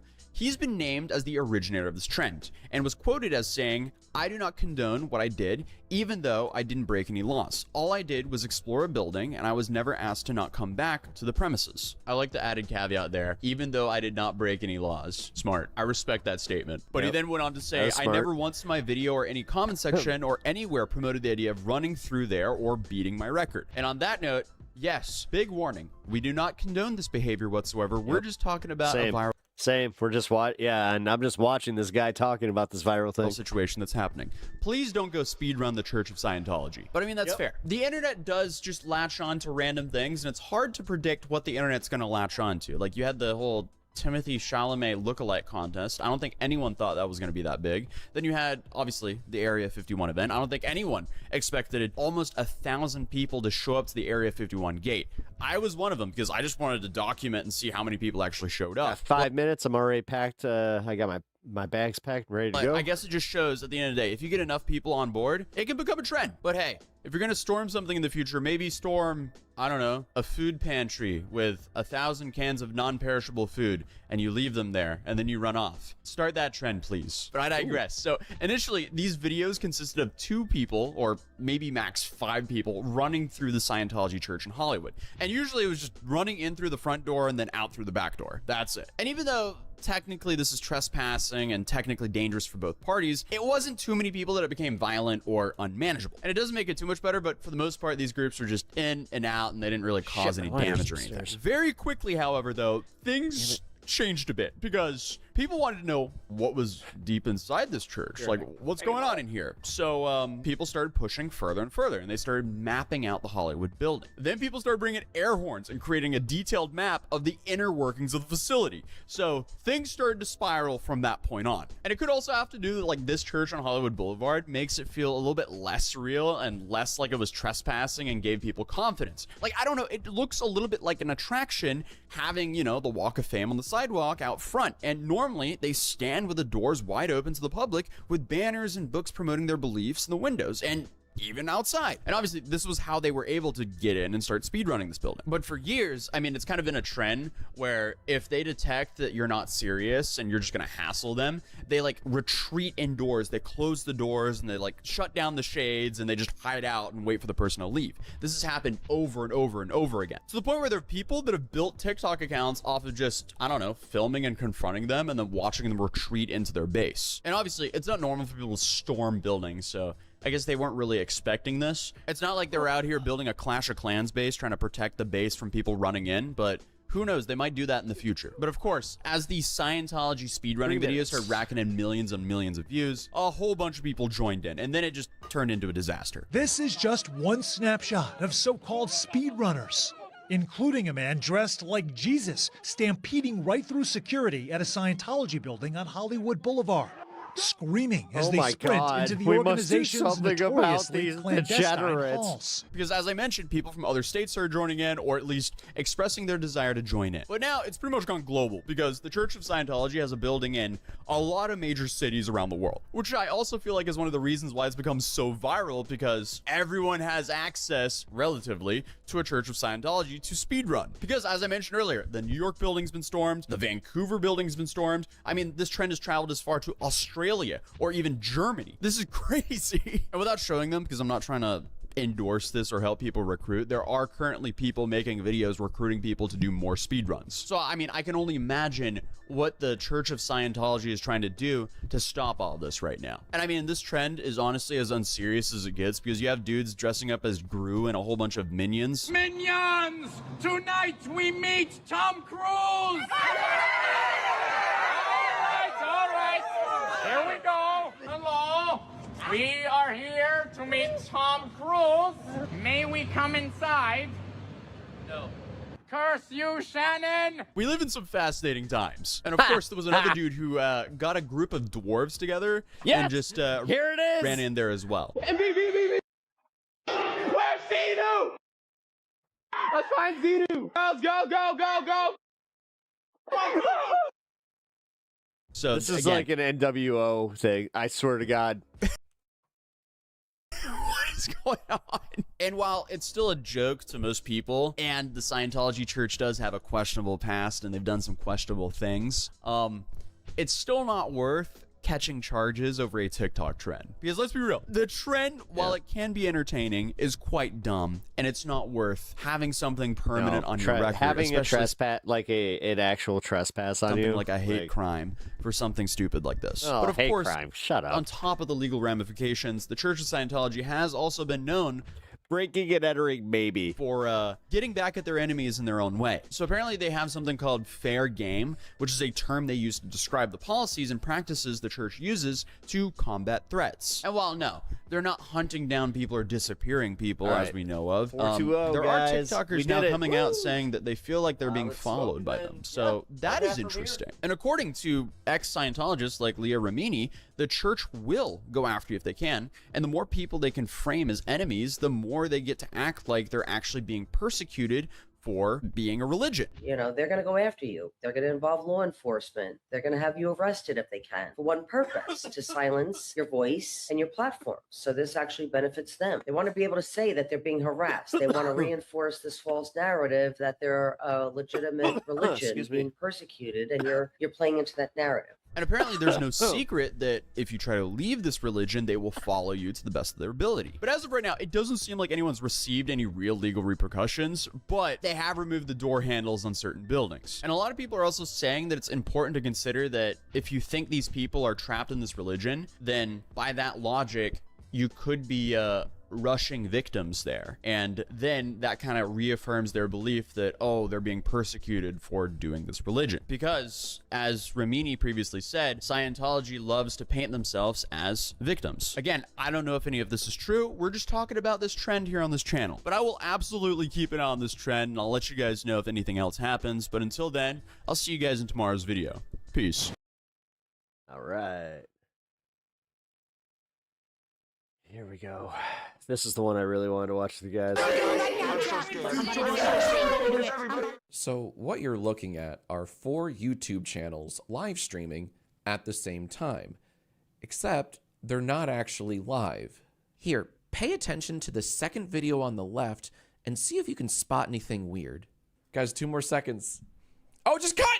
Oh, tell me you saw the cut. That's right. These live streams are actually all looped, pre-recorded videos made to trick children into giving them money. Press it right now if you want Robux and send me the laughing disco. Anyone does a red super chat, you're gonna get 1,000,000 Robux right now, okay, bro? Now, according to these gentlemen, this is all above board. Yo, Jack, stop trying to expose us, bro. Leave us alone. We're not doing anything wrong, bro. We're not doing anything wrong. Guys, we are so sorry, so guys. sorry. We all do the crocodile streams. However, according to YouTube's own terms of service, I'm thinking it ain't. So let's start from the top. A while ago, you guys told me about a YouTuber by the name of Joxy. Big 1.37 million. Channel over 1 million subs. And I noticed he happened to be live at the time. Oh, wow. This makes me... So I checked it out, and this is what it was. And then I'm gonna click the green call button right now, live on stream, and I'm gonna call 911 right now, chat. By the way, they never call 911. This is a very common tactic you'll see across a bunch of live streams. And the goal of this is to drive that viewer Kids are so dumb. count up and keep the viewer's attention. Now, as I was watching this riveting video, I noticed something. See if you can spot it. Let's do it, chat. Let's do it. Let's do it. Let's do it. Everyone in the chat, lock in. Oh. One more time. Let's do it. Let's do it. Let's do it. Everyone in the chat, lock in. That little cut right there means this is all pre-recorded footage. Even though the channel says it's live, it's deceptively broadcast. Yet GNN gets banned. Edited. Or it gets demonetized. Yeah, you know, this is the shit that really bugs me. Footage. Like, YouTube, come on. Seriously. This is ridiculous. And it's about to get a whole lot weirder. I swear, I didn't edit this next part. Right now, here we go. In 5, 4. Okay, let's choose another person for some Robux, guys. Yeah, the fact that YouTube does nothing but gets me for the dumbest things like gambling to kids, okie dokie. Yeah, YouTube. Yeah, YouTube. Yeah, that's awesome. Wants Robux That's awesome. right now. Everyone right now. All of a sudden, we've taken a hard shift into the next phase of this scam, live stream. So first, he claims he'll give you Robux. Hey guys, just remember, you guys can follow me on Twitch. Currency for the popular video game Roblox. But then he says this. Whoever is the first person to click the little gift box at the bottom right-hand corner, right there, and send me the laughing disco. Whoever is the first person to do that, I'm gonna pick you, and you're gonna be next. Let's all learn what that means. When you watch a live streamer on YouTube, you can send them little gifts that cost real-world money. And this laughing disco ball costs just south of $5. So really? Joxy is saying that whoever sends how much is the pepper? Sends him this disco ball thing. I like the pepper. Will in return receive Robux. And look, it's working. These people in the live chat both sent him laughing discos. But then he says this. Okay, skinny Gordra. Gordra. Why do they talk like this?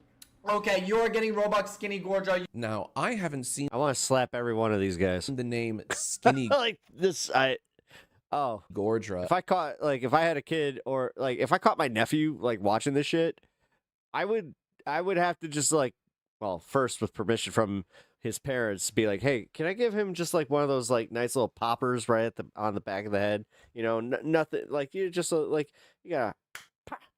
Anywhere in the chat. But No, I'm kidding. To be fair, the chat's going pretty fast. A lot of people want Robux, and it's my dad gave me plenty of those. Easy to miss some names. So my first thought was, okay, so he baits viewers with this pre-recorded calling 911 part, but this part's live, and maybe he's giving actual Robux to real people. Then I kept watching. Guys, hurry up. Tell me your username in the chat right now. Okay, let's choose another person for some Robux. Uh-oh. Whoever is the first person to click the little gift box at the bottom right-hand corner, Dude, come on. Right there, and send me the laughing disco. Whoever is the no slurs. First person to do that, I'm gonna pick you, and you're gonna be next. You're gonna be next. Okay, skinny Gordra. Gordra. Okay, you're getting Robux, Skinny Gordra. That's right. Scam maxing. This loops over and over again. This live stream isn't live at all. I hope that he gets taken down for this. But an edited loop. I mean, dude, this has 1.1 million views on it, so I hope that like this brings attention to these channels. Because this is insane. This is an embarrassment. Like, I don't want to be part of a fucking platform that will censor me for bad faith fucking reports, but they let this shit go. Trick viewer. Like, come the fuck on. And I'm sorry. Now I'm starting to realize, I'm like, you know what? I guess sometimes YouTube could be just as bad as Gig. With this, like, this is fucked. This is fucked. Sense of urgency. Is it because he has 1.7 mil or like what the fuck? Hurry. And as you can see, it kind of works. $10 here, $20 there. And he does this over and over and over again. They have since been deleted. Oh, thank God. Multiple times a day, every day. Now, let me make one thing clear. There's nothing inherently wrong with asking for donations in a live stream. No. But telling your viewers that they'll get Robux in exchange for little tokens they have to pay for when the whole thing is pre-recorded and not actually live, well, that's a scam, which is why I reported it as such, but you can guess what that did. In the time it took me to send this, he got 3 more laughing discos. And remember, he's doing this all day, every day. So I'm starting to not really love this guy. Let's take another look at his channel. If we click the little bio here, it says, this channel is owned by Joxy's management team. Joxy does not have access to the channel. Weird.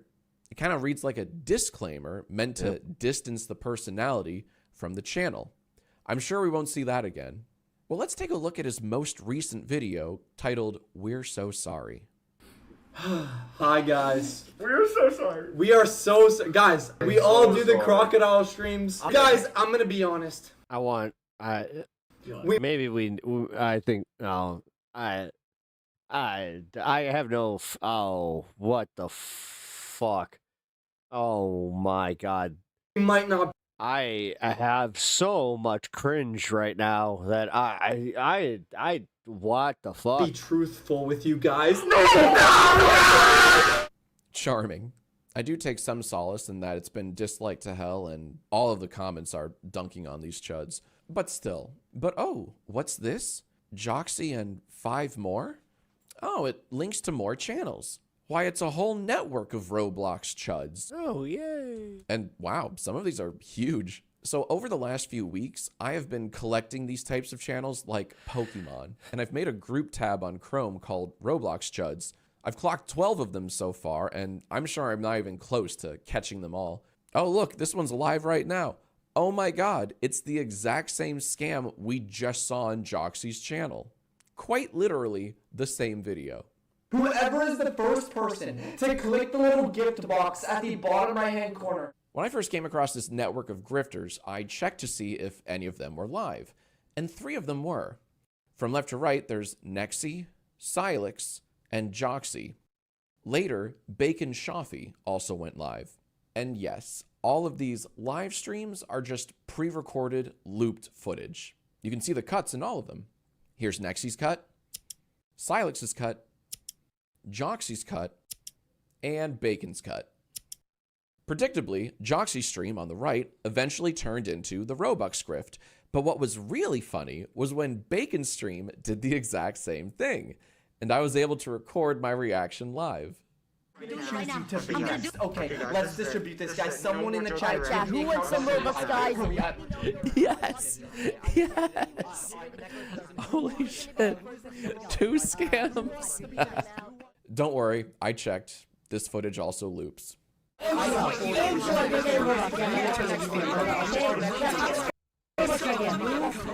So to recap, these are all grown-ass men begging children for donations, weaponizing their audience's gullibility against them, and tricking them into this deceitful, predatory... The fact that they have their stuff marked for kids, too, I don't understand. I don't understand. I accidentally marked one of my videos instead of saying no for kids. I hit yes, and it was one of my shorts. It almost took down my entire channel. Grift. But hey. Because I was just, they were like, well, you do not have content that is made for... And it's like, yeah, no, oh, shh. What? Because I was like, what the fuck did I do? They feel real bad about the whole thing. At the end of the day, we just... Yeah, I won't be making that mistake again. Needed one more laughing. But how do they get away with this? Now, if you know... Also, just like the most punchable faces on the fucking planet. Know anything about me... I hate every... oh my god. You know that I wasn't going to have any of that. So I started to stream live when they would stream live. Oh, they're doing it at the same time. I love it. Laughing disco, laughing disco. Give us laughing disco, and then we'll give you Robux. Now, it was at this point when some very funny things started to happen. Yay. One night, I made them break character. While running their usual grift, they interrupted their looped footage to actually go live, like for real, and address me on one of their channels. They haven't removed it yet. And I'll share that with you guys in a little bit. Oh, there it is. Hello. Everybody spam, go if you're new. Everybody spam. Hey, buddy. We actually do this online. What's the scam? Yo! Oh my gosh! What's the scam? Pick up. At some point. Yo, Jack, you need to stop trying to expose us, bro. Leave us alone. We're not doing anything wrong, bro. We're not doing anything wrong. Oh, really? What are you doing, bro? Come on. You gotta stop. Quick. Everybody join the stream and stay go. Solid defense, fellas, but I don't think that will hold up in a court of law. Dude, that's so cool. I remember my first beer too. One thing I do like about these guys, besides their charm, is how sloppy they are. Besides their charm. They're very sloppy, and they make my job so much easier. For example, they'll frequently forget to hide one of their looped streams, and anyone can go back and that's hilarious. Watch it. Even after they like are worried about getting exposed, they don't fucking like clean up. So the next night, all right. I went live going through an old stream of theirs to point out all of the obvious cuts when something spectacular happened. Okay, so he's showing you how to do it. He's like, guys, send me this. Oh. Did you see that? A few moments later. Hard to see, but it says like 246 or something. And there are clearer shots of the iPhone being like thrown up at you so you can see the time, but it's really funny. Like, let's go. The video got removed. They finally took it down. Vid privated. Go ahead and mark VOD immediately gets deleted / privated. Oh, right. I forgot to mention, we played bingo to this live. It was very funny. Oh my God. I wish I was watching that. These guys gave us so many spaces. People got multiple bingos. It was a great night. I always delete the evidence when I am innocent. We're not doing anything wrong, bro. But arguably, the best moment was when Joxy himself entered my chat. No, this is actually really cool. We just got a super chat from, I think it's the real Joxies, which is very cool. Thank you very much, Joxies. Appreciate it. Also, can you stop with the pre-recorded looped bullshit? I have like dozens of gigabytes of your streams on my hard drive, and it's so goddamn obnoxious. What are we doing? I love this guy. What's the goal here? Joxy, I want to personally thank you. This is why us unks are out here for you youngins. Is just like, dude, nah, you're gonna regret this. For making my job so very easy. Because you've been very... That quick buck ain't worth it, man. Sloppy.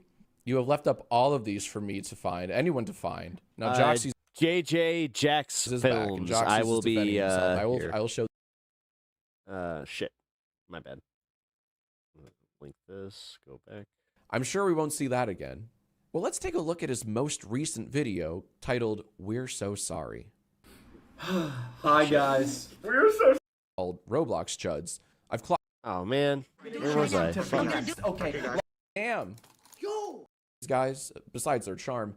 A few moments later. We played bingo to this live. There we go. It was very funny. These guys gave us so many spaces. People got multiple bingos. It was a great night. There we go. I always delete the evidence when I am innocent. We're not doing anything wrong, bro. But arguably, the best moment was when Joxy himself entered my chat. Yeah, we'll just watch this. No, this is actually really cool. We just got a super chat from, I think it's the real Joxies, which is very cool.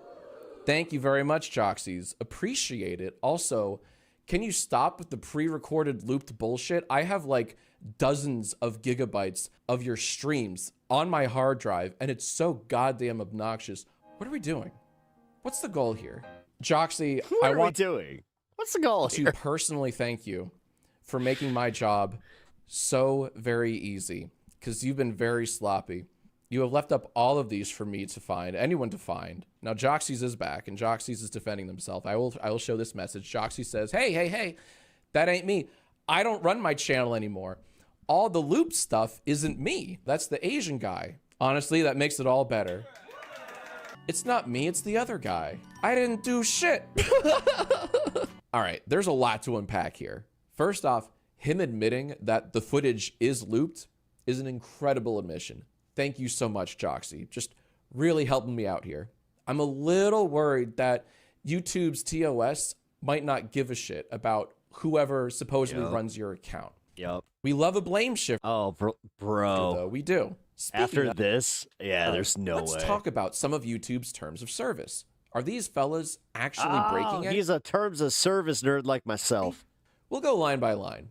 YouTube doesn't allow spam, scams, or other deceptive practices that this is what GNN had to deal with, by the way. Take advantage. Oh, that's wild. They took down GNN, but not this channel. What? Of the YouTube community. Damn. That's Holy shit. Pretty cut and dry. What else? Video spam. Content that is excessively posted, repetitive. Oh yeah, so like this? Is this repetitive and excessively posted? You goblins? Scams. Content offering cash gifts. Press it right now if you want Robux and send me the laughing disco. Anyone does a red super chat, you're gonna get 1,000,000 Robux right now, okay, bro? No further questions, Your Honor. We're not doing anything wrong, bro. But let's go back to Joxy's message. Who is this mysterious person he's shifting the blame onto? Well, I think he's referencing this guy. So sometimes, right at the start of one of these scam streams, this guy pops up, and he's actually live. What's good? What's good? If you're in the chat, type in the chat. If you're new, subscribe. Fuck no. Then he'll eventually queue up the pre-recorded footage, and the grift begins. Where is the egg, chat? I don't think anyone in the chat could find where the egg is. So Joxy is saying, oh yeah, it's looped footage for sure, but I ain't doing it. It's not my fault. And what's interesting about this is that he's lying. Joxy, I have you on tape talking to me live right before you queue up the scam. Say hi in the chat, guys. Everyone say hi. Yo, dude, Caden, Jax Films is in my stream, bro. Dude, I literally watched this guy like my whole childhood, bro. Yeah, dude. It's pretty dope. But guys, everyone say hi in the chat. I'm gonna say hi to all you guys. Anyways, I gotta go to the Hard Rock. Peace out. Do I click it? Do Hard Rock, it's all gambling. It's all gambling. It's the same with the Miami scene. It's all gambling. These motherfuckers, like, as I said, guys, like, I've watched gambling destroy somebody in my life. I don't want to go too deep into it. To the point where they ended their lives. So yeah, it's one of those, like, when I hear people just kind of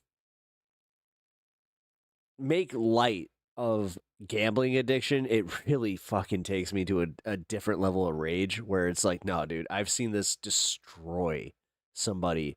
And not just him, I saw it destroy other people, which thank God they did, like, figure it out. Like, you know, one of my dad's best friends, he went to an actual, like, rehab. I click it? Yes or no? Like, so what you just gambling's no joke. Watched was a rare moment of Joxy himself actually being live right before he presses the button that starts the scam. No, really, you can literally hear the mouse click. Peace out. Do I click it? I was asking him who his manager was because before I started recording on my end, he told me Laserbeam and some other name managed him. But before he could clarify, he rolls that beautiful pre-taped footage. Later that same day, I catch him live again. Everyone say hi in the chat, guys. So I ask him the same question. Come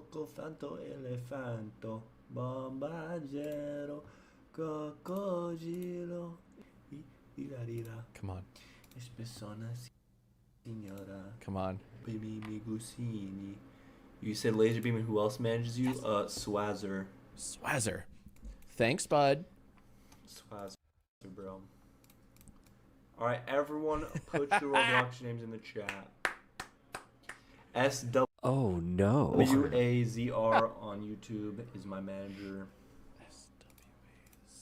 There you go. Okay, who's next, chat? Everyone out, if you want Robux, join the live stream right now and put your...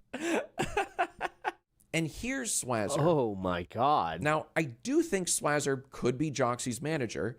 His last live stream appears to be a very common tactic where you have to find the 4 objects in the picture, but there is no 4th object. It's just like the calling 911 thing, or this I'm gonna hurt my fingies game. The thing never happens. It's all to hold your attention so it can shift into give me all your money. But Laserbeam being a part of this, I don't know. This is a huge creator with a lot of eyes on him. I'd be very surprised if he was okay managing that. All I know for certain is that Joxy is a liar. He says he doesn't run the scam, and I have 2 videos of him running the scam. So it's kind of hard to believe anything he says. Also, this. I'm gonna be honest. We might not be truthful with you guys. This is my impression of Joxy. No. It's not me. It's not me. Brother, this is you. Dude. Maybe he doesn't technically run it himself anymore, but I don't know. He seems pretty okay with the whole thing. Shoot, all of them do. Hey, remember that weird bio Joxy had? The one that said Joxy does not have access to the channel, even though he clearly does? I am Joxy. Well, I found very similar bios. Oh, wait a minute. Across 7 more of these channels. Yeah, dude. Yeah. If YouTube does get involved in this, he's fucked. And they all read the same. This channel is owned by Blank's management team. Blank does not have access to this channel. So these guys just copy and paste this statement like some magic spell. Because they think that it's legalese. That absolves They had them of some entertainment lawyer fucking say this. any accountability.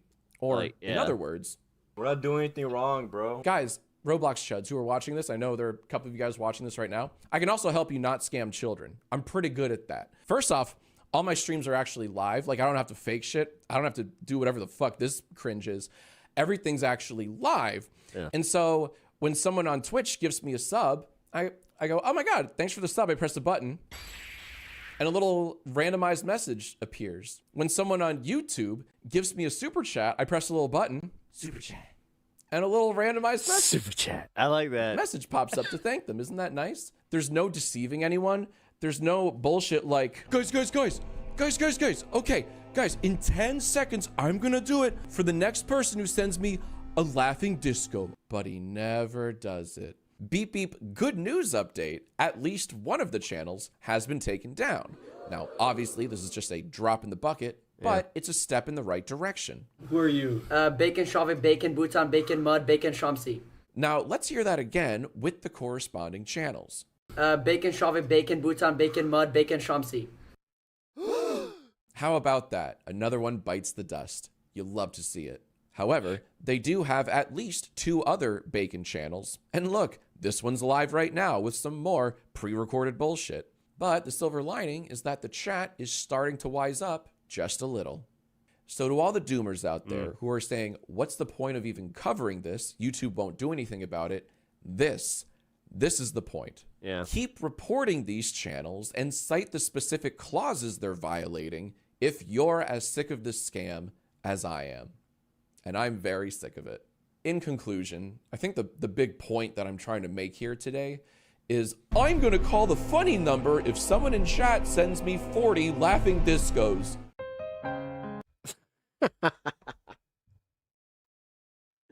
Oh, hell yeah, man. Here, follow JJax. All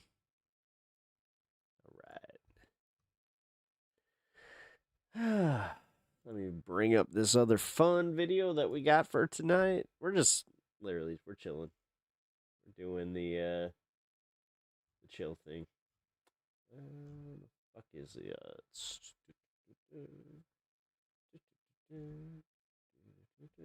oh shit. I think that one I can't show. I can't remember. Did this one have music or not? Flipped on its head. This time, most 3D. No, it did. That's right. Damn it. I forgot about the copyright stuff. Every once in a while.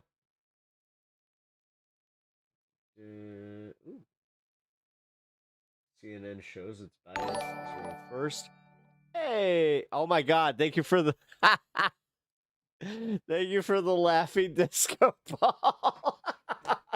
Bloodstone. Oh, dude, that's hilarious. Bloodstone. Wait. Chat. Guys, just remember, if you guys can do the thing, I'm gonna do the thing. Bro. Bloodstone. That was amazing. All right. Where? Yeah, press the funny number. Where the fuck is this?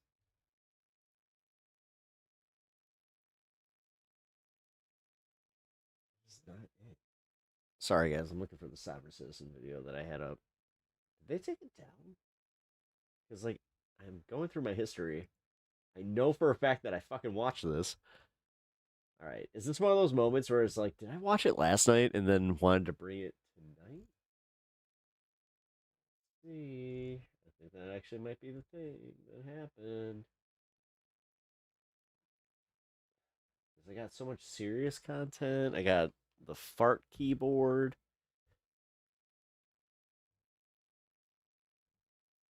No, the fuck? I think that it got taken down. Huh. I hope that's not like a thing that's happening now where they're just like taking down Sovereign Citizen video. That would suck. Let's do this.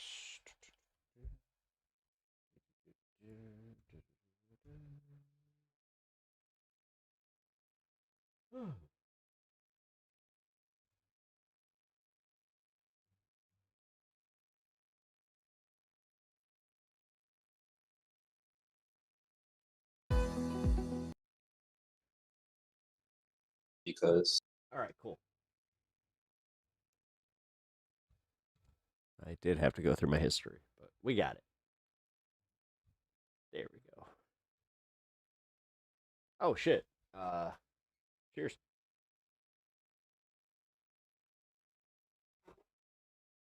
Also, thanks for hanging tonight, guys. This has been fun. Oh shit. We're about to hit 22. Nice.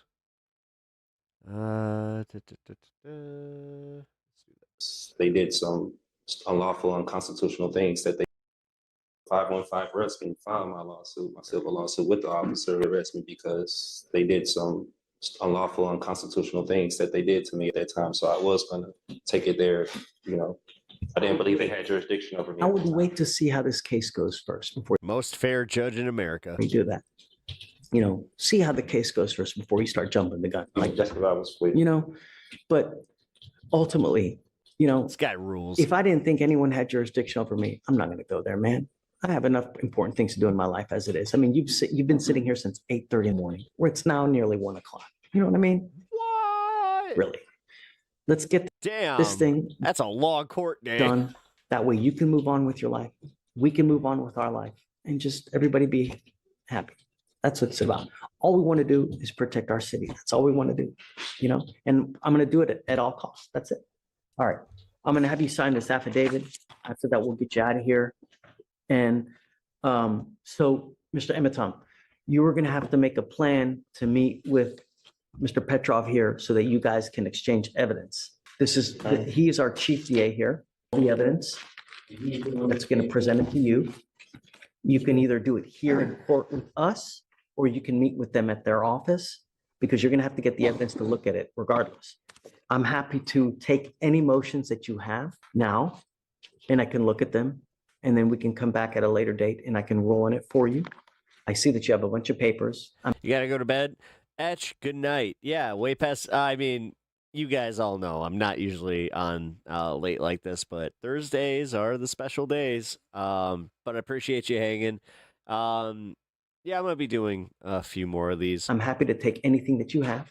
And gaming group is, I hate it, but one of our like main contributors to our D&D group, he got a new job, and it's doing that whole thing where now we have to schedule D&D for once a month. I'll take a look over it. Boo. You know, last month. Do you see anything? Which clerk filed it? I have it right here. The copy. It was with Marilyn Burgess. Is that for us? Right? We would still get it then, right, or no? You filed it under this case number or the felony court case number? No, I filed it for this one on August 9th. I have this case number on there. 2522688. Yeah, that's it. Oh, no, I don't see anything. Oh, wait a second. I see a motion for discovery. Is that it? It's a motion for discovery? Yes. Is that the only one that you've done? So far. Okay. I have to talk to officers and back. You give me 5 minutes, let me take a look at it, and then I'm going to give you a copy so that you can look at it as well. Let me print it out. Pavel, get out for you if you want to just take a look at it real quick. No, I need him to swear to this, please. Okay. I just did just the no driving affidavit. That's it. All right, come up, Mr. Emitom. Let's go back. Can you go back on the record? Going back on the record. Here All right, comes with the Mr. sovereign Emitom, citizen I've gotten your bullshit. motion. Have you read it? Yes, Your Honor, I've read through it.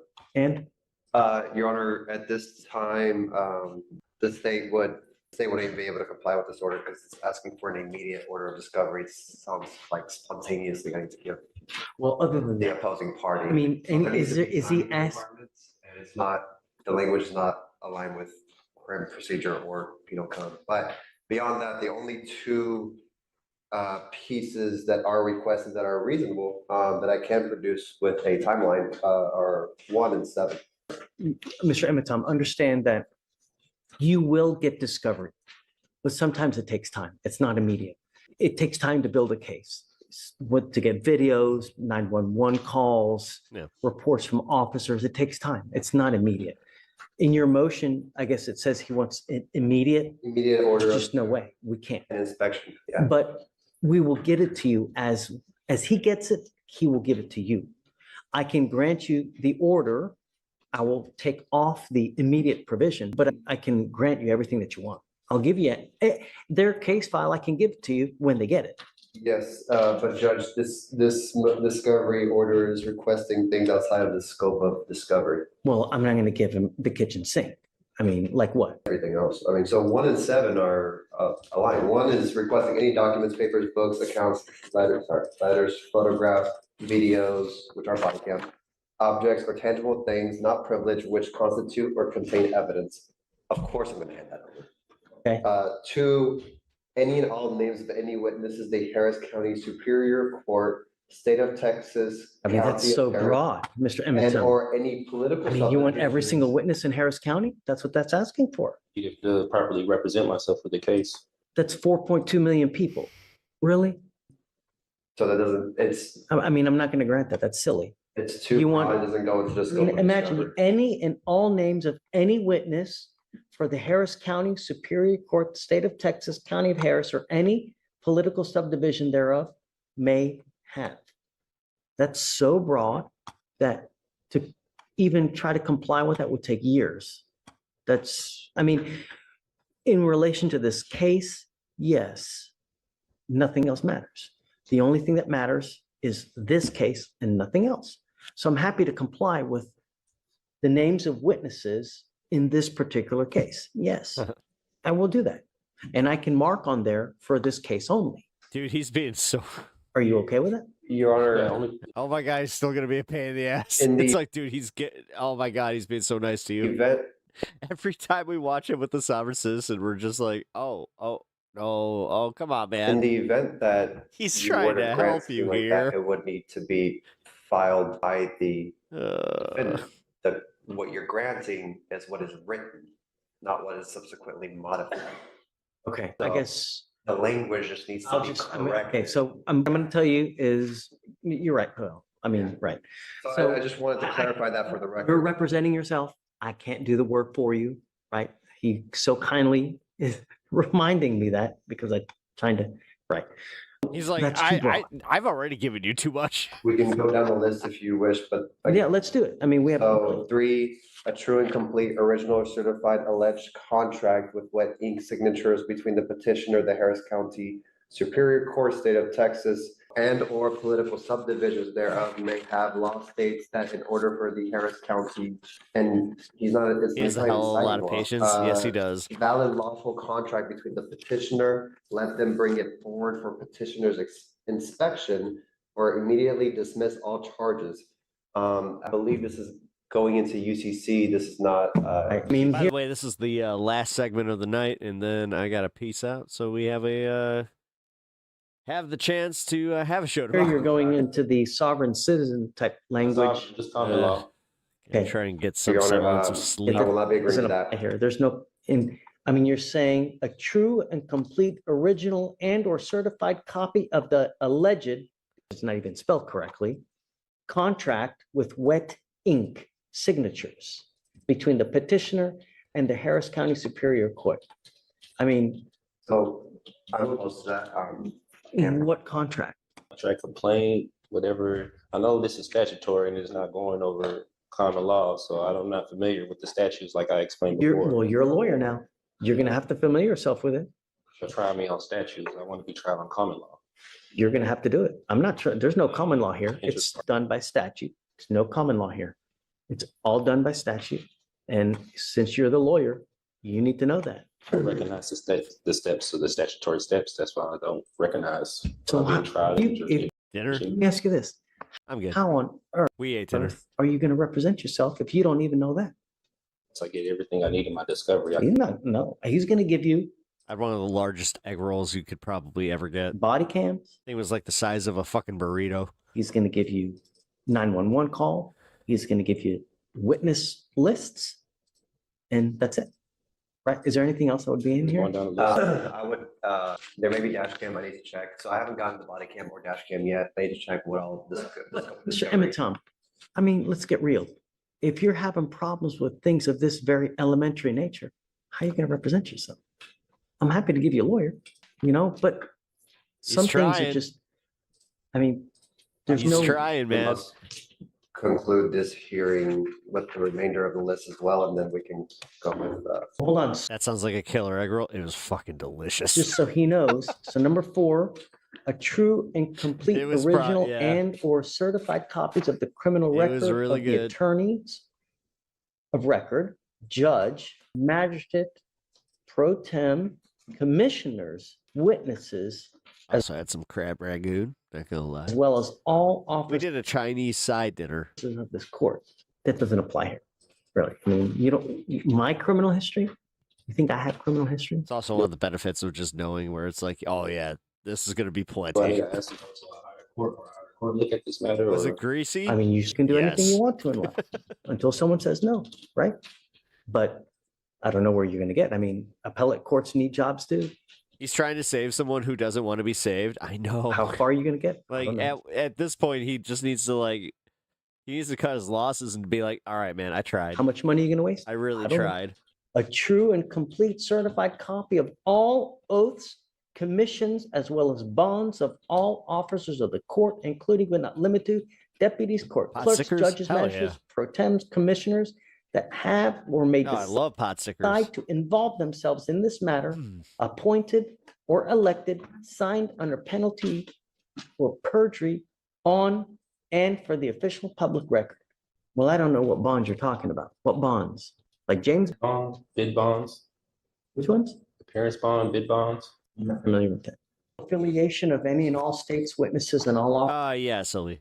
You can go. officers of the Go ahead. courts. Well, I can't. State is opposed. I mean, I really. Any evidence which Darth Maul is the strongest Sith. Someone fight me.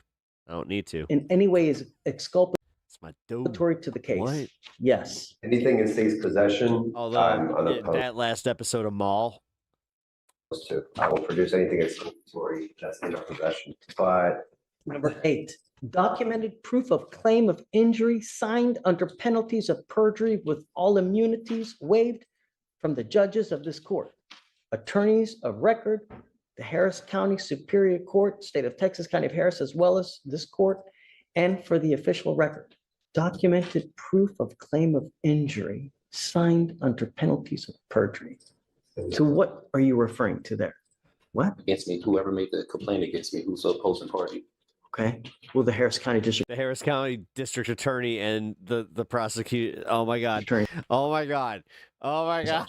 Yeah, they have to complain who's the, I don't recognize who it is. What do you mean you don't recognize? Oh, these The people state of always go in Texas or Harris circles. Every sovereign citizen, it's always the same thing too, where they have to be asked the same question like 20 What was times. that?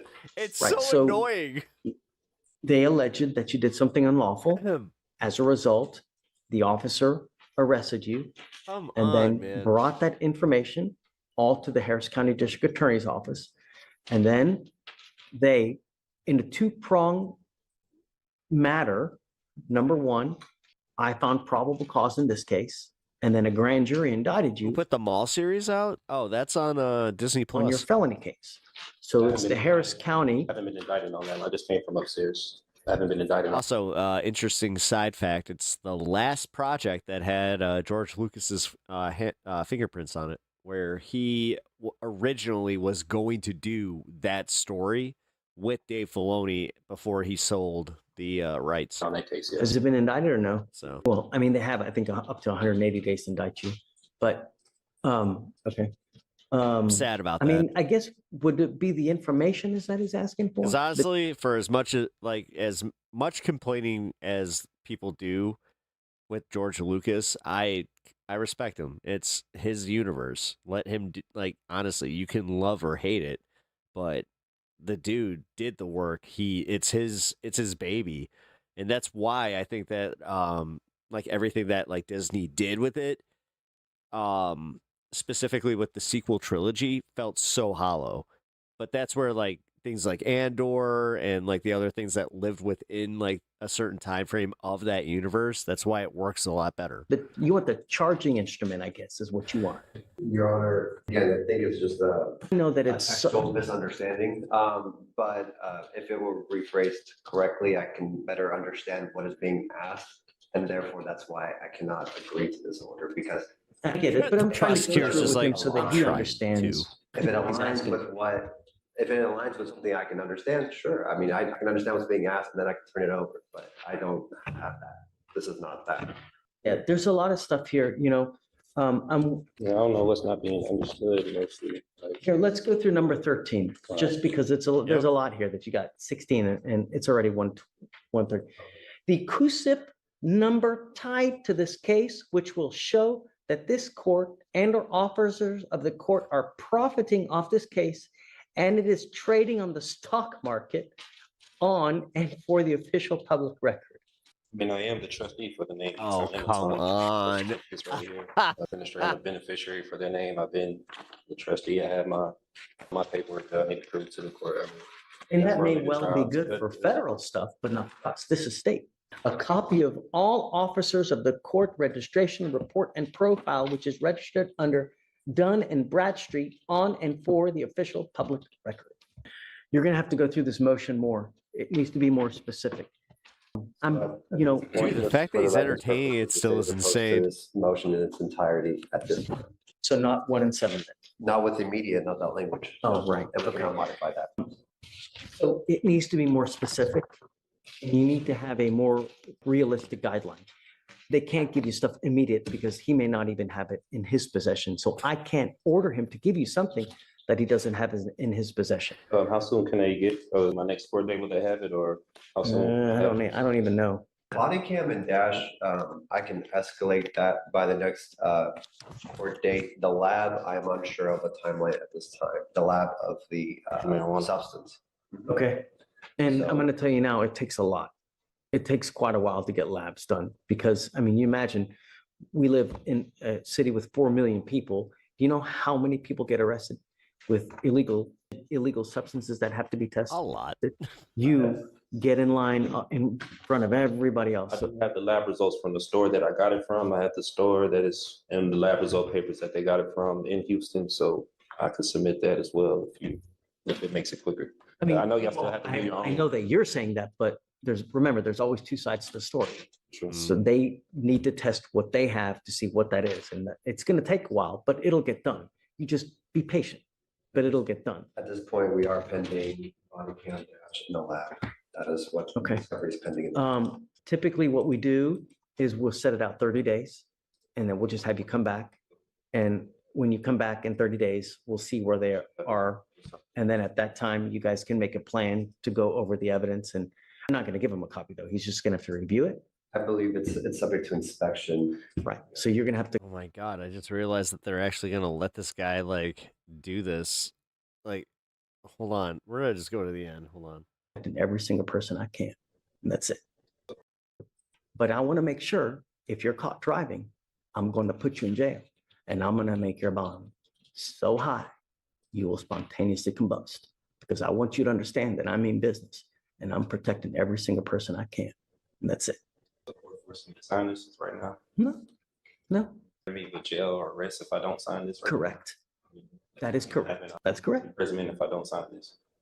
This is on the record? It's on a record. I have a reporter right here and it's on video. Can you file the bond conditions as well? No driving without a license, please. This is it right here. That, and I'm going to have them file it just in, so I can give you a copy as well. Oh my God. Dude, he has no idea how lucky he is. Like, damn, that could have gone so differently. No nonsense judges, like, damn, dude, that guy really does have like the patience of a saint. I was gonna drive to court, but then my punch got too high. All right, guys, this is where I'm gonna call it. Kind of doing overtime. This was fun. You know what? I like doing these late night streams with you. Yeah, if you guys can do me the solid, hit the like and subscribe if you have not already. And also, yeah, look out for the stream tomorrow. It's going to be a good time. And, yeah, no long goodbyes tonight. I will see you all tomorrow. Good night. Who the heck is PepTalks? I'm not gay, but I fantasize about Marco Rubio. PepTalks. PepTalks. PepTalks. Let's eradicate the Kung Flu. I'm literally coming. PepTalks. PepTalks. Who the heck is PepTalk? They want our women. They want our children. PepTalk. Sometimes no means yes. Grab them by the PepTalk. Grab them by the Marco Rubio. Obama is a racist. PepTalk. I'm literally coming. I'm literally coming. We found weapons of mass destruction. My fellow Americans, it has been confirmed today from PepTalks that we are indeed all high on politics.